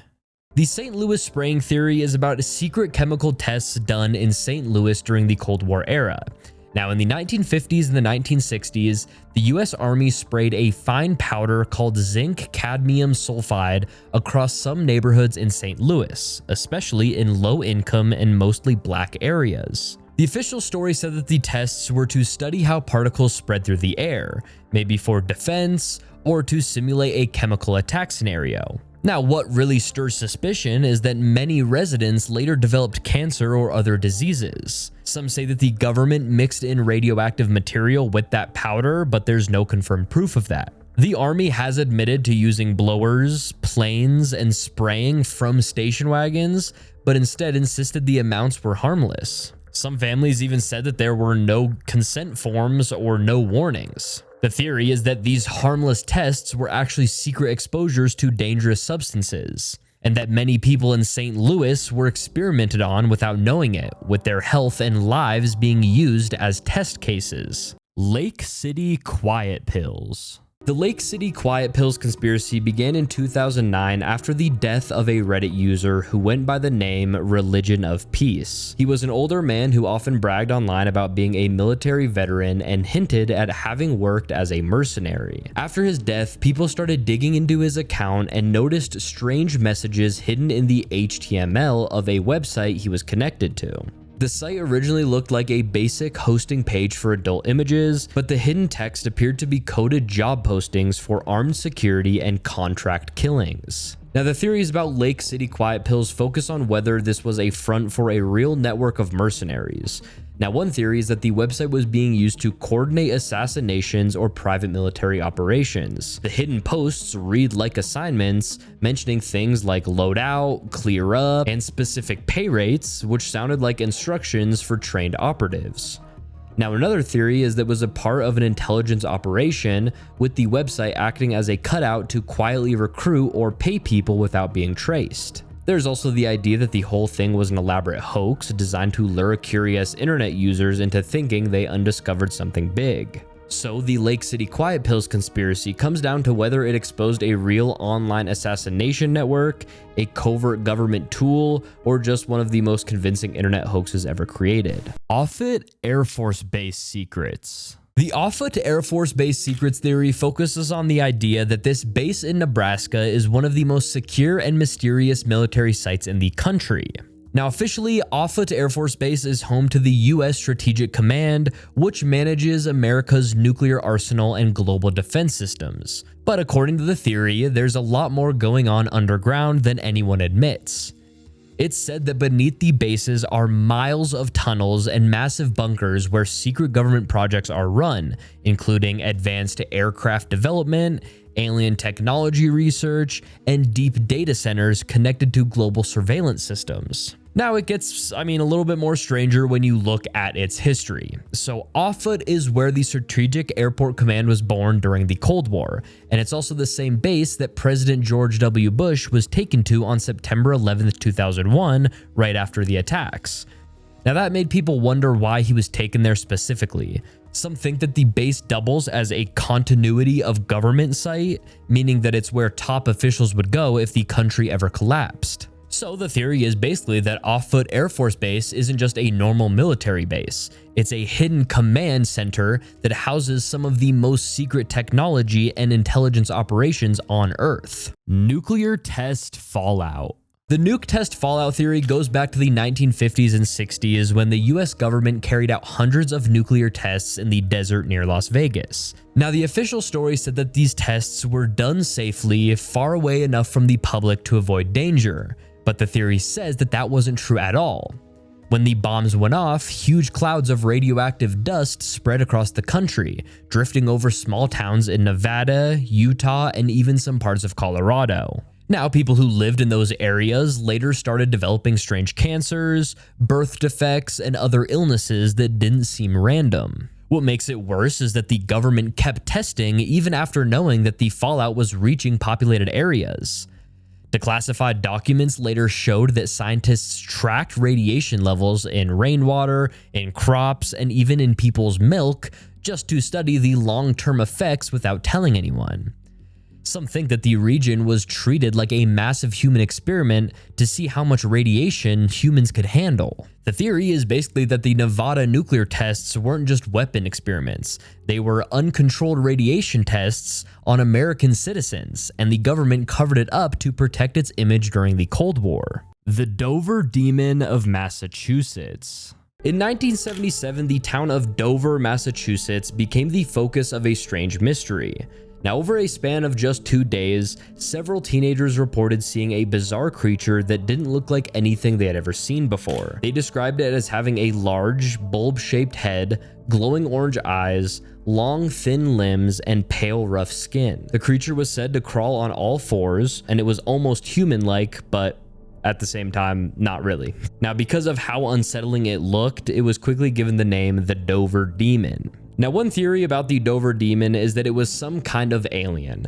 Now, the timing of the sightings, along with its unusual body shape and its glowing eyes, made people think that it was extraterrestrial, maybe stranded or just briefly passing through Earth. Now, another theory is that it was a mutilated animal.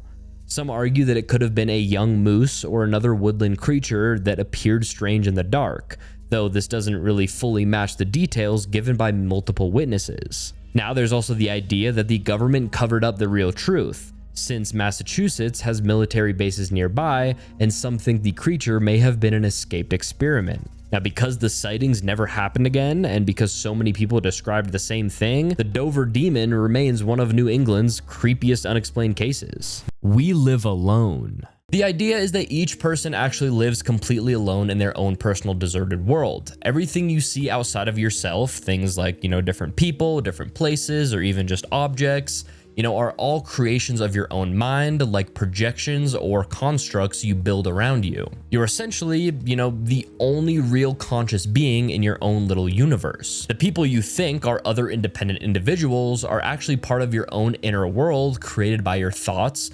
memories, fears, and desires. They don't exist on their own outside of you, but are like characters in your own personal reality. The only time you interact with others is, when there's a shared or common bond, like when you feel connected with someone through emotions, ideas, or experiences. That common bond allows you to separate worlds to overlap briefly, creating a sense of real interaction between separate people. For example, when two people deeply understand each other or share a strong emotion like love or grief, their isolated worlds align enough to create a real connection. Otherwise, everyone else is just living in their own bubble, alone on their personal deserted planet. The theory explains why sometimes social interactions feel distant or strange. It's because those are just overlaps of separate worlds, not true encounters with independent minds. It also tries to make sense of why people can seem so different or why empathy can be hard. If everyone is living in their own mental world, truly understanding someone else means connecting across those separate realities, which, couldn't be easy. The Japanese UFO dogfight of 1803.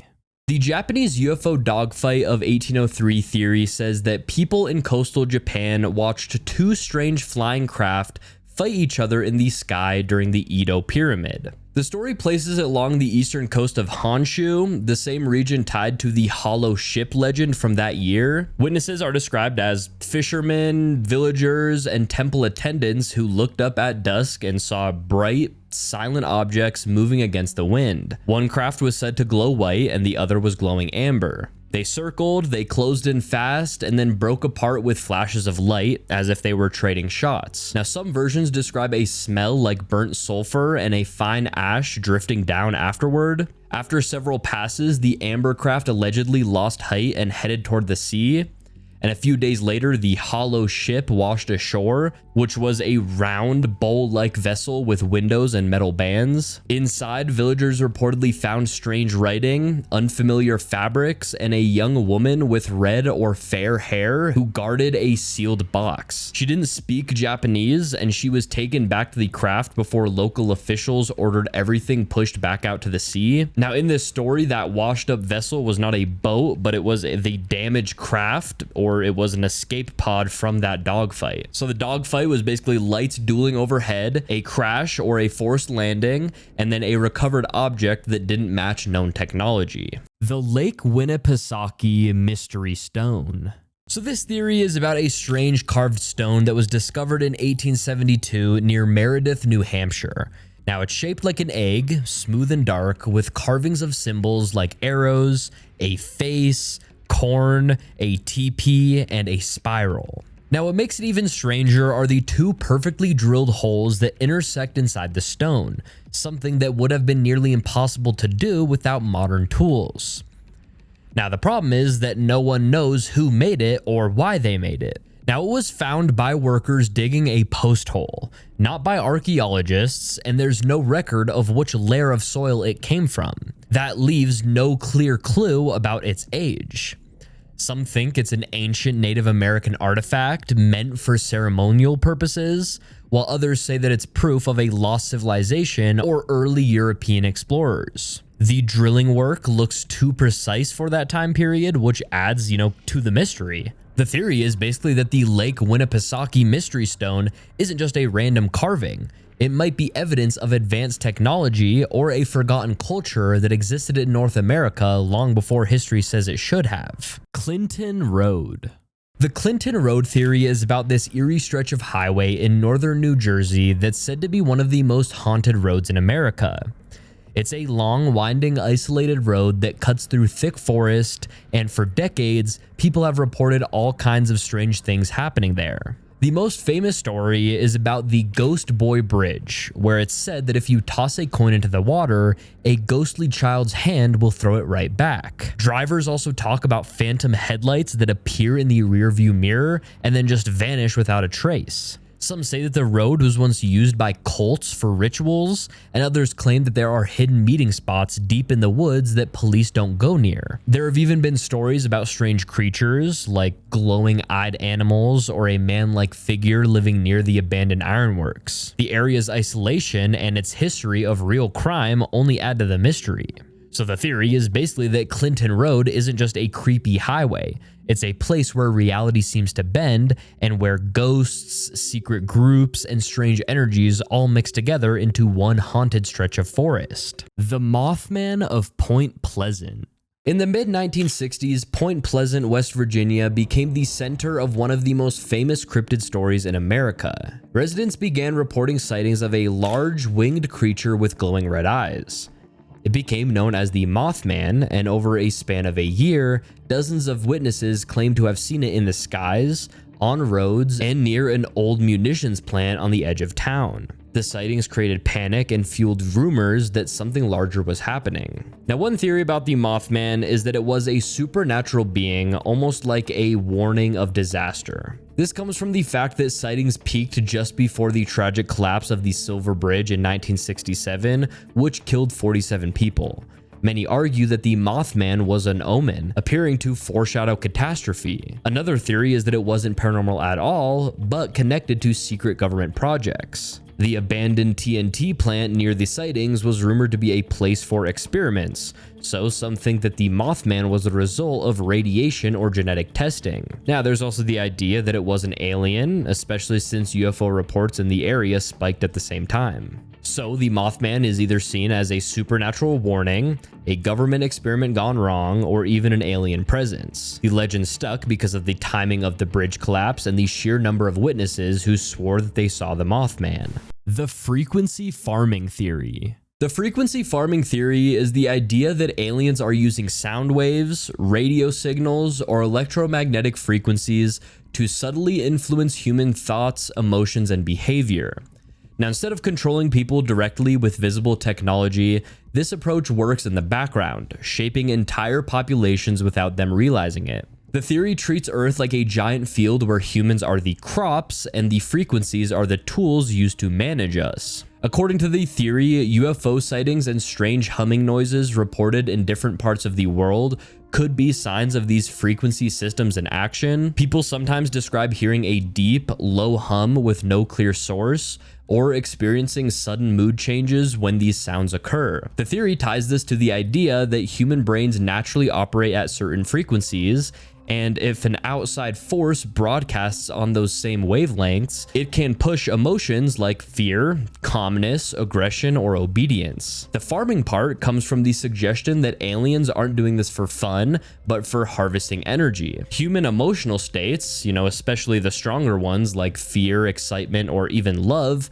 might generate forms of energy that advanced beings can tap into, almost, kind of like electricity. By using frequencies, they can farm humanity, creating conditions where people give off the emotions or energy that they need. Hangar 18. The Hangar 18 theory comes from the idea that after the 1947 Roswell crash, the US military secretly moved the recovered alien craft and the bodies of its occupants to Wright-Patterson Air Force Base in Dayton, Ohio. Now, inside that base, there's said to be a heavily guarded section known as Hangar 18. According to the theory, this hangar became the government's main storage site for crashed UFOs, extraterrestrial technology, and biological samples from alien life. It's kind of like Ohio's version of Area 51, but even older than Area 51 and much more secretive. Now, what keeps this theory alive are these stories from former military staff who have claimed to have seen strange metallic debris, saucer-shaped objects, and even preserved bodies in glass containers. Some of these reports date back to the 1950s and were linked to Project Blue Book, which was the government's official investigation into UFOs. Wright-Patterson was the real headquarters for that project, which adds a layer of truth to the mystery. Now, of course, over the years, the Air Force have denied everything, and they just called Hangar 18 nothing more than just a myth. But the theory says that Hangar 18 is the hidden vault where the US government stores the biggest secret in modern history: physical proof that aliens have visited Earth. Shaman's Portal. The Shaman's Portal theory talks about a strange site in the Oklahoma Panhandle located in an area known as the Beaver Dunes. People call it the Oklahoma-Bermuda Triangle because of all these strange disappearances and weird lights reported there. Now, the story goes that long before settlers arrived, native tribes warned others to stay away from the dunes because they said it was a sacred and dangerous place. According to their legends, the ground would open up and swallow anyone who got too close, almost like a doorway to another world. In the 1500s, Spanish explorers supposedly vanished there while searching for gold, leaving only their equipment behind. Modern reports talk about strange electromagnetic readings, glowing lights at night, and military activity in the area. Some people even claim to have seen men in black uniforms taking soil samples and studying the dunes. Now, scientists have looked into it, but nothing conclusive ever came out. So the theory is basically that the Shaman's Portal isn't just a random patch of desert. It might be an ancient energy gateway or even a dimensional rift that's been swallowing people and objects for hundreds of years. The Loveland Frogman in Ohio. The Loveland Frogman is one of Ohio's strangest urban legends. Now, the first reports go back to the 1950s when people in Loveland claimed to have seen a 4-foot-tall, frog-like creature walking upright near the Little Miami River. Now, the story got serious in 1972 when 2 separate police officers reported seeing the creature on the side of the road late at night. One of them even said it stood up on 2 legs and leapt over a guardrail into the water. From there, the legend exploded and the creature became known as the Loveland Frogman. Now, one theory is that the frogman is a cryptid because some undiscovered amphibian species have managed to survive hidden in the rivers and wetlands of Ohio. Now, another theory is that these sightings were tied to escaped lab experiments. Now, Ohio has universities and research facilities nearby, so people think it's possible that some kind of hybrid creature got out. There's also the idea that the story was exaggerated over time, starting from a large iguana or animal mistaken in the dark and growing into a cryptid legend with each retelling. So the Loveland Frogman is either a real creature hiding in the rivers, it's an experiment gone wrong, or it's just a case of mistaken identity that basically just snowballed into one of Ohio's creepiest conspiracies. Area 51. This theory says that the US government purposely made Area 51 look like a secret base housing alien technology. The goal wasn't to hide real aliens, but to fool the Soviets into thinking the US had super advanced tech way beyond what was actually true. Now, during the Cold War, the US and the Soviet Union were locked in an intense race for military and technological superiority. Every move was watched closely, and deception was a key weapon. The US supposedly used Area 51 as a stage to fuel Soviet fears. They let rumors spread that the base held crashed UFOs and alien tech, making the Soviets paranoid about what the Americans might be developing. The theory points to how secretive Area 51 was, with, strict no-fly zones and heavy security, which helped build the mystique. The government didn't confirm anything about what was going on there, so people speculated. Meanwhile, the US was actively testing advanced planes like the U-2 spy plane and later the stealth fighter, which looked otherworldly and could be easily mistaken for alien technology by outside observers. Now, spreading stories about alien tech gave the US an advantage by making the Soviets divert resources and attention into trying to catch up with something that didn't exist. It was basically, psychological warfare. They used misinformation and mystery to mess with the enemy's head, which is kind of badass if you think about it. The theory also highlights how Area 51 connection to UFO stories exploded in public imagination, serving the government's interests by keeping real military projects under wraps while also confusing and distracting foreign spies. The Red Rain of Kerala. Now, the Red Rain of Kerala theory comes from a bizarre event that happened in southern India in 2001. Now, for weeks, heavy rain fell in the state of Kerala, but instead of being, clear, the water came down stained a deep red, leaving clothes, walls, and streets looking like they were splashed with blood. Scientists at first thought it was just dust from deserts carried by wind, but when samples were studied under microscopes, the particles looked more like tiny cells than dust or sand. Now, the theory says that this strange rain wasn't natural at all, but the result of alien microbes entering Earth's atmosphere. Some researchers suggested that the cells in the red rain didn't have normal DNA, or at least didn't show it in the usual ways when tested. This led to the idea that the particles could be extraterrestrial life, or simple organisms from space that got caught in Earth's atmosphere and fell with the rain. Another part of the theory connects the red rain to reports of a loud boom and a flash of light in the sky just before the event started, almost like a meteor breaking apart. The idea is that the meteor wasn't just a rock, but it carried microscopic alien life, which then mixed into the clouds and came down as rain. The Oregon Vortex. The Oregon Vortex theory comes from a strange place near Gold Hill, Oregon, where the laws of physics seem to fall apart. It's a small area in the woods where objects roll uphill, people appear to shrink or grow depending on where they stand, and compasses spin wildly like they can't find true north. The most famous spot is called the House of Mystery, a crooked old building where brooms stand on their own and balls roll against gravity. The theory says that something underneath the land is bending space and energy, creating a natural vortex that warps reality. It's said that native tribes in the region avoided that area long before it was discovered, saying that it carried a strange, uneasy energy. Some researchers claim that the vortex is caused by a magnetic anomaly deep underground, while others think that it's connected to the Earth's electromagnetic field or even a dimensional rift. People have taken scientific equipment there and still can't explain everything that happens. So anyways, the theory is basically that the Oregon Vortex isn't just an optical illusion or a tourist trick. It might be a naturally occurring energy zone that bends time, gravity, and perception in ways that we still don't fully understand. The Mercy Brown Vampire Panic. The Mercy Brown Vampire Panic is one of the strangest cases from 1800s New England, and it's often called America's real-life vampire story. Now, it happened in Exeter, Rhode Island during a time when tuberculosis was spreading fast, but people didn't understand how the disease worked yet. Entire families were getting sick, and one after another, and no one really knew why.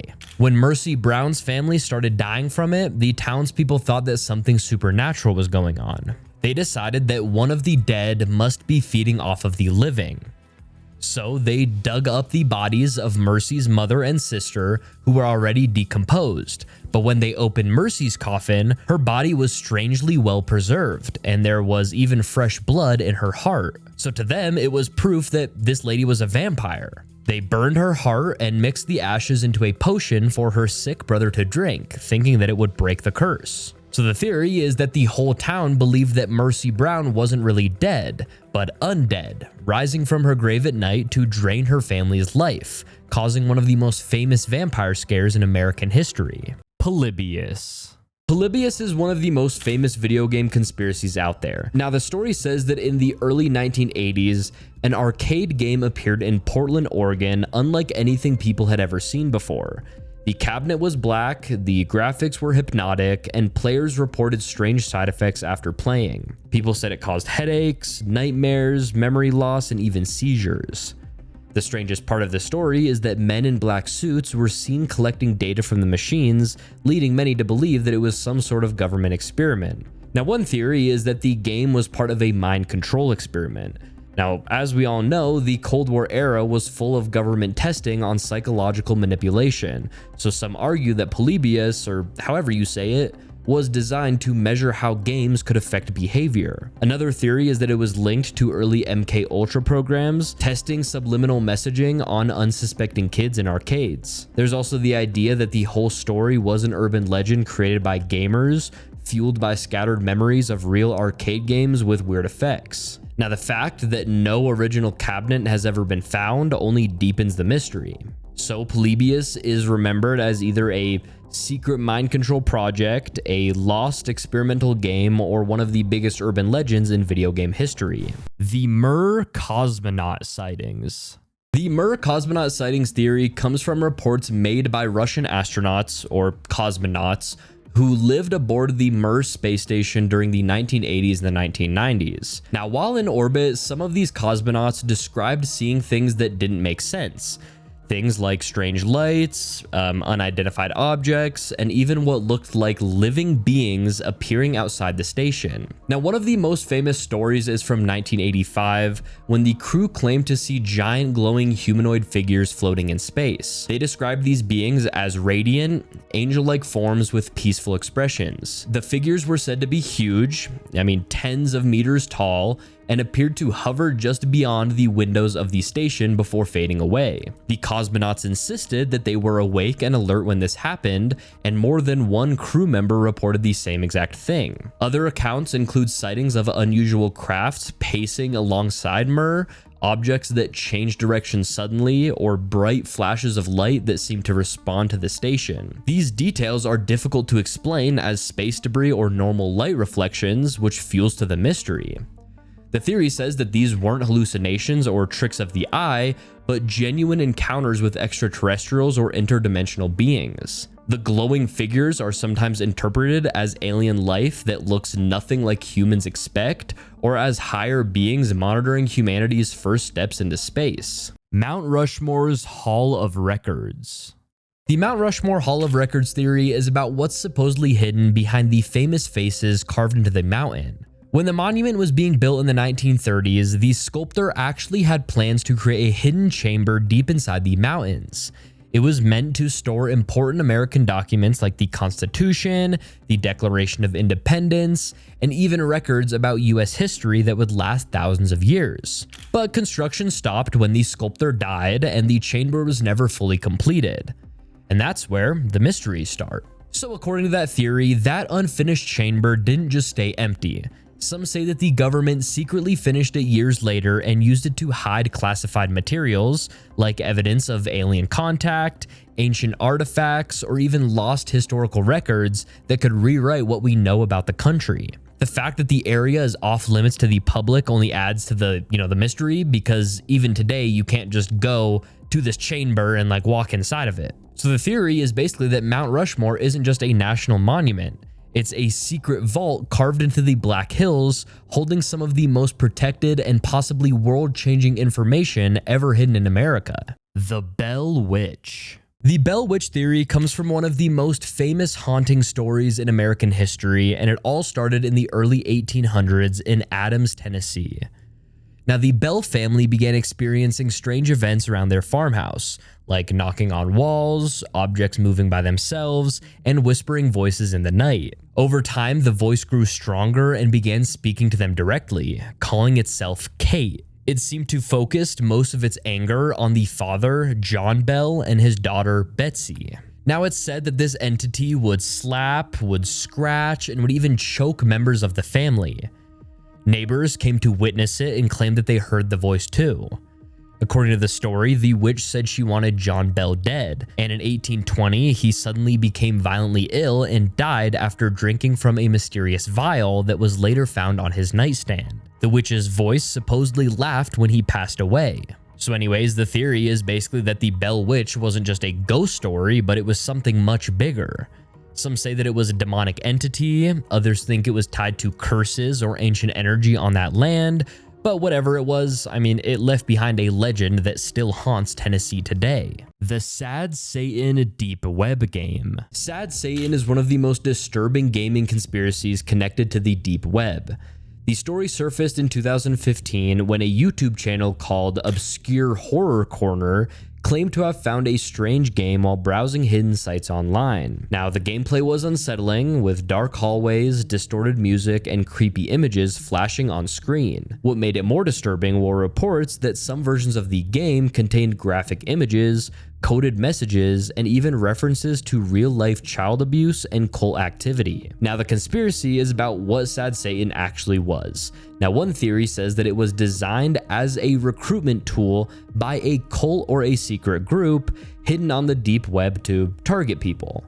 The disturbing imagery and messages would fit the idea of it being used for psychological manipulation. Another theory is that the game was created as a government experiment to test how people reacted to disturbing content, almost like a modern-day MK Ultra experiment. But there's also the theory that the game was simply just a hoax created to stir fear and, gain attention, especially since no verified original file was ever been recovered. The Cattle Mutilation Network. The cattle mutilation network theory comes from decades of strange cases where cows and other livestock are found dead with precise surgical-like wounds. Now, these cases started being reported heavily in the 1960s, and they continue today, mostly in rural areas of the United States, but also in, other places around the world. The animals are often discovered with organs removed, blood completely drained, and cut so clean that they look like they were made with, like lasers. Now, what makes it even stranger is that there are usually no tracks, no footprints, and no signs of predators near the bodies. The theory says that this isn't just, random or the work of farmers or cults, but part of a coordinated alien program. The idea is that the extraterrestrials are using livestock as biological samples to study Earth's environment, food chain, and the effects of pollution or disease. Since cattle are widely distributed and biologically similar in some ways to humans, they could make ideal test subjects. The network part of this theory comes from the fact that these mutilations are reported in clusters across different regions, almost as if they are being done systematically according to a larger plan. Farmers have also reported seeing strange lights in the sky, craft hovering over fields, or hearing humming noises on nights where mutilations occurred.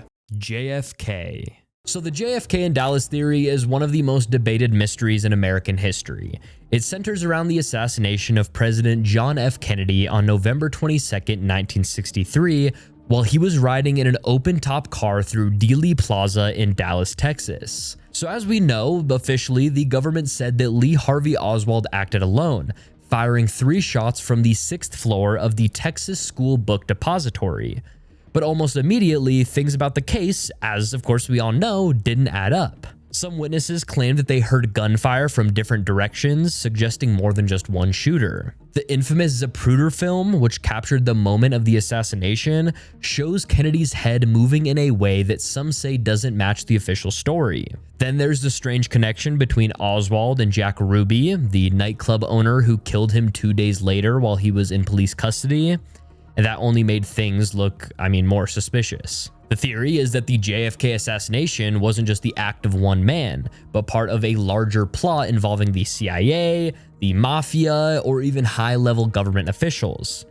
And decades later, people are still convinced that the full truth about what happened in Dallas has never been revealed. Skinwalker Ranch. The Skinwalker Ranch theory comes from a strange patch of land in northeastern Utah that's been called one of the most paranormal places in America. Now, the ranch first became famous in the 1990s when a family who lived there claimed to experience all kind of bizarre activity. They said that they saw glowing orbs in the sky, they saw UFOs hovering above their property, and they even saw creatures that looked like wolves but couldn't be killed by gunfire. Cattle were found mutilated in ways that didn't make sense, and strange noises echoed from underground at night. And when the story spread, it caught the attention of scientists and even the government. A secret research project funded by the Pentagon sent investigators to study the area, and they reported unusual radiation readings, magnetic field distortions, and objects that seem to appear and disappear in the sky. Some think that the land itself sits on some kind of energy hotspot and connects our world to another dimension. Others think it's tied to Native American legends about skinwalkers, which are shape-shifting beings that can take the form of animals. So anyways, the theory is basically that Skinwalker Ranch is sitting on something unnatural, and it's a place where the veil between worlds is thin and strange things just keep slipping through it. The River Children YouTube channel. The River Children conspiracy comes from a mysterious YouTube channel that surfaced a few years ago. The channel uploaded unsettling videos that often showed children standing near rivers or streams, sometimes silent, sometimes repeating strange phrases. Now, the production quality was low, but the videos had a creepy, almost ritualistic tone. What made it more disturbing was that the children never seemed to smile, and the settings always looked isolated. People quickly began questioning what was the purpose of the channel.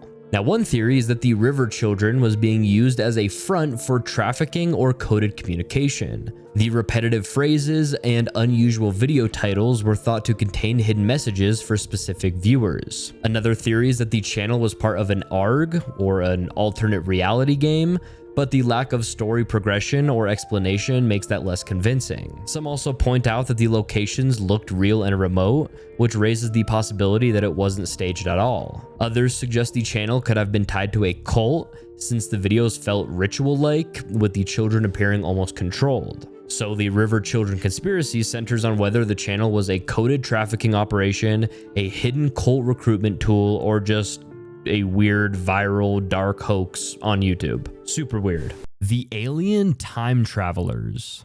The alien time travelers theory is the idea that UFOs and the beings often linked to them aren't aliens from another planet at all, but humans from the future. Now, instead of crossing vast distances in space, they are crossing time to visit us. According to this idea, their strange appearance, the large heads, the small bodies, the big eyes, they could actually be the way humans evolve thousands or even millions of years from now. With advanced technology and, heavy dependence on machines, future humans might not need strong bodies, but would develop larger brains and different features, which is why they look so unfamiliar. Now, UFOs in this theory are time machines rather than just spacecraft. Their sudden appearances and disappearances, their impossible flight maneuvers, and their ability to defy known physics all make sense if they're slipping in and out of time rather than flying like a normal aircraft. This would also explain why UFOs often seem interested in nuclear sites, in nuclear wars, or moments of crisis. It could just be future humans returning to study or even to warn us about the events that shaped,